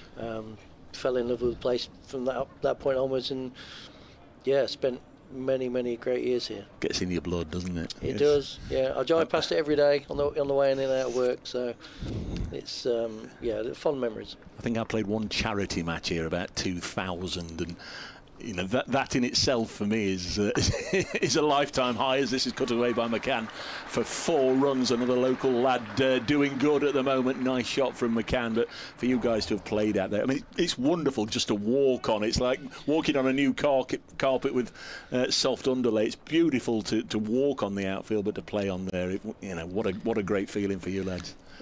Yeah, it's just the atmosphere about the place. With it being a tighter ground than some of the other test venues, it's. I was here at one of my good friends' weddings last year, and I was fortunate enough.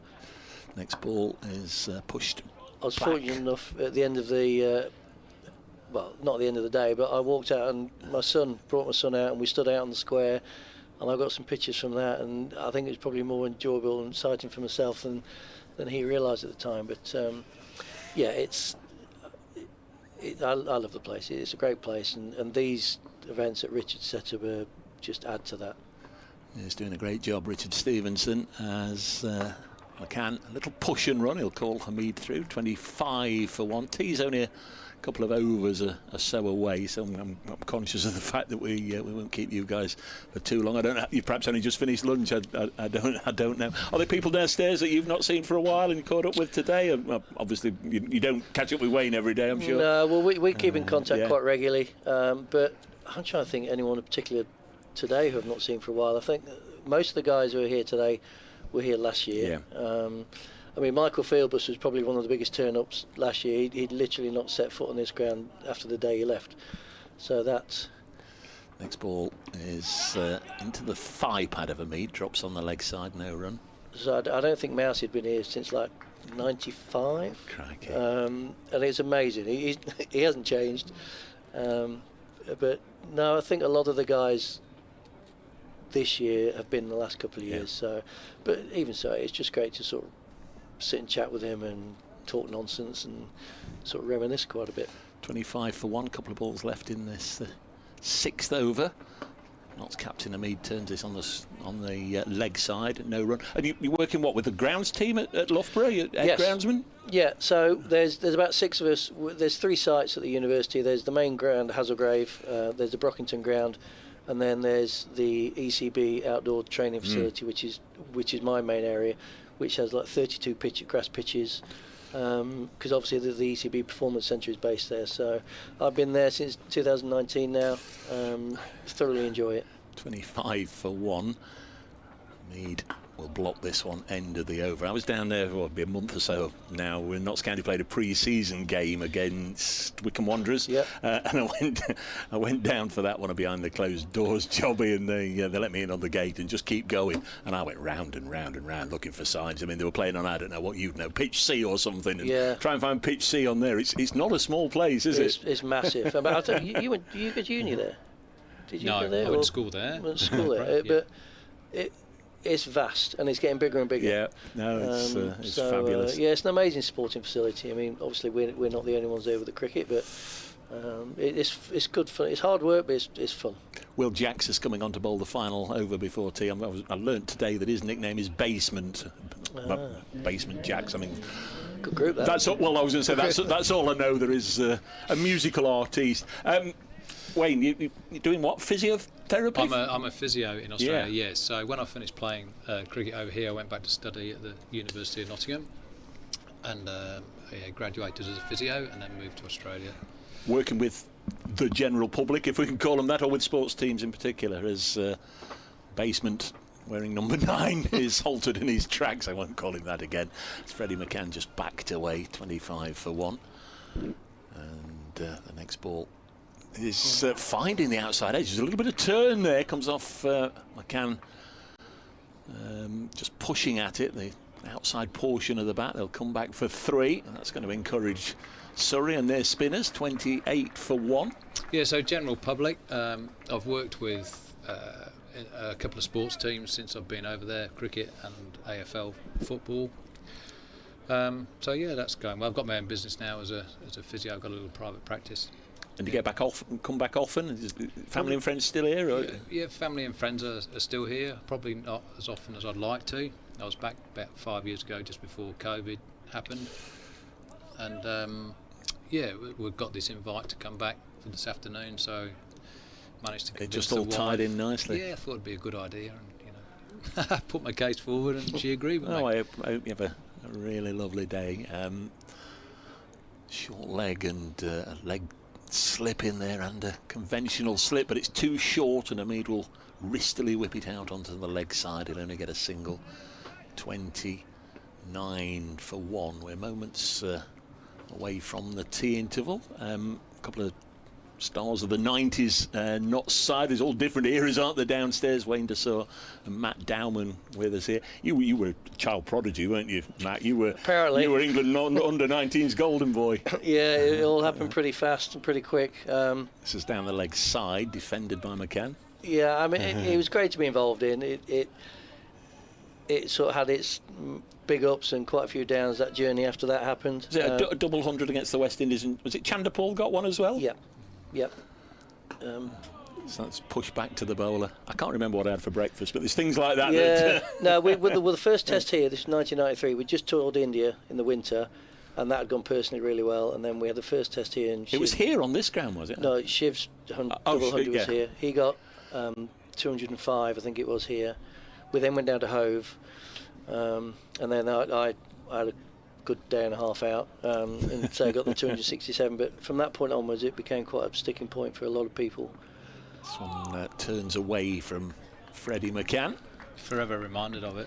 Yeah, well, the big issue. Sorry for reminding you how good. No. Well, the big issue is Shiv obviously then went and played Test cricket that winter against England, and because what I'd achieved that same year, everyone was like saying, "Well, if the West Indies are chucking this boy in, that's right. Why aren't England?" Yeah. And there was never in a million years. I'd not even made my first team debut, so it was never in a million years was I ready for that at that time. But it became quite a big thing that year. There was a lot of publicity, which back then no one was really sort of trained up on how to deal with stuff, and it became a bit of a struggle at times. But I'd never change it. It's something I'm very proud of. Bizarrely, it still stands. I think that record. So the longer it stands, the sort of I'll probably still get talked about a little bit in that sense. But it happened very quickly, very early on for myself, and I just had to follow that up as best as I could. Did say it would be tea. Of course, tea. 20-4, or when 32 overs remain, they're going to squeeze an extra one in, as we saw from the knots over rate. I don't know if you guys played with spinners who rattled through their overs as quickly as Farhan Ahmed and Liam Patterson-White, but knots are plus 12 on the over 8, so there'll be one more over here to squeeze in before the break. 30 for one. There's a nice looking shot up to mid on. And did you have that same sort of pressure when your second game here, got a century, big partnership with Jonathan Wildman? Here we go. No, nothing like the pressure that Duma was under, unfortunately. The big when I did finally make my first team debut, we played Surrey here in the Championship game. Wayne was my landlord, and the bizarre thing, Wayne was batting when I walked out to bat, so excuse the pun, but I did feel pretty much at home when I came out to bat because Wayne was at the other end. Is that when Adam Hallioke hit you on the head? I think I was dropped first ball. I think I got a leg stump half volley. I think off Cameron Cuffey or something. I think I got dropped. I could picture it now. I can see exactly where he was. I think David Ward dived full length and dropped it first ball. I think I got 5 first innings, then second innings, unsurprisingly for me, I got a fancy 30 and then got out. But so I walked out to bat for my first last debut with Wayne at the other end, and say he was my landlord at the time. So it was a comfortable environment to be in. Good memories. 3 balls left before the tea break, and thanks ever so much, both of you, for coming up. Hope you enjoy the rest of your day. And if I know you're often in the area, so please next time you're in, come and say hello. Yeah, and I can take over from Jono, because I listen to Jono all the time. Well, certainly. I mean, is he downstairs? He is downstairs. Yeah, well, I would imagine he'll stick his head through it somewhere. Is he wearing his Leicestershire tracksuit? No, he's got some jacket on with elbow pads on, I think. So this is pushed out defensively, and there's no run up. I need to catch up with him. I need to catch up with Samit as well. I'll never play for Derbyshire. Samit Patel, he's downstairs as well, isn't he? Well, there's a few of us. There's 3 of us now, because obviously I made that transition, and I was originally going to Glamorgan after I finished here, but that all sort of fell through, and then out of nowhere Derby were like, we need an opening batter, so I was like, okay. Then obviously Wayne you started with a ton at Derbyshire, didn't you? 30 for 1 as this is nicked by McCann. There's no slip there, so that's gone for 4. And is that it? It is 34 for 1 at tea. That's probably a stat that you should probably tell me, David. I'm not very good with remembering those sorts of Oxford University, things. I think yes, you got I think you got a ton on debut. And I know we played at Lords after that, and Kim Barnett declared on me when I was on about 96. Really? In my first championship game for them against Middlesex. I do remember that. Ooh, and what was your reaction to that? Did you? Oh, look, it was the best decision for the team because it was at lunchtime. So I did. Did he get notice? We're going to declare at lunch. You've got 3 hours to get the 15 you need. Or? No, I didn't. But I knew that we were looking to declare, so we were pushing on just before lunch, and he apologised to me at lunch, and he said, "Look, I have to do it." And I said, "I completely understand," and I was I was happy with that. Looking back on it now, because it finished in a draw, looking back on it now, I was thinking to myself, yeah, you probably could have just given me another. Mind you, it might have been an hour the way I used to play. Yeah, but an hour 100 of Lords. Loving the stories, loving the lilt. There's been a lot about Nottinghamshire accents in the paper the last week or two about Sherwood on television, whether they've got it right, but loving the lilt. Great to see you guys. Thank you. You both gave me a lot of pleasure watching Notts when I did all through the years, but it's great to see you today. Enjoy the rest of your day and all the best with everything you do. And you're always welcome. Thank you. Very, very kind of Wayne Dessau and Matt Dowman to pop up and say hello here in the commentary box. It's tea at Trent Bridge. Notts are 34 for 1 after Surrey made 525. The players will be back out in 20 minutes, and when they come out, the commentary will resume, and we hope you'll join us then.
Welcome back to Trent Bridge, everybody, just as the umpires return to the field for the final session here on day 2 of this Division 1 County Championship game, a match that is, in simplistic terms, being dominated by Surrey at the moment. 525 they made, centuries from Rory Burns yesterday, Sai Surasyan today, and then Notts in reply, losing Ben Slater right at the start of their innings. Slater out for 1. That was 4 for 1. We'll be just doing a quick update for BBC Radio Nottingham in a moment or two. Cricketers are on day 2 of their latest county championship match against Surrey at Trent Bridge. Dave Bracestone has got the latest.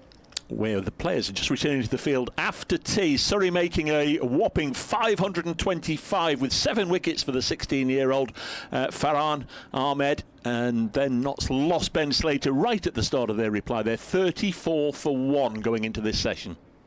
Thank you, Dave. And there's a new way to hear ball by commentary. Turn the smart speaker to ask the BBC sounds to play Nottingham. So there we are, a Nottinghamshire's weather staying dry. quick update for local radio listeners, and we'll be underway in a minute or two with Kevin Howells not too far away, Dan Whiting even closer, and Nasser Hanif just to my right, watching as Will Jacks turns his arm over. Looks as if he's going to get the first over after tea. Notts 34 for 1, replying to Surrey's 525. Going to be very much backs against the wall stuff for Notts over the next, well, certainly for this session. They'll look to bat all day tomorrow if they can, try and steer clear of any danger, avoid the follow-on, and then see where the game takes us. But that's going to be the long-term priority. Is Jack's going to get us underway. First ball's a full toss, and Asiba Me says thank you very much. That's an extra slice of cake on top of whatever he had for tea. God, that was a nice little lollipop. Help yourself 4 runs ball. Beautiful, wasn't it? Beautiful, Hamid. And my microphone, I need to turn it on. You picked the wrong one up I again, picked the wrong you see. one. Ah. Oh. Jack's bowls again, this time a better ball, defended. Right, I think I'm on the right microphone now, and that one goes that way.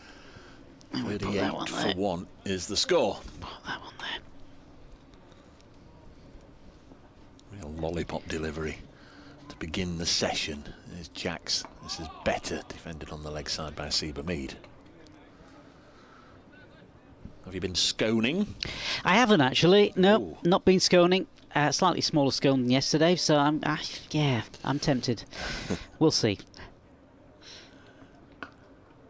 Mead happy to block the next ball. No run. Huge task ahead for Notts here. Yeah, bright sunshine again, which is good. Yeah, it's been nice, hasn't it, today, really, all around. Starting the sporting weekend here as this is turned on the leg side. Who's that doing the fielding under the floppy sun hat? Just hoping he's going to turn and show us his number. Oh, it's Conor McCurt. Conor McCurt. It's a short, pulled away onto the leg side. In fact, through the leg side, there's nobody there. And away for a boundary. That was fiercely struck. And away for 4. Yeah, nice looking shot from Asiba Mead. His second boundary of the over takes him to 80, 42 for 1. I was just a little surprised that, in fact, with all due respects to Big Connor, I'd forgotten about him because he didn't open the bowling. They opened with Dan Worrell and Jordan Clark, and then Will Jacks came on before tea. We're going to get spin at both ends by the look of it. Yeah, Cam Steele is the bowler's coming on with a goatee by the looks of it from the portrait that we're seeing in front of it. But no, I don't think he has got a goatee anymore. He's clean shaven now. Not that I can see that closely from here, but certainly that's what Dan was saying earlier. He sort of spins a delivery close in, just gets his bowling into some sort of rhythm before he comes in to bowl his first delivery of this game. And he's going to be bowling to Freddie McCann. Let's have a look. First ball comes in and it's played down into the offside to mid-off. No run. He was seen off very quickly and cheaply in his innings earlier today. He was run out coming back for a risky second. Good throw in from the boundary by Ben Slater. Had to go for 7. Here he comes again. And this one again played in just onto the offside again. Ball trickles out from the bat of Freddie McCann, who's on 23. Hamid on the other side is on 18. Nottinghamshire 42 for 1.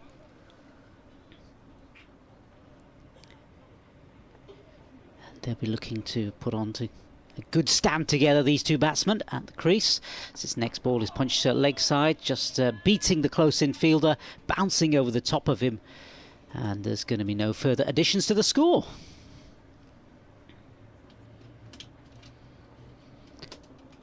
Let's see this next delivery now from Cam Steele. And he comes rather. And that's just punched to the leg side. There's going to be no runs there.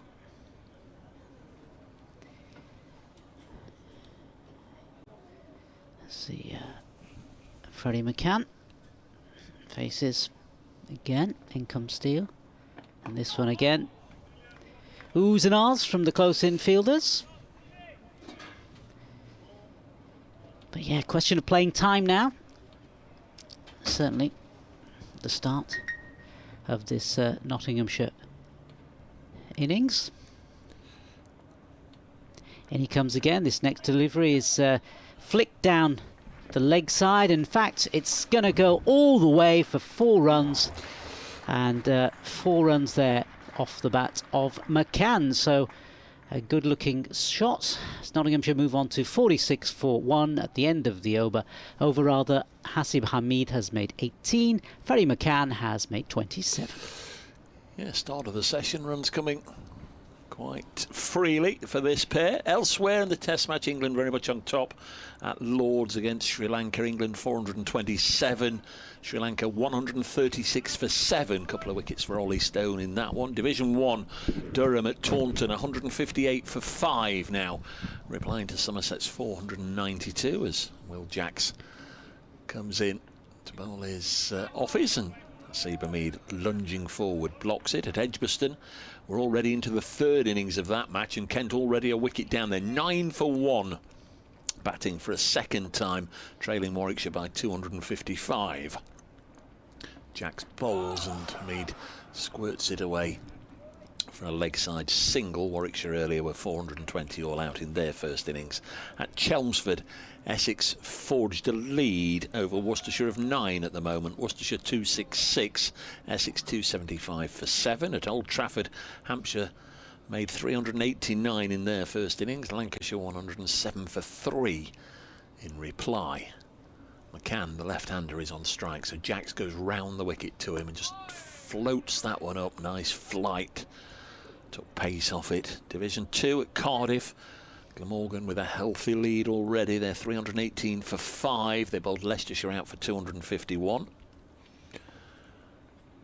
Next ball is pushed away for 1 more to Freddie McCann. Moves on to 28, 48 for 1.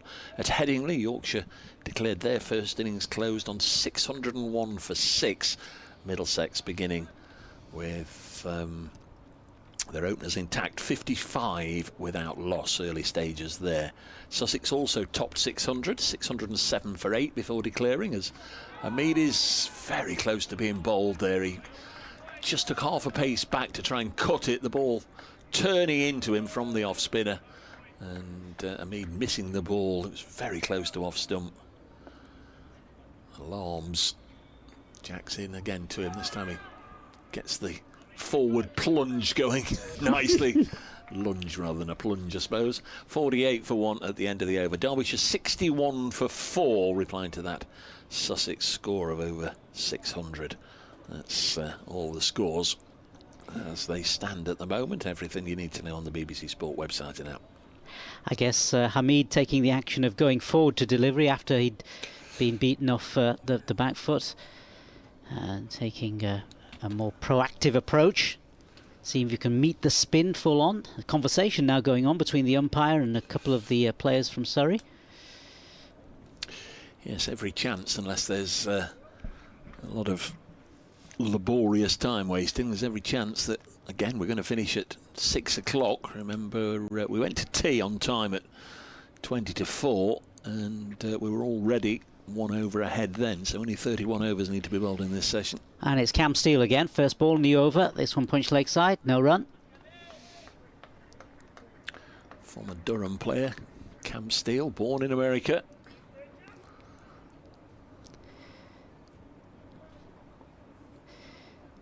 So readies himself, comes in, next delivery, and this one, it's pulled squarish and towards the boundary. In fact, goes for 4, pulled towards that mid-wicket boundary and going for 4 runs there. 4 glorious runs for Freddie McCann, 32 to him now. Yeah, the life of the leg spinner. He can bowl the most wonderful deliveries, any leg spinner, and can also just as equally send down a half tracker that sits up and has to be hammered out to the ropes, and that's what happened there.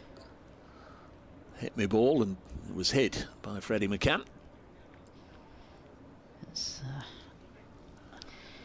Freddie McCann faces again, and this next delivery from Cam Steele is just flicked off his pads down leg side.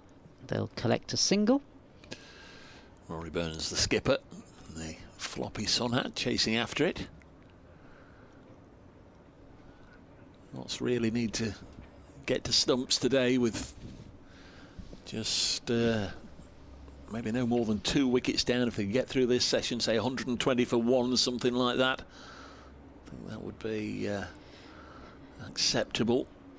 I guess with Hasib Hamid there, they've got a man who can play the long innings. And he's done that before, hasn't he? Yeah. So it's going to be Cam Steele in again. This one is played beautifully, in fact, by Hamid, the player just mentioning, and that's through the... Well, that's a 50 partnership through mid-wicket. He's bowled a half tracker earlier in the over, which Freddie McCann pulled away for 4, and he's overcompensated there, almost a waist-high full toss that Hamid wasn't going to miss out on.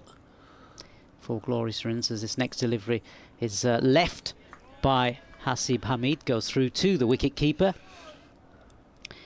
Yeah, he's played a few nice shots, certainly in the last over as Hasib, and now again, beautiful shot through mid-wicket as Cam Steele comes in again for this next delivery. In he comes. This one played through the offside, and they'll collect a run there, taking the Nottinghamshire score on to 57. I beg your pardon, 58 for 1. Hasib Hamid has made 24. Freddie McCann has made 32. Yeah, 2 uncertain overs really from Cam Steele. 2 overs none for 13. Just having a little bit of difficulty in pitching it in the right areas. Interesting to see how long Rory Burns gives him to start to tighten it up and become the threat that we all know he is. It's going to be Will Jacks from our end of the ground. He's bowled 3 overs for 14. So Notts just keeping the board turning over at the moment. 58 for 1. Here on BBC London, BBC Radio Nottingham as Jacks bowls. Nice flight, floated up there, Ben Folks. Takes the ball and gets himself into a position to lift off a bail. If a back foot had been raised, it wasn't. Jacks in once more. Nice high action and drilled back to him by the Nottinghamshire captain. And watching Folks before, he's a good keeper to spin as well, isn't he? Excellent, yeah. Certainly one of the top glovemen in the land. Slipping a short leg in there. This one's short, and it's played to shortish mid-wicket where Conor McCurr is loitering with intent. Again, I think if I'd got a Conor McCurr in my side, I'd have had him.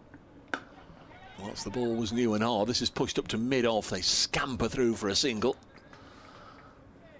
One more to the Notts captain, moves to 25, 59 for 1. Partnership worth 55 after Ben Slater.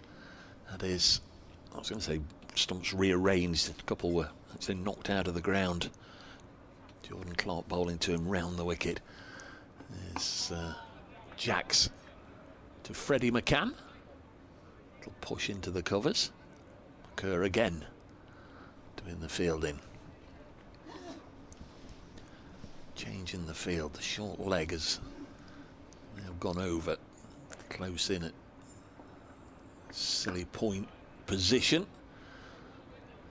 And nicely blocked by McCann. End of the over, 59 for 1.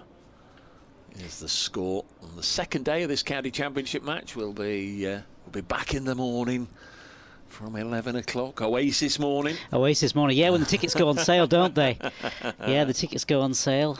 Some people, I think the millions, aren't there, who are going to be on their computers, their mobile phones, trying to get themselves onto these lucrative tickets. What are we going to hear tomorrow? We're going to hear I got some, and we're going to hear the system crashed. Exactly, and the whirling wheel is going to go round and round on some of those computers. And there'll of course be those people who will buy them and purely sell them on.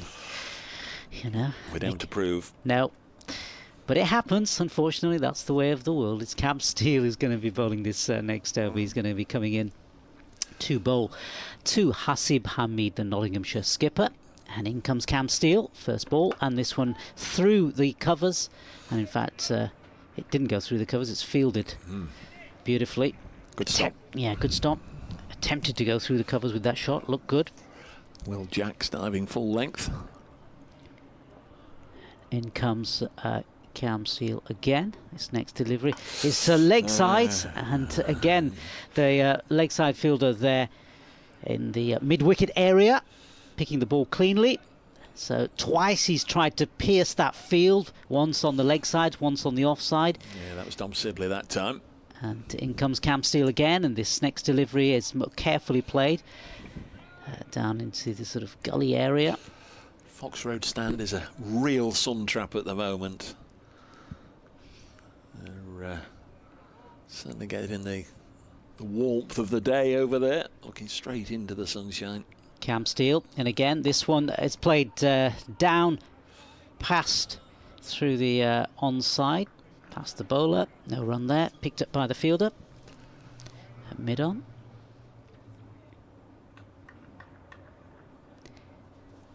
Interesting little phase of play this.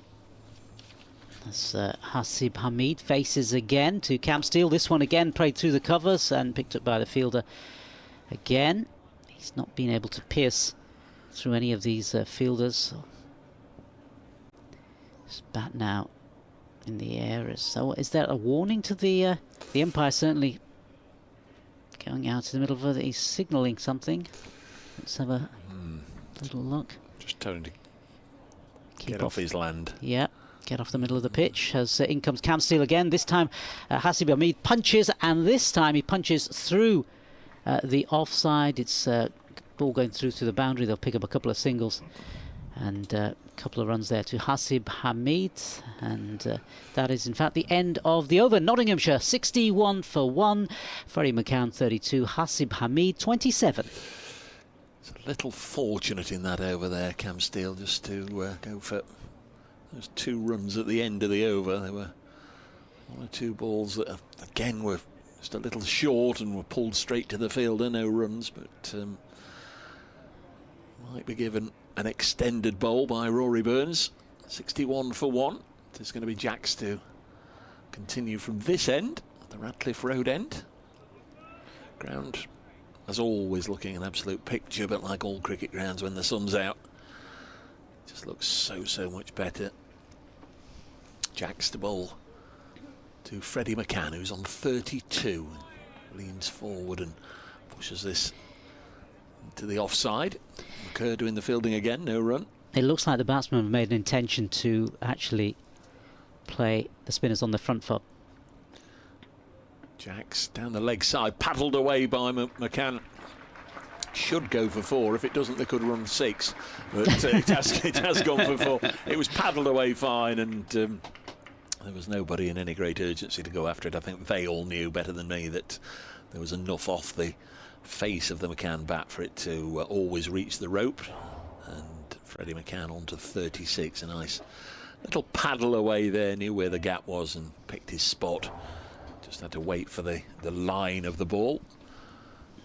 Here's the next one, and it forces Freddie McCann onto the back foot and just blocks the ball out into the cover region. Again, Conor McCurr doing the fielding, 65 for 1.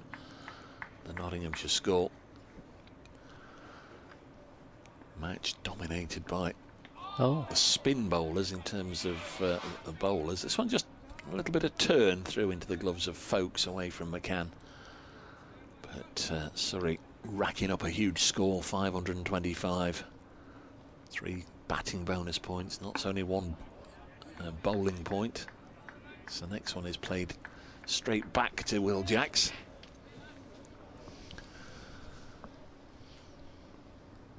Good crowd in. Jacks again, bowls and eased into the offside, and McCurr does the fielding, 65 for 1. Tomorrow it'll be a slightly different sort of crowd, because very often on a Saturday when Forest are at home, as they are tomorrow, we'll be able to see quite a large number of red shirts scattered all around the ground, and then probably from about I don't know, 1:45 onwards, those people will disappear, and then they'll come back again at 5 o'clock.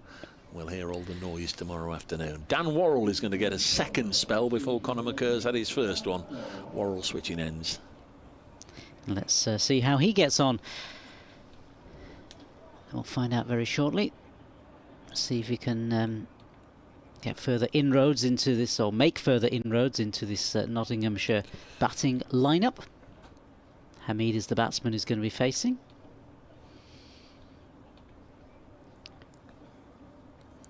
Yeah, so they'll see if they can get a couple of wickets this afternoon. Nottinghamshire's key role this afternoon, keep their wickets intact.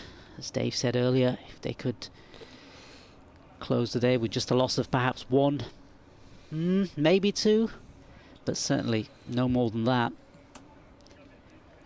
No, they've got to win this session. Yeah. It's Ben Slater before tea, but they've got to win this session. Hamid and McCann they've got to bat through. Well, one of them's got to bat through, and at very worst, I would imagine, they can afford to just lose 1. As in comes Worrell. First ball, new over, and this one pulled by Hamid and pulled to the boundary through mid-wicket. 4 runs to him, and excellent shot from the bat of Hasib Hamid.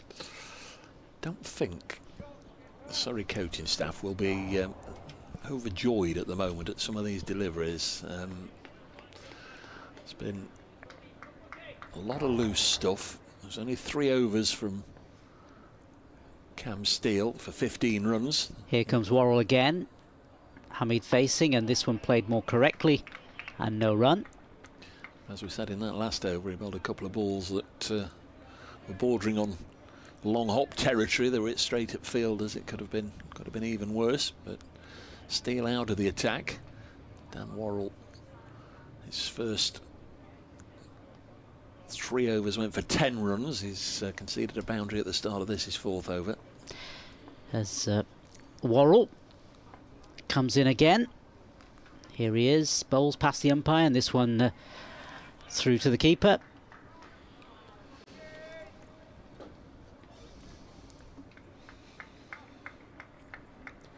Long drive this evening, Dan, and then you're off again for another match on Sunday, aren't you? What are you doing on Sunday? We need to know where you are, because it's quite interesting. My peripatetic, wandering, meandering ways around the English countryside. Yeah, I'm off to the ECB Disability Premier League in Neston on the Wirral. Worrell comes in again. This next delivery punched to the offside into that gully region. No run. But what I was going to say is I really like the look of McCann. I think he's got a little bit about him. I think he came out after the early loss of Slater, especially for a youngster like that. Was he 19? Yeah. And I thought, it'd be easy for, a youngster to maybe get bullied a little bit by this Surrey attack, and he's come out full of intent. I think he flashed away at his first shot, didn't he? I found a fielder, but he came out looking positive. Here's Worrell again. This delivery again just played out by Hamid. And you see, I mean, he's just like the modern day player, isn't he? You saw him sweep one fine off Will Jacks in the last over, and he's or lap sweep, and he scores in a 360-degree arc, which the modern player does, doesn't he? Yeah. I think he's a real star of the future. Young Freddie. And it's Worrell in again to complete his over. Let's see how he gets on. Again, pushed out by Hamid. End of the over. Hamid 31, McCann 36, Nottinghamshire 69 for 1. I meant to mention at lunchtime, actually, I know you guys were downstairs, won't have seen it, but I was watching at lunchtime, having a sandwich, looking out of the window, and mums and dads and their youngsters were allowed on the outfield, and there was lots playing with a bat and ball, and I can only presume it was a dad and lad.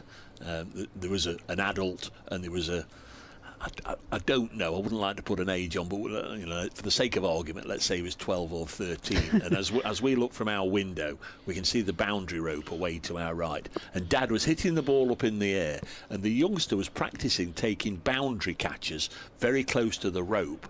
And well, you're smiling and nodding, you've already saw it. He was also practicing the one that was going over the rope to catch it and throw it back in. And I just couldn't believe it. But did you see that as well? We saw him. Yeah. We mentioned it to Adam Sofronia at Surrey, who's the head of communications, as Jax comes in, and that's driven out to Tom Laws on the deep cover boundary. And they said that he was there yesterday as well. Brilliant, wasn't and it? He didn't Brilliant. drop a thing. No. He did not Brilliant. drop. Yeah. Yeah, we were watching that, weren't we? It's amazing. He catches pigeons, that lad. Yeah. I mean, I don't know if he's older than I'm saying, but whatever. He like you say, it was he's brilliant, about 12. brilliant technique. I'd say he might be even younger. That's just nurdled into the onside by Hamid. Hamid's looking fluent as well. He is he's indeed. timing the ball very nicely. As I said, he's had some bad balls though. But Yeah, to be actually practicing that, taking catches on the rope, but also practicing the one that goes over the rope to take it and flick it back in. Yeah, brilliant. Fantastic. I hope he's playing somewhere tomorrow. He should be playing cricket. He should be playing league cricket somewhere tomorrow. I hope he is. Yeah, I think, unless they're a county player, I'm not sure they're allowed to play under 13 these days, are they? I think sort of safeguarding from the ECB, as that's pushed into the offside. Conor McCurr in there at short cover. Ryan Patel in at silly mid-on. So you've got Rory Burns at slip, folks keeping obviously. And then Sudarshan at backward point. Conor McCurr at short extra. Ryan Patel's just been moved into leg slip as Jax comes in. And that's been hit out to Laws at a conventional cover. Mid off, you got Jordan Clark, mid on, Dan Worrell. And then Cameron Steele out in the deep, and Dominic Sibley at short mid wicket. That's short, cut away, and that's 4 runs. McCann latching onto anything that's slightly loose. That wasn't that short. No. And he just rocks onto the back foot, gives himself that little bit of extra time. And that's a sign of a class player, that they've got that little bit of extra time, and McCann's got that. Yeah, these Surrey bowlers under a bit of pressure, I'm guessing. Now, you know, they haven't been able to maintain the same sort of control that we saw from Farhan Ahmed, certainly the way he was bowling. Yep. Here's Jax. It'll be interesting to see how this game pans out, because there's a lot of cricket to be played in there. There's still 22 overs left in the day today. I don't think we're going to get any weather interruptions. And Nottinghamshire will be positive. They'll look to try and get ahead of Surrey even, you know? Well, I mean, let's walk before we can well, run. I was going to say, it's an apt time to look at it, because they're on 75 for 1, so they need 300 from here to save the... Well, 301 from here to save the follow-on. I mean, that's got to be the ultimate goal. Yeah. Whether it takes till tea tomorrow, till close tomorrow, till first thing Sunday morning, whatever, that's got to be the initial goal. And if Notts were to get there, it makes it extremely difficult, I think, for Surrey then to press for the victory. Yeah, because I mean, I think points are what Nottinghamshire are after. Well, Warwickshire are after them as well. But, And it's going to be Worrell in again. Hasib Hamid is facing, and he pushes this delivery out. I'll try again with Sunday then. So the ECB disability cricket. Yeah. So is it a match? Is it a tournament? It's a tournament. What happens? It's the brainchild of a chap called Dr. Richard Hill, OBE, who is the head of disability cricket in the ECB, and it's the first. Well, the tournament started in 2022, so this is the third one, and it's a round-robin tournament. There's one in the north, one in the Midlands, one in the south. As Worrell comes in again, this next delivery is played just off his pads, flicked off. It'll come through for a quick single. And it doesn't have blind cricketers, that's a different game completely. Yep. But it has people with physical disabilities and people with mental disabilities and deaf. And it's a good standard. I think it's probably, some people capable of playing Premier Division of their, club cricket, or maybe one below that perhaps. So you've got people in there like Callum Flynn. Oh right, did the commentary with him at Southport. Yeah, he's the England physical. He's a very good player. Yeah. Spent 4 days with him at Southport. He's a lovely lad. Yes. Yeah, he's a great guy. And they play at some lovely. So it's grounds. what? White clothing, red ball. Coloured clothing, white ball. Okay. T20. Yeah, T20. So you've got 2 lots of games going on at the same time, and each side play each other once over the day. So it's 2 games going on over the day. Yeah, Fielder just being moved into the gully position as Worrell comes in again. This next delivery, in fact, is just punched into that sort of region, and they'll collect a single. And it's into a league, and then the final. So the one in the north is this week at Neston. Last week was in the south at Oundle School, and the one in the Midlands always at Loughborough University. And you're commentating? I'm commentating on that. So where's that, on the ECB on website? On the ECB channel, yeah. And the Loughborough is absolutely gorgeous. It's I've played snooker on worse outfields than that, I tell you. Loughborough? Yeah. Well, that's... Here's Worrell in again. And this next delivery just played out. Well, Matt Dowman, who was in, I know you popped out for your team. Matt Dowman, who was speaking to the former Nottinghamshire player just before tea, had groundsman at Loughborough. Right, yeah, he was talking about the wickets there. Yeah, no, there's absolutely wonderful facilities. Neston's gorgeous, where I'm going on Sunday. Right on the Wirral, views over the River Dee, over towards North Wales and Snowdonia. Very picturesque. Picturesque, as they call it. Here's Worrell, and he's in to bowl to Hamid. No run, just pushes it out in front of him.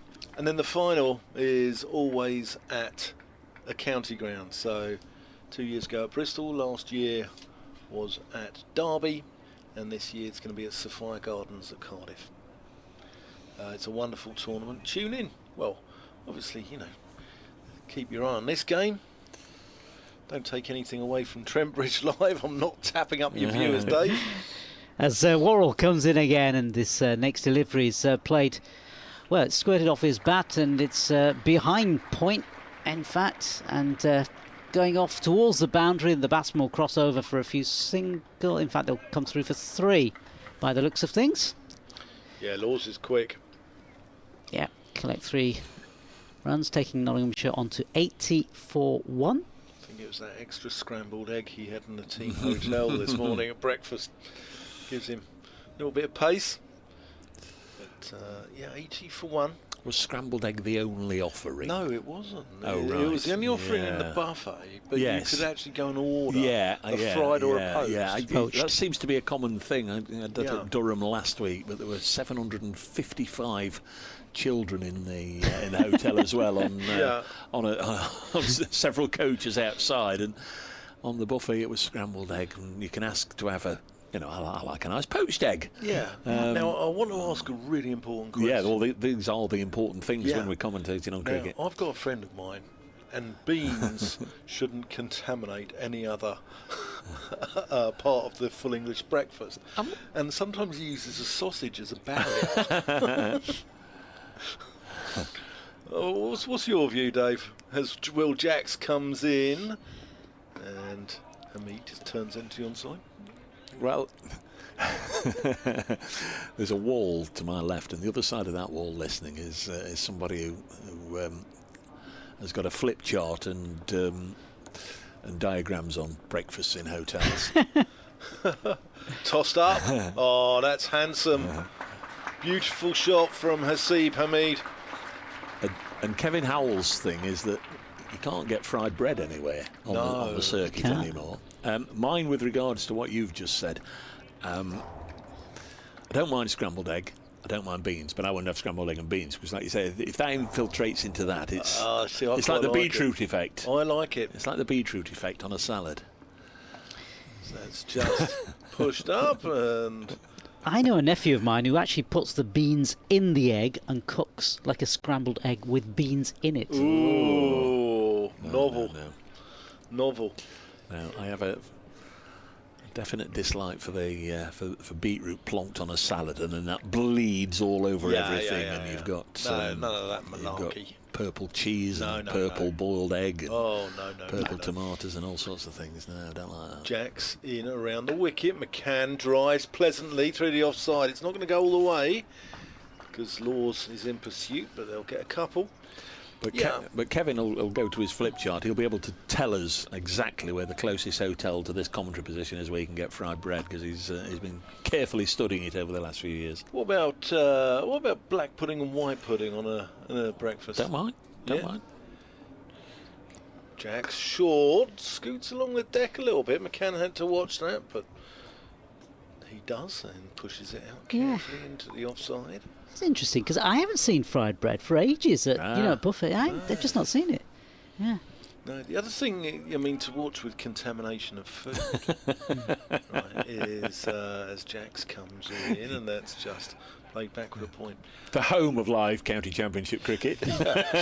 Well, I'm from quite a Greek area, a Greek Cypriot area of North London, and obviously, you pick up cuisine from the locals, and making a Greek salad, and you never ever put your feta on before your balsamic vinegar, because it turns your feta grey. Oh no, you don't want grey feta. You can't have grey feta, absolutely not. So you put your balsamic on and then your feta goes on. Every day's a school day. Yeah, there we go. Yeah, back to Dan Worrell. He's going to be coming in to bowl first ball. Brand new over. It comes to bowl to Hasib Hamid. Played onto his leg side, and no run there. Time for a bit of Connor McCurm, he thinks. A little bit of extra pace. Let's see if get these two hopping about. Something has to change, doesn't it? Something has to... I think so. Yeah. Yeah. From a Surrey point of view, obviously, from a Nottinghamshire point of view, they'll like to see this till close. If these two could be here till close at stumps today, perfect. Connor cranked it up to 92 last week as he skittled the Lancashire tail. Here comes Worrell, and again, this one is played squarish through square leg, point rather, and they'll come through for a single.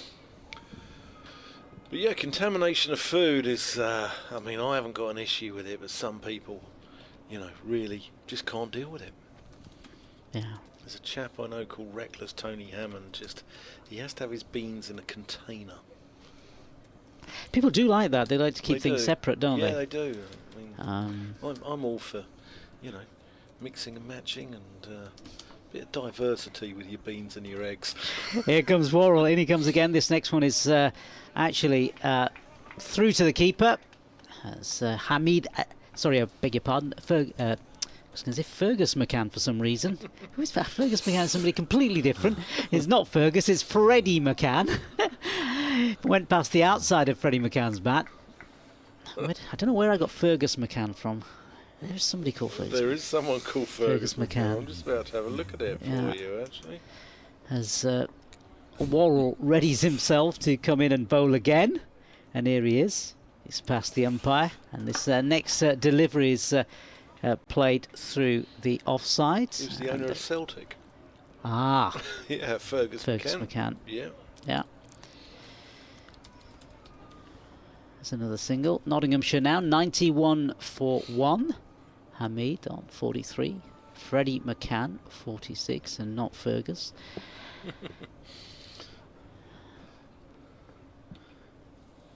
And these two now looking to build a solid partnership here as Worrell comes in again and bowls his first delivery, or rather towards the end of the over. And that one goes straight through to the keeper. Yeah, anguished cry there from Folkes. I'm not sure how far that was away from off stump or whether Folkes was trying to create a little bit of theatre. Yeah. Just to put the seed of doubt in the batter's mind. We like a bit of theatre. We don't want a histrionics, but we like a subtle bit of theatre. Yeah.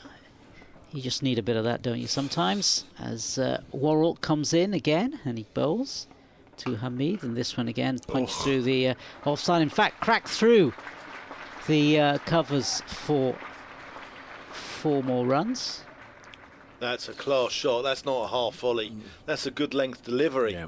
And he's actually just pushed that into the gap, and timing so good that it runs away for 4. Look at this on the stream. It's not a half volley. Oh, beautiful not shot. a half volley at all. Yeah. But they've added 91 and Hamid's gone ahead of Freddie McCann, 47 to 46. One thing you were talking about, we were talking about yesterday, and you couldn't find. I've just had a little go. I always thought it was Dorothy Hicks.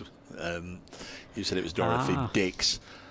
All I can find is Dorothy Dix, Australian rhyming slang for a score of 6 runs. The term was originally Australian political slang, referring to a question asked in Parliament, which the respondent knows will be asked. So maybe there isn't a person called Dorothy Dix, but that's something we were talking about yesterday. Yeah. A Dorothy. Yeah, Dorothy Dix. Richie Benno used to come out with that, so you know. We'll they do on the blast. Not the blast, the Big Bash. They often talk about a Dorothy. Here's Basement Jacks. So that's an arm ball. Just follows McCann a little bit. He's looking at his bat as if he doesn't like the look of that. It sound a little bit tinny. Not in the league of when Dennis Lilly brought out an aluminium bat at that time, but sound a little bit odd. I think Javid Miandad once wore a steel helmet or something, didn't he, when to face Lilly, I think, back in the day. He also raised his bat over his shoulder when Dennis kicked him, actually, I seem to recall. It's quite a character, wasn't he, Javid Miandad? Yeah. The street fighter of karate. Yeah, what a player. What a fine player. Great player. Jacks tossed up. It was well bowled, actually. Me just having to stretch for that to try and cover the spin. Yeah, he was a fine player. Dennis Lilly, though, brought out an aluminium bat. They all knew. He said he was going to do it. And Mike Brearley went up the wall. As that's pushed back to Jacks. First ball he's come in. Played a forward defensive. The ball's gone out to cover with a massive clang.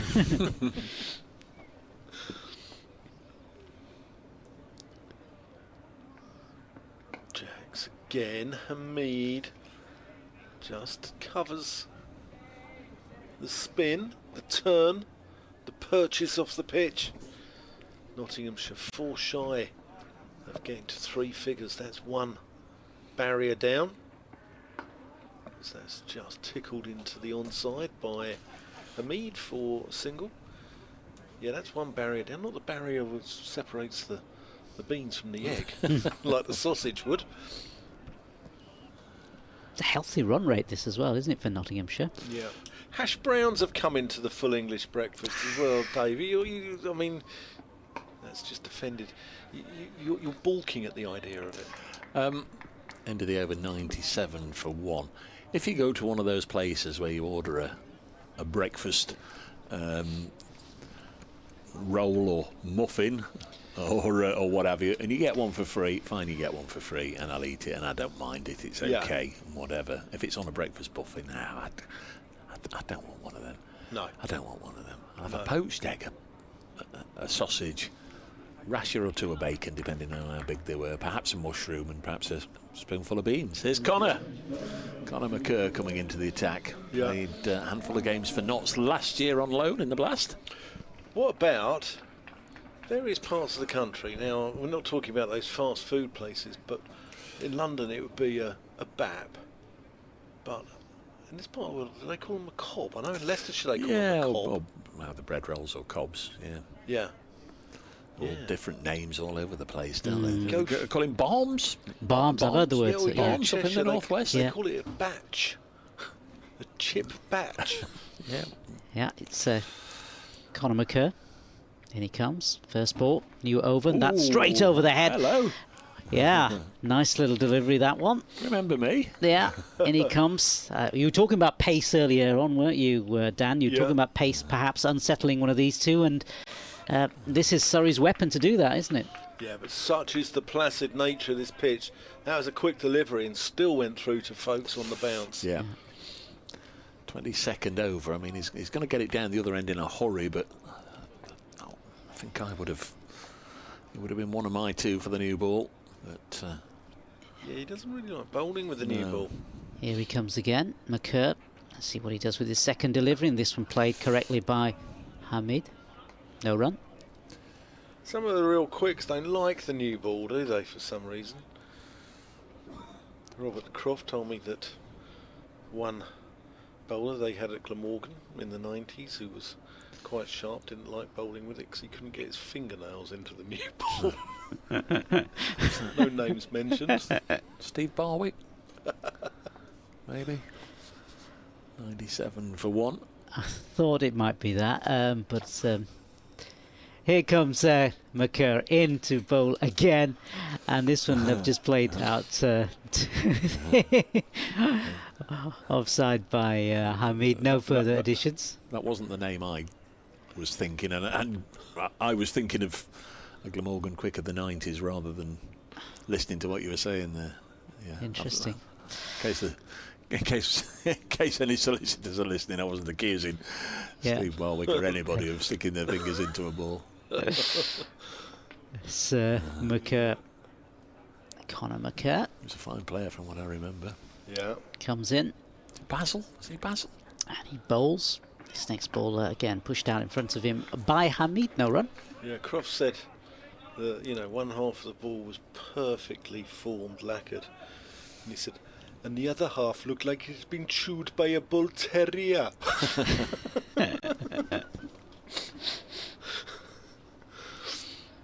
It's always been a great art, hasn't it? Yeah. For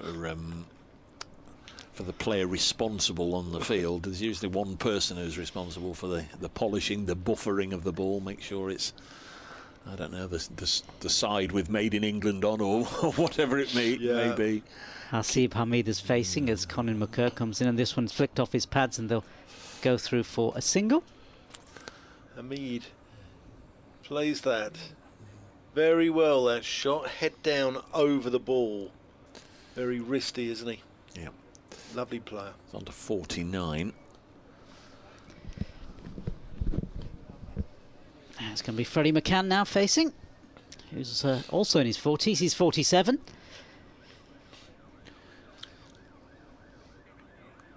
Freddie McCann, Fergus McCann.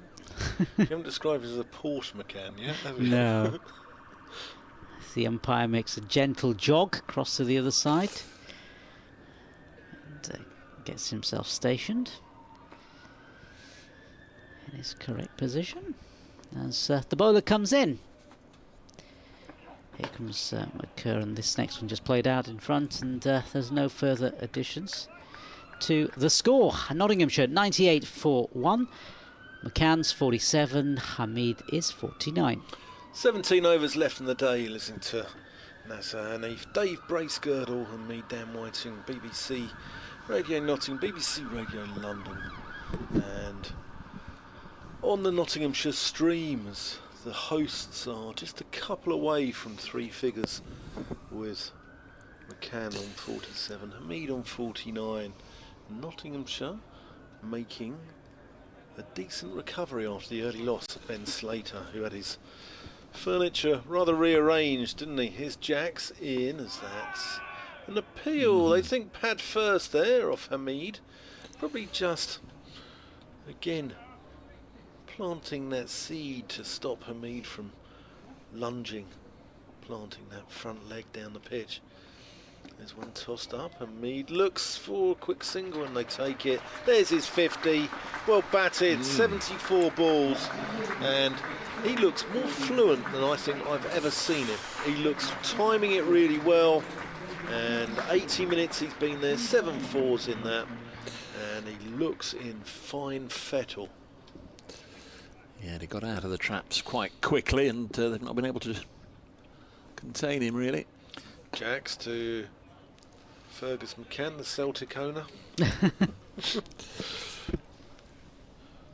Glamorgan's Colin Ingram, 168 not out at Cardiff, 337 for 6 against Leicestershire. Just defended by McCann. That can get very flat, can't it, Cardiff? Good player, Colin Ingram. Yeah, very good player. Yeah, he is. Hits it really hard. Yeah. Short from Jacks, cut away by McCann. Can't get through the field there. Conor McCurr stopping the ball on its way to the boundary. Jacks. McCann defends. End the over. 16 left in the day. 99 for 1. Yeah, 16 left in the day, or 68 minutes. Interesting to see how Surrey go about the final hour, whether they look to get more overs in. There's no real reason that Surrey should want to, just make sure it's only those 16 overs. You'd imagine they'd want to get as many overs in as they can. Dave, going back to the breakfasts. He's not going to let this. You're not going to let this one rest, are you? I'm like a dog with a bone here. Yeah. Tomato. Are they a part of a fried breakfast? As we see the first ball of a brand new over from McCurr. I mean, they're a fruit. They are technically a fruit. They are technically a fruit. They are. Fruit should have no place. If you want fruit, go and have, a yoghurt and a few sultanas or whatever. Fine, no problem at all. But I think tomatoes contaminate full English breakfast. Now, are we looking at half a grilled tomato, or are we looking at the old sloppy plum tomatoes with all the juice? Absolutely not. That's Contamination City, Arizona, that is. It's, Conor McCurr comes in. This next delivery just played just out in front of him. No run. Because no sausage working as a barrier. I mean, back at the end of the 70s in London, they put in the Thames flood barrier. That would not stop tomato juice from contaminating your eggs. But if you do find that rare hotel in the country that still gives fried bread for your full English breakfast, you do need a bit of moisture just to soften you. Beans do the job. Beans do the job, along with maybe a little bit of egg yolk. So Hasib Hamid facing. Important issues of state. And Conor McCaw is the one who's bowling, and he comes in this one again, just pushed out. No run. Just keep on peering over my shoulder just in case we have guests. But it's Kevin and his wall chart you want to be you want to be talking to when you come off air. Just wherever you're staying this week, just let him know which hotel and whether they do. He's in the back of the box. Oh, he's here. Has he brought his wall chart? His wall chart with the fried bread. It's. I was in Belfast back in February and I had an Ulster fry, which involves white pudding. Yeah. Wonderful. Yeah. Here comes Conor McCurr again and bowls, and this one attempted pull by Hamid. No run. I'm not sure my cardiologist was overly impressed. I mean, it is literally a heart attack on a plate, but it is seriously tasty.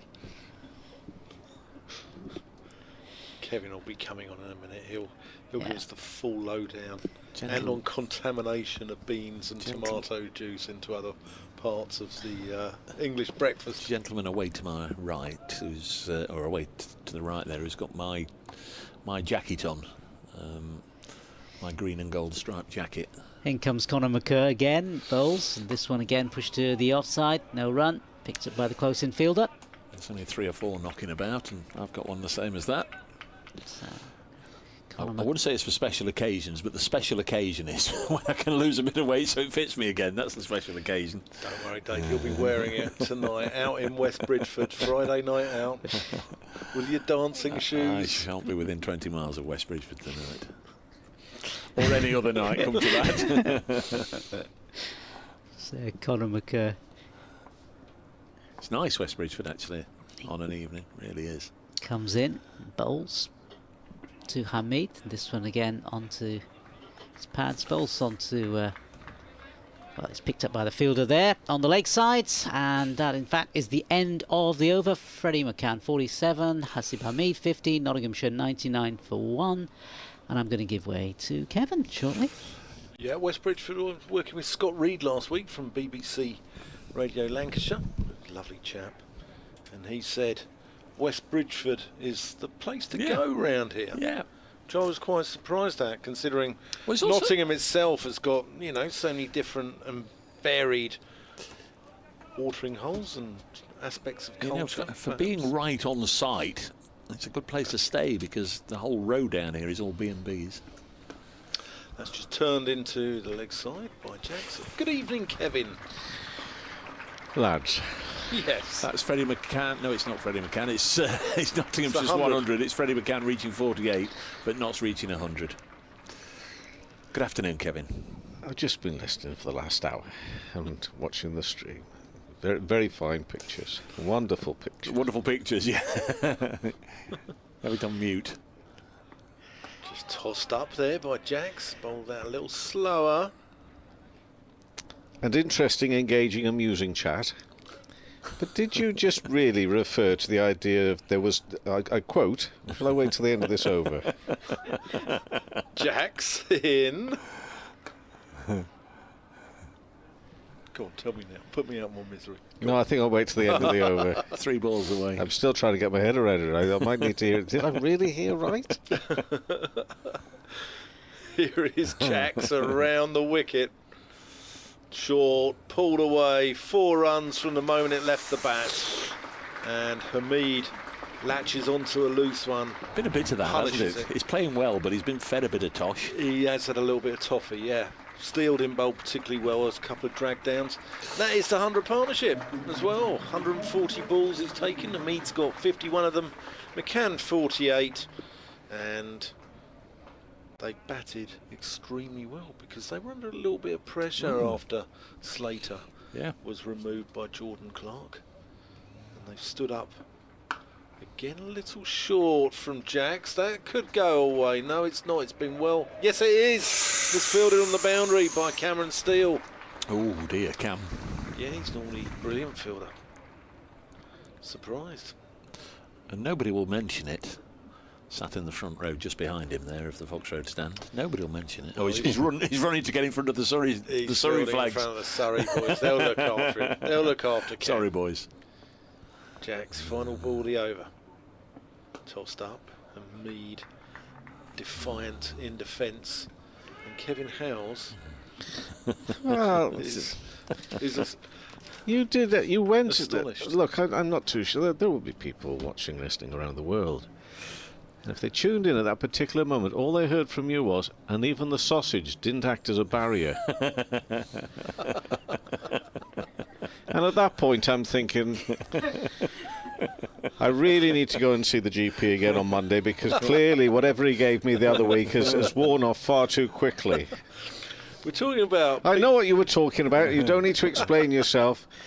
But the sausage was not acting as a barrier. Unbelievable. Fried bread, you needed an answer from that. That's Blackpool. It's the Holiday Inn at Blackpool, the only place that I know of that does fried bread. Meantime, Nottinghamshire 108 for 1. McCann on 48 around the wicket in bowls, and that's pushed back up into the offside. Terrific stuff, lads. Is that the one at the football ground? No. It's the one near the railway station. Okay. Actually, it's a new one. All right. Yeah. It's anyway, enough of that. What I want to say, and I don't want to put a curse on this, of course I don't want to put a curse on this, and you won't be. I just want to say that's 104 off 143 balls, this partnership. They've not been in their shell at all. Now, you've talked about the bowling, which is perhaps fair enough, and some of the deliveries, but I think this is a great response from McCann now on 48, drives, finds the gap just back, and then turns round. His view was just sort of blocked a little. I think that's by Patel, is it? Right, Patel extra. He sort of got past him, and he's looking, where is it? But he kept on running, receiving commentary from Hamid at the other end. That commentary almost came a little bit too late in its urgency. But anyway, he's back in his ground. He's okay. 108 for 1, trailed by 417 runs. Glorious. What a beautiful picture this is, this ground on a lovely day, approaching the end of summer, but it's still looking great out there as, again, he's in and bowls and defended. Back up for no run. Interesting for Conor McKerr, saw him bowl really, really well last week. Cranked it up, didn't he? He did. Yeah. I'm not surprised, perhaps, by the use of so much spin early on because of the pace of the pitch. So perhaps I'm wanting to make use of a hard ball to see what sort of purchase they can get and a bit of bounce even for the spinners when it's a bit harder. But Nottinghamshire so far have put up some. Well, it's not just been great resistance. That's the point. It's not just resistance. They've been very positive and proactive. McCann on 48, and this one is played out into the offside. And 1 run for McCann. He edges towards a possible half century, moves to 49, and 109 for 1 is the score. But yes, lad, I hate to take you off your fantastic. You, by all means, talk about what you want to talk about. But I have to tell you that, technically speaking, Sunday is the start of autumn. September, yeah. I know. Now we can, and let's hope we do get some of our best weather in the next month. But that is the case, I'm afraid. You can't hide away from it. Hamid's on 58. And in and turns behind square on the leg side for no run. Oh, we haven't had a summer, have we? We haven't really, mate, I'm afraid, have we? It has been rubbish, hasn't it? It has been rubbish. Yeah. Talking of players giving commentary there, you're talking about Hamid giving McCann commentary. Well, yeah. And it reminds me of a story that Graham Fowler told me. Pakistan tour. It's got to do an update, Dave. Are you ready? Are you ready, Dave? Do you want us to help you out with any comments during your report? There we go.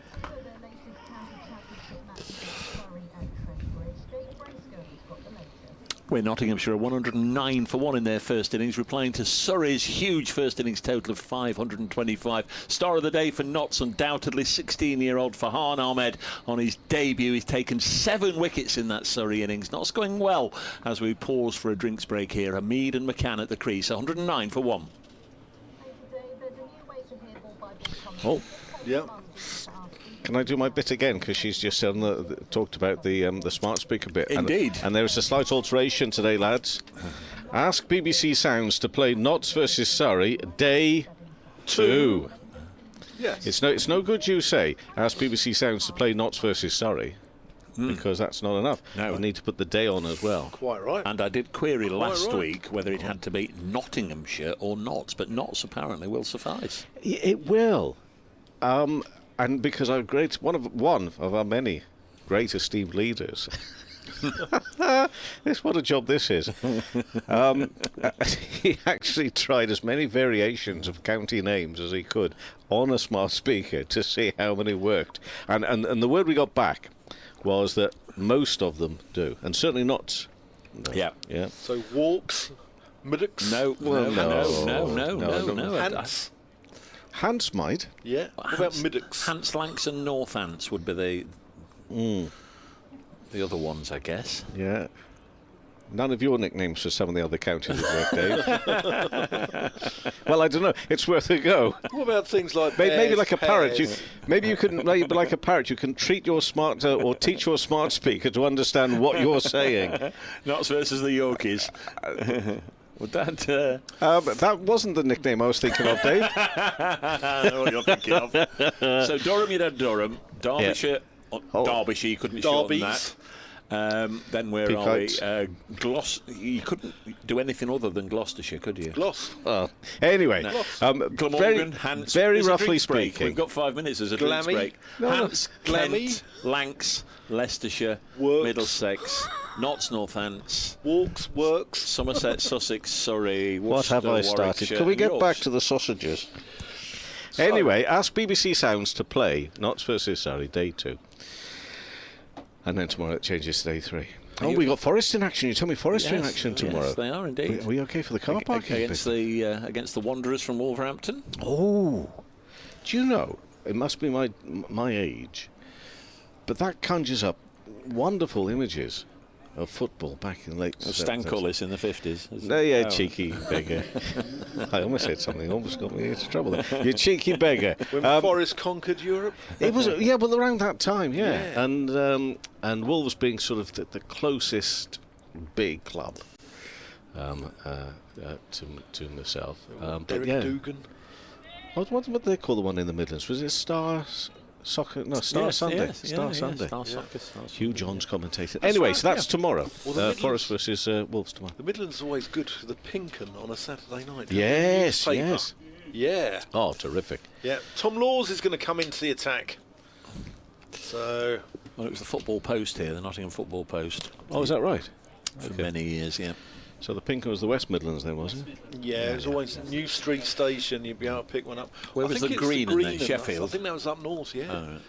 And the Evening Standard in London used to be able to do a Saturday night with the evening news. Anyway, here's Tom Laws into the attack, and that's clipped pleasantly by McCann. It's an incredible thing, really. You'd have the journalist at the ground, and they'd phone through the half time, and they'd phone through halfway through the second half, and they'd phone through, wouldn't they, right on full time, and you'd leave the ground, and by 6 o'clock they'd be selling them in the city centre. Yeah. I think there's quite a lot. You're spot on, but I think there's quite a lot of running copy to it as well, wasn't there? Yeah. Late goals were their scourge, weren't they? Short from Laws, pushed into the covers with no great timing there by McCann. Picks out Conor McCann. What would be a scourge to them now would be 18 minutes extra time played. Yeah. I mean, the Nottingham Post is now a daily paper rather than an evening paper, but when it was an evening paper, it would come out at all different times in the afternoon. There'd be different later editions, and there would be cricket latest. So you'd go and you'd look for the latest one for the updated score. That's played back with a square. McCann looking for that 50. Yeah, there used to be a guy who sold them at Headingley walking around the ground, didn't he? I can't remember what he used to shout. Just for Yorkshire Post or something like that. For years there was a fella here walk round. I think you're right, but I think a lot of venues had them, didn't they? There was a guy here walk round all day long. 5-pence scorecards, and he couldn't go a yard without anybody saying, "How much are your 5-pence scorecards, mate?" And then it got to about 5:30 or whatever, and Let's turn round the corner. That's his 50. Well batted, Freddie McCann. 70 balls. And looks a really nice player. Played under his head there, and he's come out, as Kevin said earlier, full of intent, full of positivity. Exactly. And 7 fours in that 70 ball 50 there for Freddie McCann. And he's just 19, isn't he? Yeah. 19. And again, 19. Do me a favour, 29, isn't he? By the way, he's maturity. Got 51 and 0 last week. That was his county championship debut, and of course he also played for the Lions the week before on his last debut. But once he'd finished selling his scorecards, then it'd be the Evening Post. Laws. That's pushed out to deep point, and then did he sort of double up and selling ice creams in cinemas and no, what they double up as doing even in those days would be lottery cards for the club and that sort of thing. The ones you scratch off the team names. That's right. Yeah. All that sort of stuff was going on. But the times I heard people thinking they were witty. I mean, how many times must you heard it in a day? 5-pence scorecards. How much are your 5-pence scorecards, mate? How much? You must have heard it 100 times in a day. 5 pence. Laws in. McCann just turning that one off his hip into the onside, and a no ball as well. Free it. Yeah. And now just think, he's not needed, they're not needed because of these blooming things. Phones. Yeah, they can't sell ice creams in cinemas, though, can they? Or peanuts. Well, I think you say they can sell them. You still have somebody but you probably have to order them on here now. Yeah. With a QR code. Yeah. Can they shell pistachio nuts? That's good from you, that. Laws in, and that's pushed off the back foot. That's going to be 4 runs. That's just pure timing from Hasib Hamid. Glorious shot there, up on his toes and punches it through the offside off the back foot. Lovely shot. Can you say that again quickly? What? Shell pistachio nuts. I think that's quite different. Yeah. I can't say that quickly. Shell pistachio nuts. I was wrong. Freddie McCann didn't play for the Lions the week before. It was McKinney last week. I've got McKinney on my mind. He's a player to look out for, you guys, if you get the chance to see Ben McKinney. Yeah, he got 100 against you last week. He did. He's the real deal. Today, Archie Vaughan, son of. Yeah. McKinney became his maiden first-class wicket. Okay. McKinney's bunny. Yeah. Well, maybe not. If that's me, I'm going to pick it up. It's punched there to mid-on for no run. So McCann's on 51, Ahmed on 63, 118 for 1. Trail by 407. 376 to avoid the follow-on, gents. Yeah. And a long way to go. An awful long way to go. But by gum, what a response. Terrific.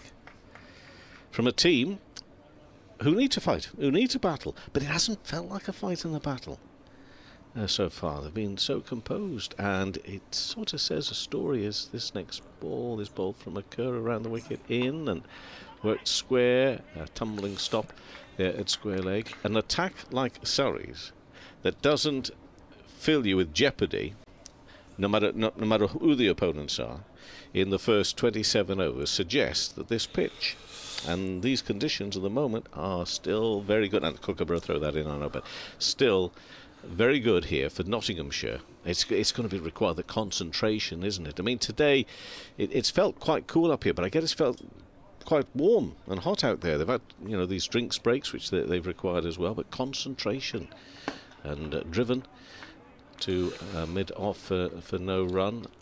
I think what I'm really impressed with is the way both these batters are timing the ball. Even you saw Burns didn't, he had to work for his 160 yesterday. Sometimes his timing wasn't fluent, but Hamid especially looks just different gravy. Do you think this pitch looks different as well? Do you think it's taken on a bit of a colour even look to it? I mean, it just struck me that it just looks just a little bit different today, as if again the warmth and the sun has just changed it somewhat. McCann's on 51, around the wicket, in and bowls, and and goes to hook at that one. You see, I'm not too sure whether that's the sort of shot that you perhaps need to be playing, but if they're in, we can have it both ways, I suppose, to be positive and proactive. Just need to be a little bit careful. At the moment, I'm thinking it's for them to get themselves out here, and that is the sort of shot. I mean, I don't want to be critical. I'm just saying, because we've just praised them for heaven's sake for 50. Just be a little bit careful about that sort of thing. Yeah. 118 for 1. Sunny day, lovely evening. Breeze is still blowing as McCurr comes around the wicket and whipped away. That's a nice looking shot. Again, you've got to make sure you get it right and doesn't crash into the pads there, but it's worked away square for a single. McCann will move to 52. The over is not over. It's 119 for 1. The pitch next to it, the used pitch, it's gone rather grey. It looks like, you've sort of put your feta cheese on and then poured your balsamic vinegar on after. You and your blooming food contamination. I tell you what, that night out with him having a drink or two must have been a real thriller last night. Well, did you talk about food contamination there? Nessa went out and had a falafel wrap. Hamid on 63, in and bowls, and just turn around the corner. No run. That is over. 119 for 1. Hamid on 63, McCann on 52, a partnership 115, but 406 runs behind. A lot of work to be done still. And McCurr's 4 overs, 1 maiden, only 3 runs. He's doing a terrific job there from that Stuart Broad end. I was just going to say, this is the lowest Notts have been in terms of their run rate. They're 4 1/4, 4.25, and yet compare that to Surrey. I don't think at any stage they were over 3.5 runs and over. So Notts are scoring quicker now. Whether that's the wicket or whether that's, which I think a little early on, Surrey have given Notts more 4 balls than was the other way around yesterday. Yeah, that was one thing Nottinghamshire did well, I thought. They didn't allow Surrey. Surrey only went at 3.5 and over. Yeah. They didn't allow them to get away. This is the lowest Notts have been. They've been above 4.5 all the way up to this point, but McCurr's put the brakes on. Yeah, well, they're 4.25 now.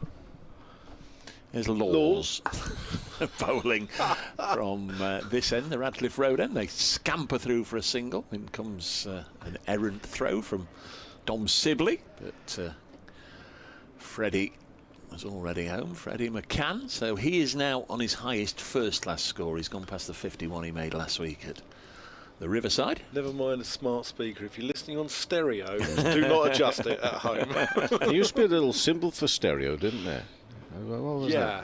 that? That's what sprung to mind there as you two. I mean, could you do that again, lads? I don't know. That's the harmonies were similar to the Everly Brothers from you two there. Here's Laws. Go on, Dave, you go. Bowls now, and Ahmed pushes it into the offside. Just looking at the far end of the ground, there's been nobody on those seats in front of the vice presidents throughout the game, but there's a couple of clearly vice presidents that have just got up there. There's a row of 4 sat there. Yeah, I think they are vice presidents. I just wondered if the coaching staff had gone up there to have a look. You don't need a head of security here. I tell you, No. the girdler's right across it. Yeah, Are they in the right seats? It's a good vantage point, that is, isn't it? Oh, Dave, I'll come back to that. 120 for 1. Laws in his second over, bowls now, and Ahmed started brightly here, turns this on the leg side. And there's a single. Ahmed earlier in the season, he completed the phenomenal feat of being on the field for every single moment of the county championship game, and I did even inquire, did he go off for a comfort break at any? No. He made 247 not out in the first innings. Lancashire, he was on the field for all the Lancashire first innings, then he was on the field throughout, carried his bat, 247 not out. He was on the field for all of Lancashire's second innings.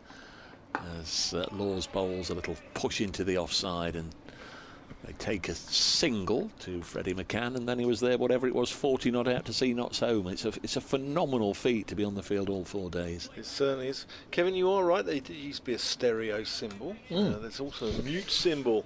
There's a chap at Glamorgan called Eddie Byram, who used to be at Somerset, who's quite a quiet individual and was known as Eddie the Mute by all down at Somerset. As opposed to Eddie the Stereo. Yeah, and scored a century at Neath when Notts were there earlier in the month. Yeah. Not the time to talk about it then. And he went and had a tattoo of the mute symbol on his derriere. Yes. Oh, Eddie Byram. Yes. Yeah. This next one's played to mid-wicket. The drunken end of season tour saw him go out, and this quiet, meek, mild-mannered individual went and got a mute tattoo on a... Dan, not for the first time. Yeah, I was going to say, not for the first time. You know, I'm going to love you day by day, week by week, but sometimes too much detail, Dan. Too much detail. That's what the people want. No, they want some of the detail, Dan. Laws bowls wide of the pegs. Ben Folkes all on his own there. There's no cordon at all to speak of. 122 for 1. Yes, we did have a slip catch, didn't we? The very first wicket of the match yesterday morning, and that was more by accident than by design, wasn't it? Dom Sibley looking to leave a ball. Yeah, we haven't had anything carry at all. No. Burns got an outside edge, but that didn't even carry, did it, off the spinner? There's nothing. So you can see why Surrey have already dispensed with any notion of a slip cordon. I've got a question for you, Dan. Go on. Can you just recall, shall I do this one whilst I'm asking the question? McCann's on 54, and again it's McCurt in and bowls and pushes back up. What was the tale of the Hampshire victory over Surrey? How did Hampshire go about that? No, seriously, I mean, I'm not going to get the scorecard up because I want to go through the scores of today, but how clearly they had a plan on beating Surrey. How did that all play out? Because I'm not saying that Notts are going to win, there's a massive gap, but tactics, the way that all played out. They prepared an absolute Bunsen, which turned. Liam Dawson was on at 11:30 on the first morning. So that was a sim, and this isn't a Bunsen, but spin was on early here. Yeah? Yeah, spin was on even earlier here than there, actually. McCann on 54, round the wicket, in and bowls, and defended by young McCann up to mid-off. Spin was on 11:24 yesterday, as opposed to 11:30 in that game. But Liam Dawson bowled beautifully. The one who bowled really well down there is Felix Organ, who apparently has a best strike rate of any bowler at the utility bowl, and that includes Shane Warne. So the theory being then that the spin is the It's not an Achilles heel, but it not a problem, but it can work for you against Surrey then, possibly. They're around the wicket in bowls, and this one has been worked away fine for a single by McCann down to 5. He moves to 55, 123 for 1 now. Yeah, what happened? They bowled Surrey out for 127.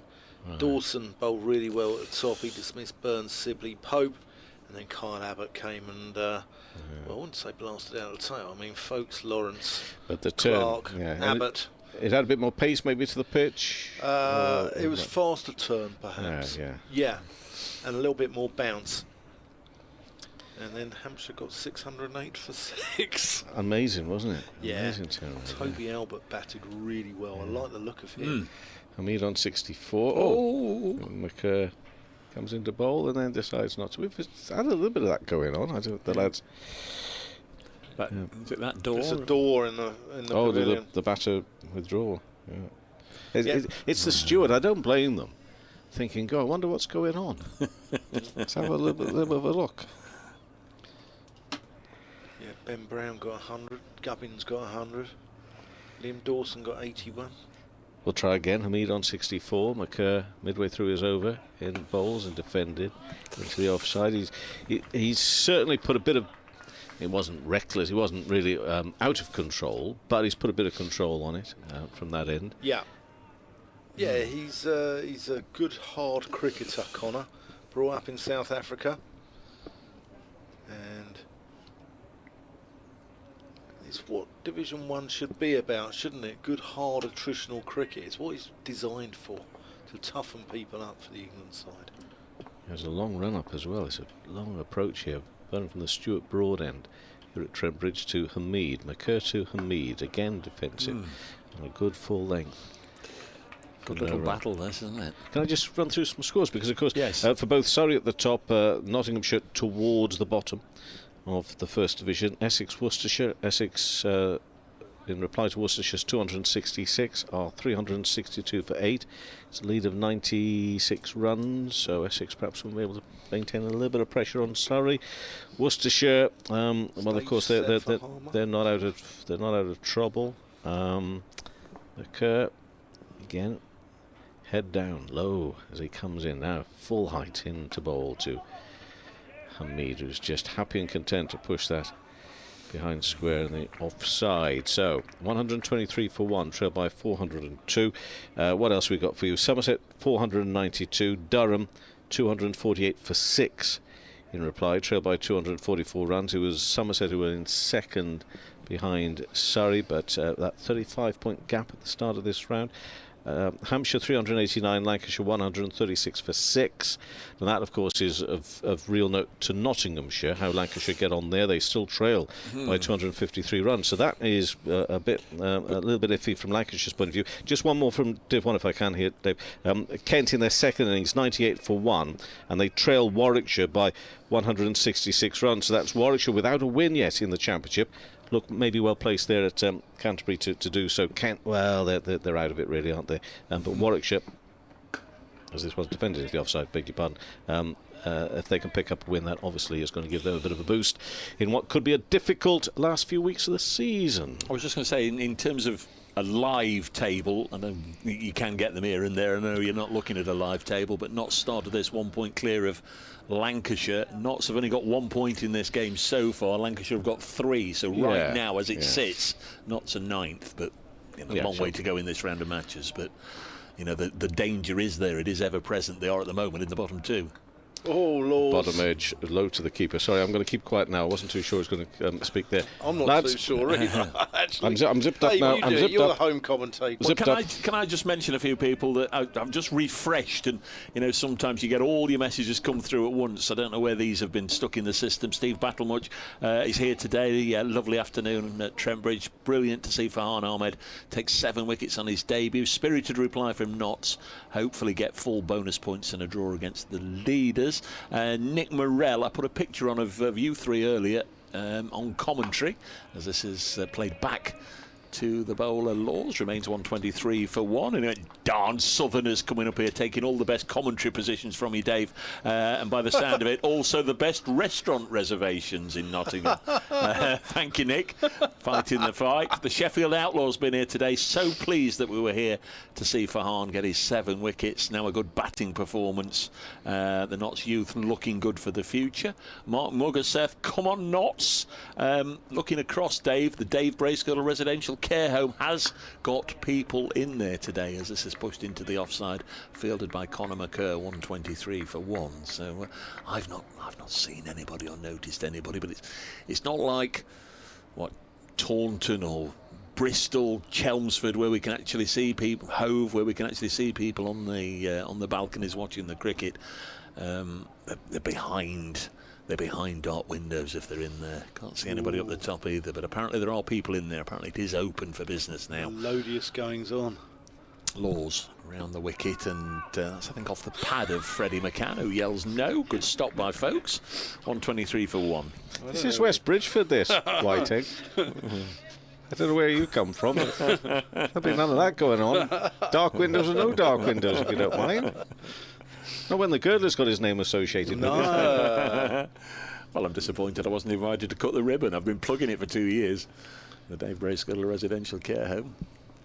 Imagine getting a room round the back if you like cricket. Ooh. Laws comes in again, past umpire Middlebrook, bowls a ball of fullish length on the sticks, defended by Freddie McCann, who's 55 not out. Seba Mead 64 not out. They've added 119 here on BBC London, BBC Radio Nottingham. See that? Nasser Hanif, Dave Bracegirdle, Dan Whiting, and Kevin Howells has got something to say. Look at such a pitiful message on that photograph, relegated to the back of the box. and such a pitiful gesture that I mentioned I took a photograph of you, and you looked to find it straight away. Well, you told me about it earlier. My violin is poised. Jordan Clark's coming on. Yeah, how many overs left in the day? 5, 6, 5. If I was going to pick a fight, I'd pick a fight with somebody shorter than Jordan Clark. He looks like, we were talking about Carl Froch yesterday. He looks like he'd give him a go, doesn't he? I mean, can you imagine how much bottle that thief had who sneaked into his room in the 100? Is this right? And tried to nick a Rolex off his wrist. Oh, I've not heard which this. Was a wedding present from his wife whilst he was asleep. That's a horrible story, that. Yeah. But don't tell it again. No, I won't. Here's Jordan. Go on, Kevin. Sorry, you. No, it's yours.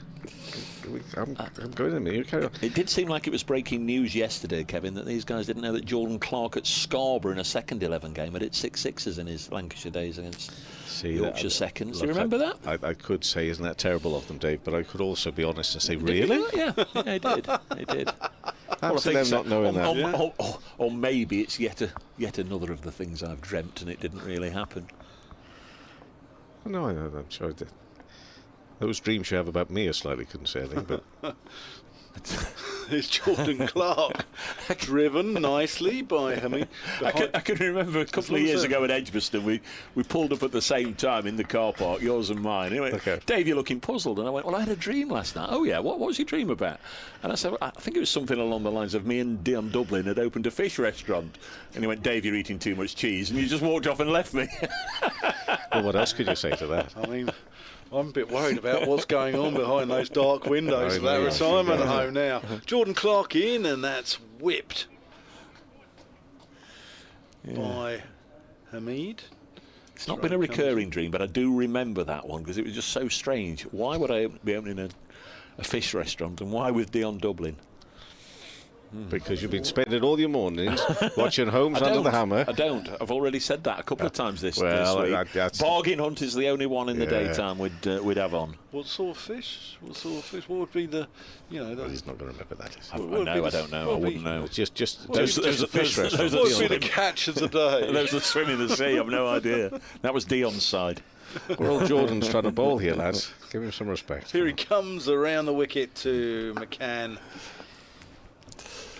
But it was just a withering look. Dave, you're eating too much cheese, you said. And off I walked. Yeah, well, And the other day, he just sends me a message saying, Am I right in thinking that you said you were going to come to Trent Bridge this next week, or am I dreaming about you again?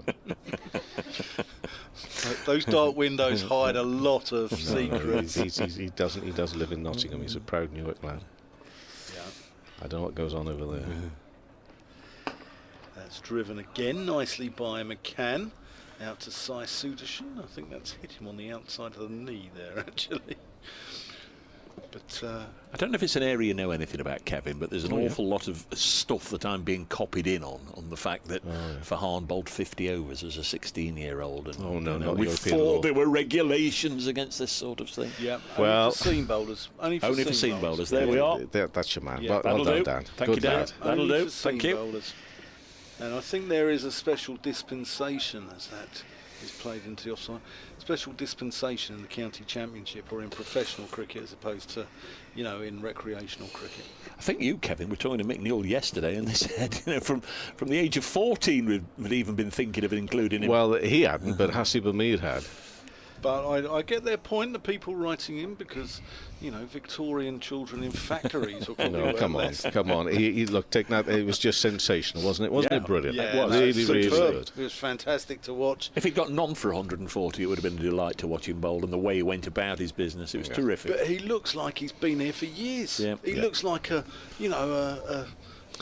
of those sort of old spinners who just lands it on the same spot, ball after ball after ball. Fantastic. And I don't know sort of who's going to take this over. I'm going to have to disappear in a minute. So I take this one. Yeah. So Laws is coming in the start of his fourth over in and bowls, and lovely use of the wrist there from Hamid. Get a single square on the leg side, and really good that we've had the emails and always good engagement and all that, or messages as well on social media. But with something like a 16-year-old, Nottinghamshire will have really sat down. With anybody sort of representing, I'm not talking about agents here, but other coaches, maybe even the ECB, all sorts, and just thought through really carefully how is the best way now, to bring a 16-year-old in. They would have had great duty of care with that, and they'll be delighted with the response they've had from the teenagers. That's a nice, good full ball from Laws as well, bowling to McCann. 55. It's a big issue, isn't it? Safeguarding and all that sort of stuff. 100%, yeah. So they will be into that. I just thought it was extraordinary, and in a positive way, not a negative way. Just extraordinary that a 16-year-old championship debut against defending champions is involved at 11:25 on the first morning. But then he goes on and bowls that number of overs, and with the night rest in between, let's not forget. This one's pushed into the offside for no run. Essex at Chelmsford, Not's next game, where we usually get hammered. Yeah. They might get Farhan. Yes. Well, I mean, it is going to be interesting how so he comes into a game where perhaps he's not expecting too much of himself and delivers what he's delivered, but then people will be talking about him. That's one of the steps he's now got to come to terms with as well, and I'm sure he'll be fine. McCann on 55 again. He's another lad. I mean, we should be just making such a thing about the fact that this lad is still a teenager. Look at the way he's batting for his 55. It's just he's been sort of trumped in some way by a 16-year-old. And we had 16-year-old Rocky Flintoff doing his thing as well last week. You got a very young Archie Vaughan doing his thing. I think the key is how you manage these players, isn't it? How the people around them and the support that they get. They'll do a terrific job here with him. Of course they will, 125 for one. Trailed by exactly 400 runs around the wicket. In and bowls fallen. Driven on the onside for no run. But, these Nottinghamshire quite clearly, obviously, stating the obvious, do not want to get relegated, okay? No. They know they've got a bit of a fight on their hands maybe over the next few weeks, and they still turn to the 16-year-old because they believe, no matter whether he's 16, 18 or 22, he can do them a job. And look what he did. And he did a terrific job for them. Back to his mark, Laws. He's bowling from the Radcliffe Road end. 125 for one. Around the wicket, bowls driven nicely. There through extra cover. Is he going to have the legs and the pace to get to the boundary? No. He'll go through for two. McCann moves to 57. partnership of 123. 127 for 1, trailed by 398 runs. That is the end of the over, and I've overstayed my welcome no end. But anyway, it's always nice popping in. I'm going to carry on watching and listening next door. And he's not here now. No more. He's gone. No more talk of no more talk of sausages. Yeah. Trying our best. Fried bread. That's a different. That's a different. We didn't matter. instigate it. We didn't instigate it. We didn't start it. Enjoy your evening, Kevin. Kevin Howells will be back with us tomorrow morning after he's got his Oasis tickets. And we'll be good to go on day 3. We'll not start day 3, just 1 wicket down. They've got 6 overs or 25 minutes to get through this evening. We're looking good for a second prompt finish in a row. Yeah, and I'm going to pick up with Clark to come in to bowl from the Stoop Broad end. In he comes, and he bowls his first delivery of a brand new over, flicked off his leg side, off his legs rather, picked off his legs, no run. Just in the direction of square leg. Yeah, Nottinghamshire 127 for 1, Hamid 66, Freddie McCann 57. Nottinghamshire would love to have these two here at stumps tonight. That would be the key aim, I am guessing, from here on in. Clark comes in. This next ball is played to the offside, mid-off. No run. Yeah, Clark into it's the 5th over, 1 for 21. The solitary wicket taker so far. And he's going to come in again after a little chat. Comes in to bowl this next delivery to Hasib Hamid on 66. This one flicked off his legs, is going towards the boundary, but it's going to be picked up by the fielder just close to the rope on that side. And thrown back to the wicketkeeper, Ben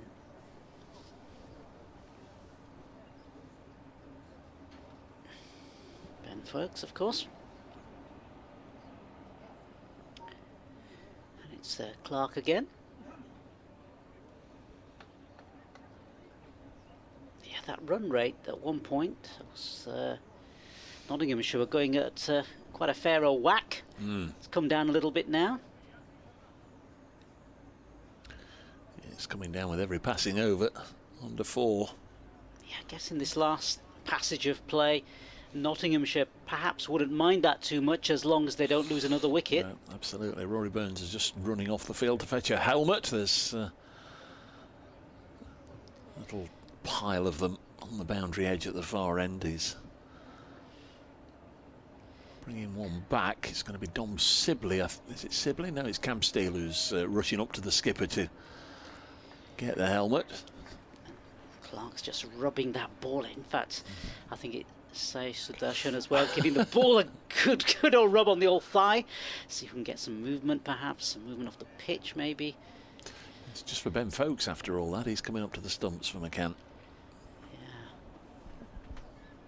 McCann it is. He's facing. He's on 57 for 95 deliveries, and in comes Clark. He's up to the wickets, past the umpire, and this one again flicked off his pads. And there'll be no single there. Bright sunshine now, late evening sunshine.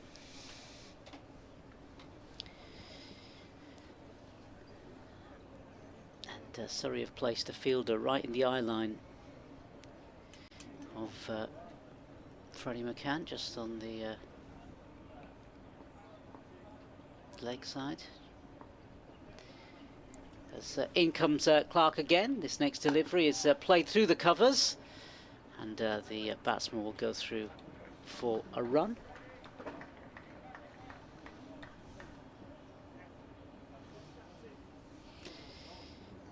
Yeah, change of the fielders, the umpires for the change of batsmen. One left-hander, one right-hander in play, of course. It's going to be Hasib Hamid who's going to be facing up to Clark as this next delivery is played back to the fielder who crouches down and sort of half saves it. Ball dribbles out, and that is in fact the end of the over. Nottinghamshire 129 for 1. Freddie McCann is on 58. Hasib Hamid has made 67. Yeah, McCann can, and he is doing. 129 for 1.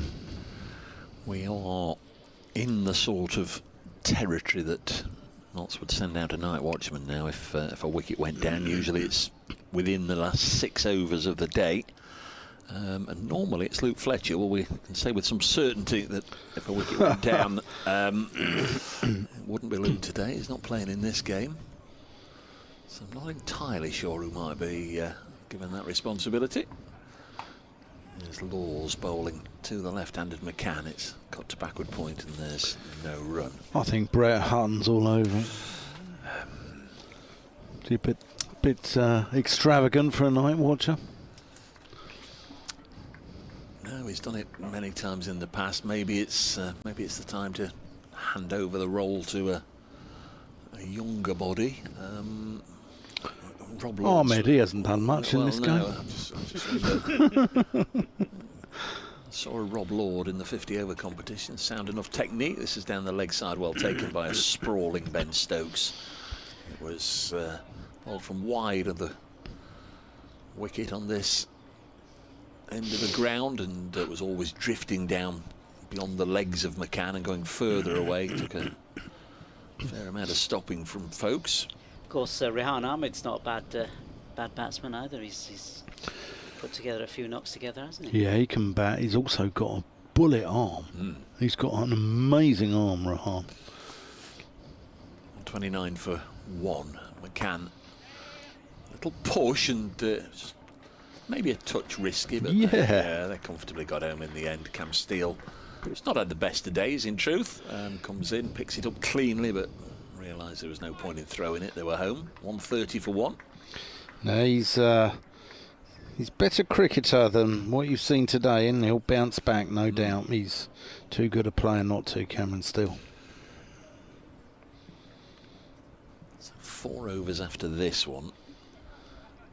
Surrey not showing any great urgency, as if they want to get 5 or 6 or 7 overs in the 20 minutes or thereabouts that remain. 17, 18 minutes. Laws bowls, clipped behind square, no run. Yes, I wonder if Rob Lord might be the one that more than happy to take on the night watchman role. Can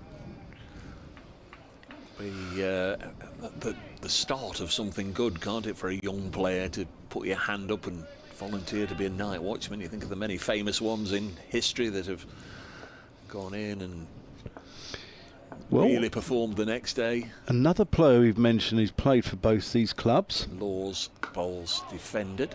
Very famous night watcher, Alex Tudor. Oh. Not played for Notts. He played in Nottingham, I think, in club cricket, didn't he? Yeah, I think he did a bit for... was it in the Caribbean side? Yeah, the Cavaliers. Cavaliers, that's it, yeah. 30 for 1. So Farhan plays for. Yeah. And Bilal Shafayette. Another defensive block from the Notts skipper, Hamid. 130 for 1. Oh, Rory showing his skills. Yeah. But as a night watchman, you get an opportunity, something you don't normally get coming in at 10 or 11, the chance to do your work, get all the praise in the world if you can just hang around for 2 or 3 overs at the end of the day, and then the chance normally to bat in the best of the conditions on the next morning, admittedly against fresher bowlers, but a real chance to experience what it's like as a batter. And some great players in history have gone on and on and on. Fletcher himself has had a couple of 92s in his career doing that job. Harold Larwood, a 90-odd in a test match. Eddie Hemmings the same. And Alex Tudor, as you say, a 99. Yeah. Oh, it's beautifully played. The first ball of brand new over off Clark. First delivery, and that's punched through the offside past Gully, and 4 more runs there for McCann. 60 63, I beg your pardon, to him. Folks is standing up now to Jordan Clark. And you're speaking about Jordan Clark being hard. I mean, you've got your Carl Froch here. I'll raise you that. South London, we've got Mad Frankie Fraser. I mean, he used to pull people's teeth out with pliers. I mean, it doesn't get any better than that, does it? If you're enjoying your tea. What are you having this Friday evening? As in comes Clark again. This next delivery is played correctly back to the offside, and there's no run.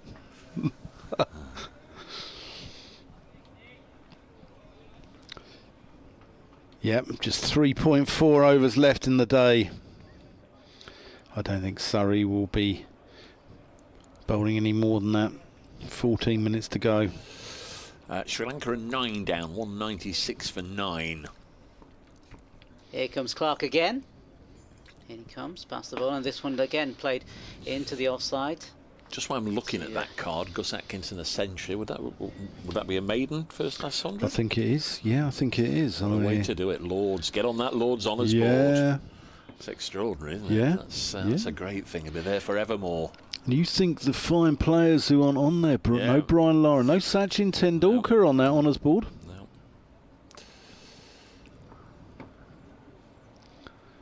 Shane Warne's not on the bowling honours board. Here comes Clark again. This next delivery is kept well out, actually, by McCann.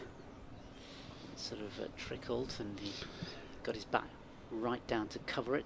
And yet there's an Indian cricketer, Ajit Agarkar. Oh, yeah. Whose batting was, well, let's say he was struggling for runs somewhat, and he was christened the Bombay Duck. And yet he's on there. In comes Clark again, and this next delivery is punched through the leg side, in fact, and they'll collect a single. Sri Lanka all out, 196 all out, so that's a deficit of 231.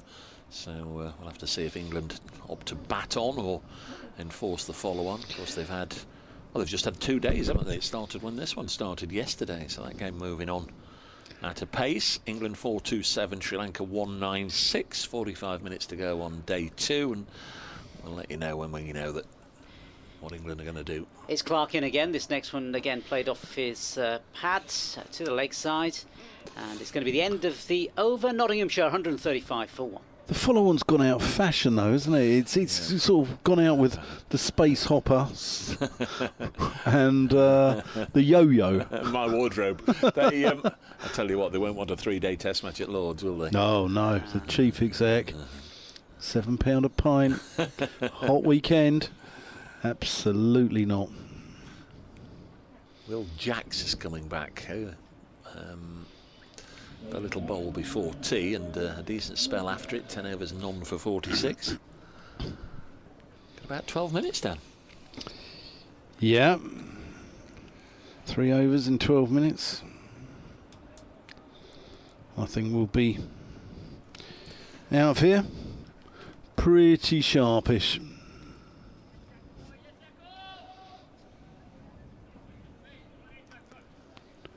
They started with Surrey 339 for 5. There's Jacks.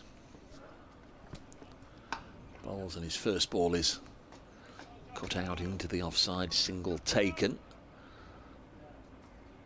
136 for 1. McCann on to 65. Ahmed has 67. First to go today was Jordan Clark, caught and bowled by Liam Patterson-White. Good catch, low down by the spinner for 53, and then the other wicket to fall in the morning session was Cameron Steele, run out. This ball is down the leg side, helped away by Ahmed, but there's protection out there, another single. It's got a bit of fielding from Slater to run Steele out.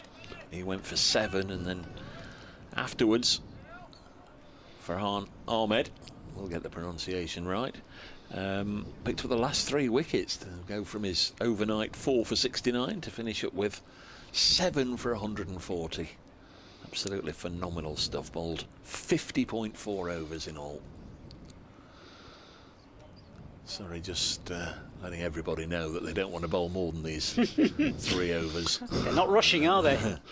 There's Will Jacks to bowl to McCann, who blocks this back to the bowler. I can confirm it is Gus Atkinson's maiden first-class century. Previous best was 91. Well, that's terrific from him. So we're just saying, name on the board forever. Good-looking shot from McCann out onto the leg side. Won't get the boundary, but comes back on strike. Couple of runs, and he will move on to 67, one behind his captain. Yeah, he's easy on the eye, isn't he, McCann? Yeah. He's pleasing to watch. Big future. Jack's bowl's short, and again he'll cut it into the offside this time. Only a single. So they're both on 68. Who's number 30? I thought we'd got them all. Oh, that's Tom Laws. Yeah, Tom Laws. Of course it is. Just been watching him bowl for 20 minutes. Tom Laws doing the fielding. The short leg comes back in for the Nottinghamshire captain. Bolton-born 27-year-old Asib Hamid. Oh, he's bowled it. Oh, Bit of turn from Jacks. Hamid lunged forward and couldn't get his pad in line with the ball, and it spun back viciously and knocked over the off stump, and there is the breakthrough. And it's Will Jacks with the wicket, knots 142. Hamid bowled for 68, faced 111 deliveries, hit 10 fours at the crease for 2 hours 20 minutes, but a breakthrough right towards the end of the day there, almost unexpectedly from the visitors, and Will Jacks getting the breakthrough, and Asib Hamid will be very, very disappointed there with the manner he got out. Has turned quite a long way, hasn't it? Big turn, yeah. I mean, I don't even think that's an error. Well, it is an error of judgment, because obviously he's trudging off, but I mean, maybe his error was not covering that with his front pad. And I think even if that had hit the pad, he might not have been given out, because the turn was so much. There'd have been so much doubt, wouldn't there? Yeah, he'd have probably got away with it. Yeah, huge breakthrough in the context of the game. 141 minutes he was out there for 61.26 as his strike rate. So yeah, we were saying earlier, weren't we, that the 1 wicket at the end of the day, and Nottinghamshire would probably have taken that, but now 2 wickets, and especially Asib Hamid as well, because he's a sort of player who can hang around for quite a long time, and everybody else will be batting around it. In fact, it is the night watchman. Yeah, it is Brett Hutton as well. Yeah, Brett Hutton, who's coming out to see off these last few deliveries before the close of play and stumps. In terms of experience, in terms of having done it before, no surprise that it's Brett Hutton. I know he was struggling a little bit last week with cramps and all sorts up at Durham. He didn't have the longest of bowls yesterday. I know it was not really the sort of surface that helped him. Didn't know if he was feeling that at all. So that was my doubts over whether he would come out. Just wondered if it's time just to hand it over to the next generation and maybe have a look at Rob Lord as a night watchman. But no, Brett stuck his hand up, so all kudos to him. At least we know it's something he's done before, and he's had plenty of lengthy stays at the crease in his career, including many as night watchman. 140 for 2. Yeah, 136 those two put on. Really good partnership. Pleasing to watch. And you're going to see Cameron Steele come back. Let's see what he can do. The international man, born in California, brought up in Western Australia, played all his first-class cricket in the UK. With regards to the night watchman, I mean, it's not the ideal start in that straight away he's at the non-striker's end, because the idea of the night watchman is always that he should face virtually every ball from when he gets out there. He's not only out there to protect, in this case, Joe Clark, the next one in, but he's also out there to protect Freddie McCann. So it'll be interesting just to see how they go about this, and it'll be just typical if Brett Hutton doesn't end up facing a ball here. There'll be 5 dots for McCann and then a single. You know it's likely to be something along those lines. Of course, it was the famous match about a decade or so ago here when Luke Fletcher did come out as night watchman with Samit Patel, and they both ended up last ball of the day at the same end. Yeah. That was one that I can both now smile about, but at the time there wasn't a lot of humour in the incident. It's a little twist, isn't it, at the end of the day? Yep. Yeah, Jamie Overton just bringing on a helmet there for Dominic Sibley, who's gone into leg slip quite close with the leg spinner, looking to turn it into the left-handed McCann, who cuts. And only to Conor McCurr at backward point.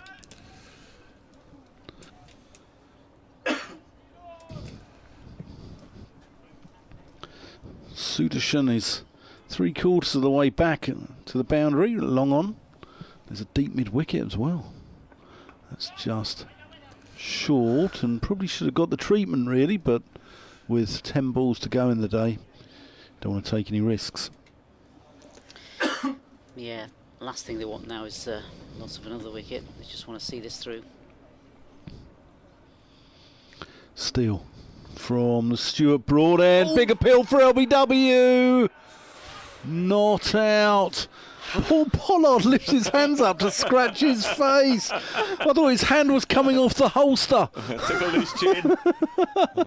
Oh, real hard. Oh my word. Some real drama. What in the name of jumping Jehoshaphat is going off out there? Good work, Polly. Tossed up and driven nicely. McCann takes the single. Top scorer in the innings now. He's gone past Hamid. Yeah, moves on to 69. 113 balls, and it's been a joy to watch McCann. Really has been. Brett Hutton closing in on 2,000 first-class runs. He's 28 away, averages 17 650s, and he got 84 down at Canterbury last year. That's his highest first-class score. Sounds Australian, doesn't he? Brett Hutton. I mean, he could be Australian with a name like that. It's the American wrestler, isn't it? Brett the Hitman Hutton. Was it Hitman Hart? Was it the wrestler? Not that I ever sort of followed that, but I think that was the drift. Or Ricky the Hitman Hatton. Yeah. Yeah. Steele into Hutton. Oh, that's gone past Sibley. The second slip. It's all going off out here. We spent 2 hours just chewing the cud, talking about fried breakfast, talking about, contamination of food, whilst the cricket's been quiet, and all of a sudden, it's woken me up. Yeah. Not good for the heart rate, Nessa. No, it's not good. It's not. And it's the pace bowlers who, although, kept things tidy, they didn't really threaten. Now the spinners are back on, and suddenly we've got a wicket. Sibley's in very close there with the helmet on. Steele in. That's the googly. No, that's good. Last ball of the over. Yeah. And Hutton takes a single, retains the strike. That's sensible cricket. Freddie McCann at the non-striker's end. Take your gloves off. Take your pads off. Lay your bat down. Yeah. Take your pads off. Yeah. Don't even back up. Stay there. Have a sunbathe, Freddie. You deserve it, mate. Of course, if a wicket goes down, that will be that. That will be the end of day 2. Surrey 525, Notts 144 for 2. We'll be back. Some of us will be back tomorrow morning. Will it still be the end, even if a wicket, because it's 17:58 now. Oh, if one falls in first ball, I think they'll have to either send out a second night watcher or Joe Clark. No, I think they'll go off. Or they'll go off. I think they'll go off. It's moved on to 17:59, and you would say 3 minutes per over, isn't it? Yeah, and you've got 2 minutes for the non-striker so to he get out couldn't there. get there in time. It'd be after 6. Yeah. Go on, Nas. Finish us off. Yep, okie dokie. I'll finish the game off. It's going to be Will Jacks. Hopefully not the game. Not the game, not the game, not the day. It's going to be Will Jacks, and he's going to be bowling this last over. Brett Hutton is going to be hoping to be there at the end of play as his first ball. It's just trickle out in front of him. Yeah, 5 more dot deliveries. Just keeping on strike and saving the wicket of Freddie McCann on the other side. Toss it up, Will. Come on, let's see a Jeremy Snake moon ball. Here he comes, Will Jacks, the next ball. Left outside his off stump. Big stride out by Hutton. Leaving that ball well alone. He's just got to survive these remaining deliveries now. I think we've got a really good game of cricket on our hands. As in comes Jacks again. Will Jacks bowls his next delivery. A little bit shorter. That one played again. Can I just say before I go as well, thank you, Dave, for looking after me so well. Thanks, Nas, and thanks to the lovely fans up here at Nottinghamshire County Cricket Club for all their interaction and good humour, good japes, and general warmth and friendliness. We're sending for helmets. This is going to take it beyond 6 o'clock. Dan, it's been an absolute joy and a delight to catch up with you again, and just wish you well on your travels south and then back north. And that sounds good fun to be at on Sunday, the ECB disability programme that you're going to be at commentating on the ECB website. Disability cricket up there on the Wirral on Sunday. Hope we catch up again soon. Hope we see plenty of nice photographs of you with the Surrey players holding the trophy aloft before too long, because I think it's going to happen. And I know you've sort of landed with all the responsibility of looking after Surrey this season. You've made a great job of it, and wish you well for the rest of the season. Thank you, and same to Nottinghamshire as well. Hope they can stay up, because I wouldn't mind a little 4-day trip up here next year. As Jacks comes in very shortly, just readying himself. We've got a helmet that came out for one of the close-in fielders. Here he comes, Jacks bowls this delivery, and this one, and it's a wicket. Yeah, it's Hutton. He's gone for 3. So the night watchman goes, and is that going to be stumps? We were discussing that a few moments ago. Yes. Hutton goes off, a slow march back. So we had a bit of a delay whilst the helmet was brought out for one of those close-in fielders. And in the meantime, Brett Hutton has to go back. And in fact, he's joined by Freddie McCann as both of them go back to pavilion. It's the end of the day's play. Nottinghamshire 144 for 3.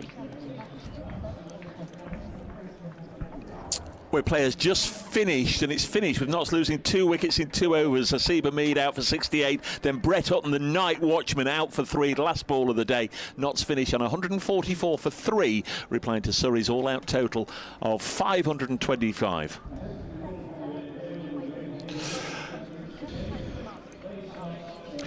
So there we are, we're finished. Freddie McCann finishes 69 not out. What an end to the day for Surrey, with those 2 wickets for Will Jacks. Inspired choice from Rory Burns to bring him back. It's another point for Surrey, of course, with those 3 wickets. Brings a first bowling bonus point. I think we've just had a bit of a love-in and said many thanks to you, Dan. I know you're eager to get on the way and get out of here. So I'm going to go. Unless you've anything more substantial to add, we'll send you on our way with our best wishes. Yeah, I was just wondering if those 2 wickets at the end of the day might have just provided a twist in the tail. I think we've got a cracking day's cricket tomorrow, and I might even tune in myself in the morning if you get a sneaky message, you two. You know that I'm tuning in. But no, thanks for having me. Thanks to everyone at Nottinghamshire County Cricket Club. And what a lovely city this is to visit. You're a good man. Nas, you're going to be back in the morning. Hope you've enjoyed today. I know you've kindly sat at the back of the box while I've had some visitors in this afternoon. Hope your time on the mic will be amplified tomorrow, if that's the right expression. It's been an enthralling day of cricket, certainly, and I'll see you in the morning. You get an early night after your exploits last night. 144 for 3 from Kevin Howells, myself, Dave Bracegirdle, and of course Dan and Nasser. Hope you've enjoyed the coverage today and just shared in the nonsense, the salient facts really are that Surrey once again have managed just to hammer home a message, as they so often do in so many matches late in the day. Those 2 wickets in quick succession for Will Jacks certainly got them in the box seat if they weren't there already. 16-year-old Farhan Ahmed a day, a match he'll never forget. 7 for 140, his figures, as Surrey were bowled out for 525. Rory Burns 161 yesterday. Sai Sudarshan 105 today. Nottinghamshire 144 for 3. They've lost Slater for 1, Hamid for 68 and Hutton for 3. But Freddie McCann is 69 not out, so it might be a big day for him in the morning. Good luck if you're in the queue for Oasis tickets. If you're not, we'll be on air just before 11 o'clock. And remember, Aaron Live, those of you that like to watch the pictures, will preview the day from about 11:15 on Trent Bridge Live. There'll be highlights of today's play, and there'll be all the news from day 3 and some day 2 interviews for you to listen to as well. So from the team here at Trent Bridge, not forgetting to say a huge thank you to our brilliant camera crew who've been out there in sunnier weather than they've been used to throughout the year, and also to Aaron and Kirsty, who just about managed to keep us on air and do such an excellent job in the production office. Thank you all. We'll speak to you tomorrow. Good night.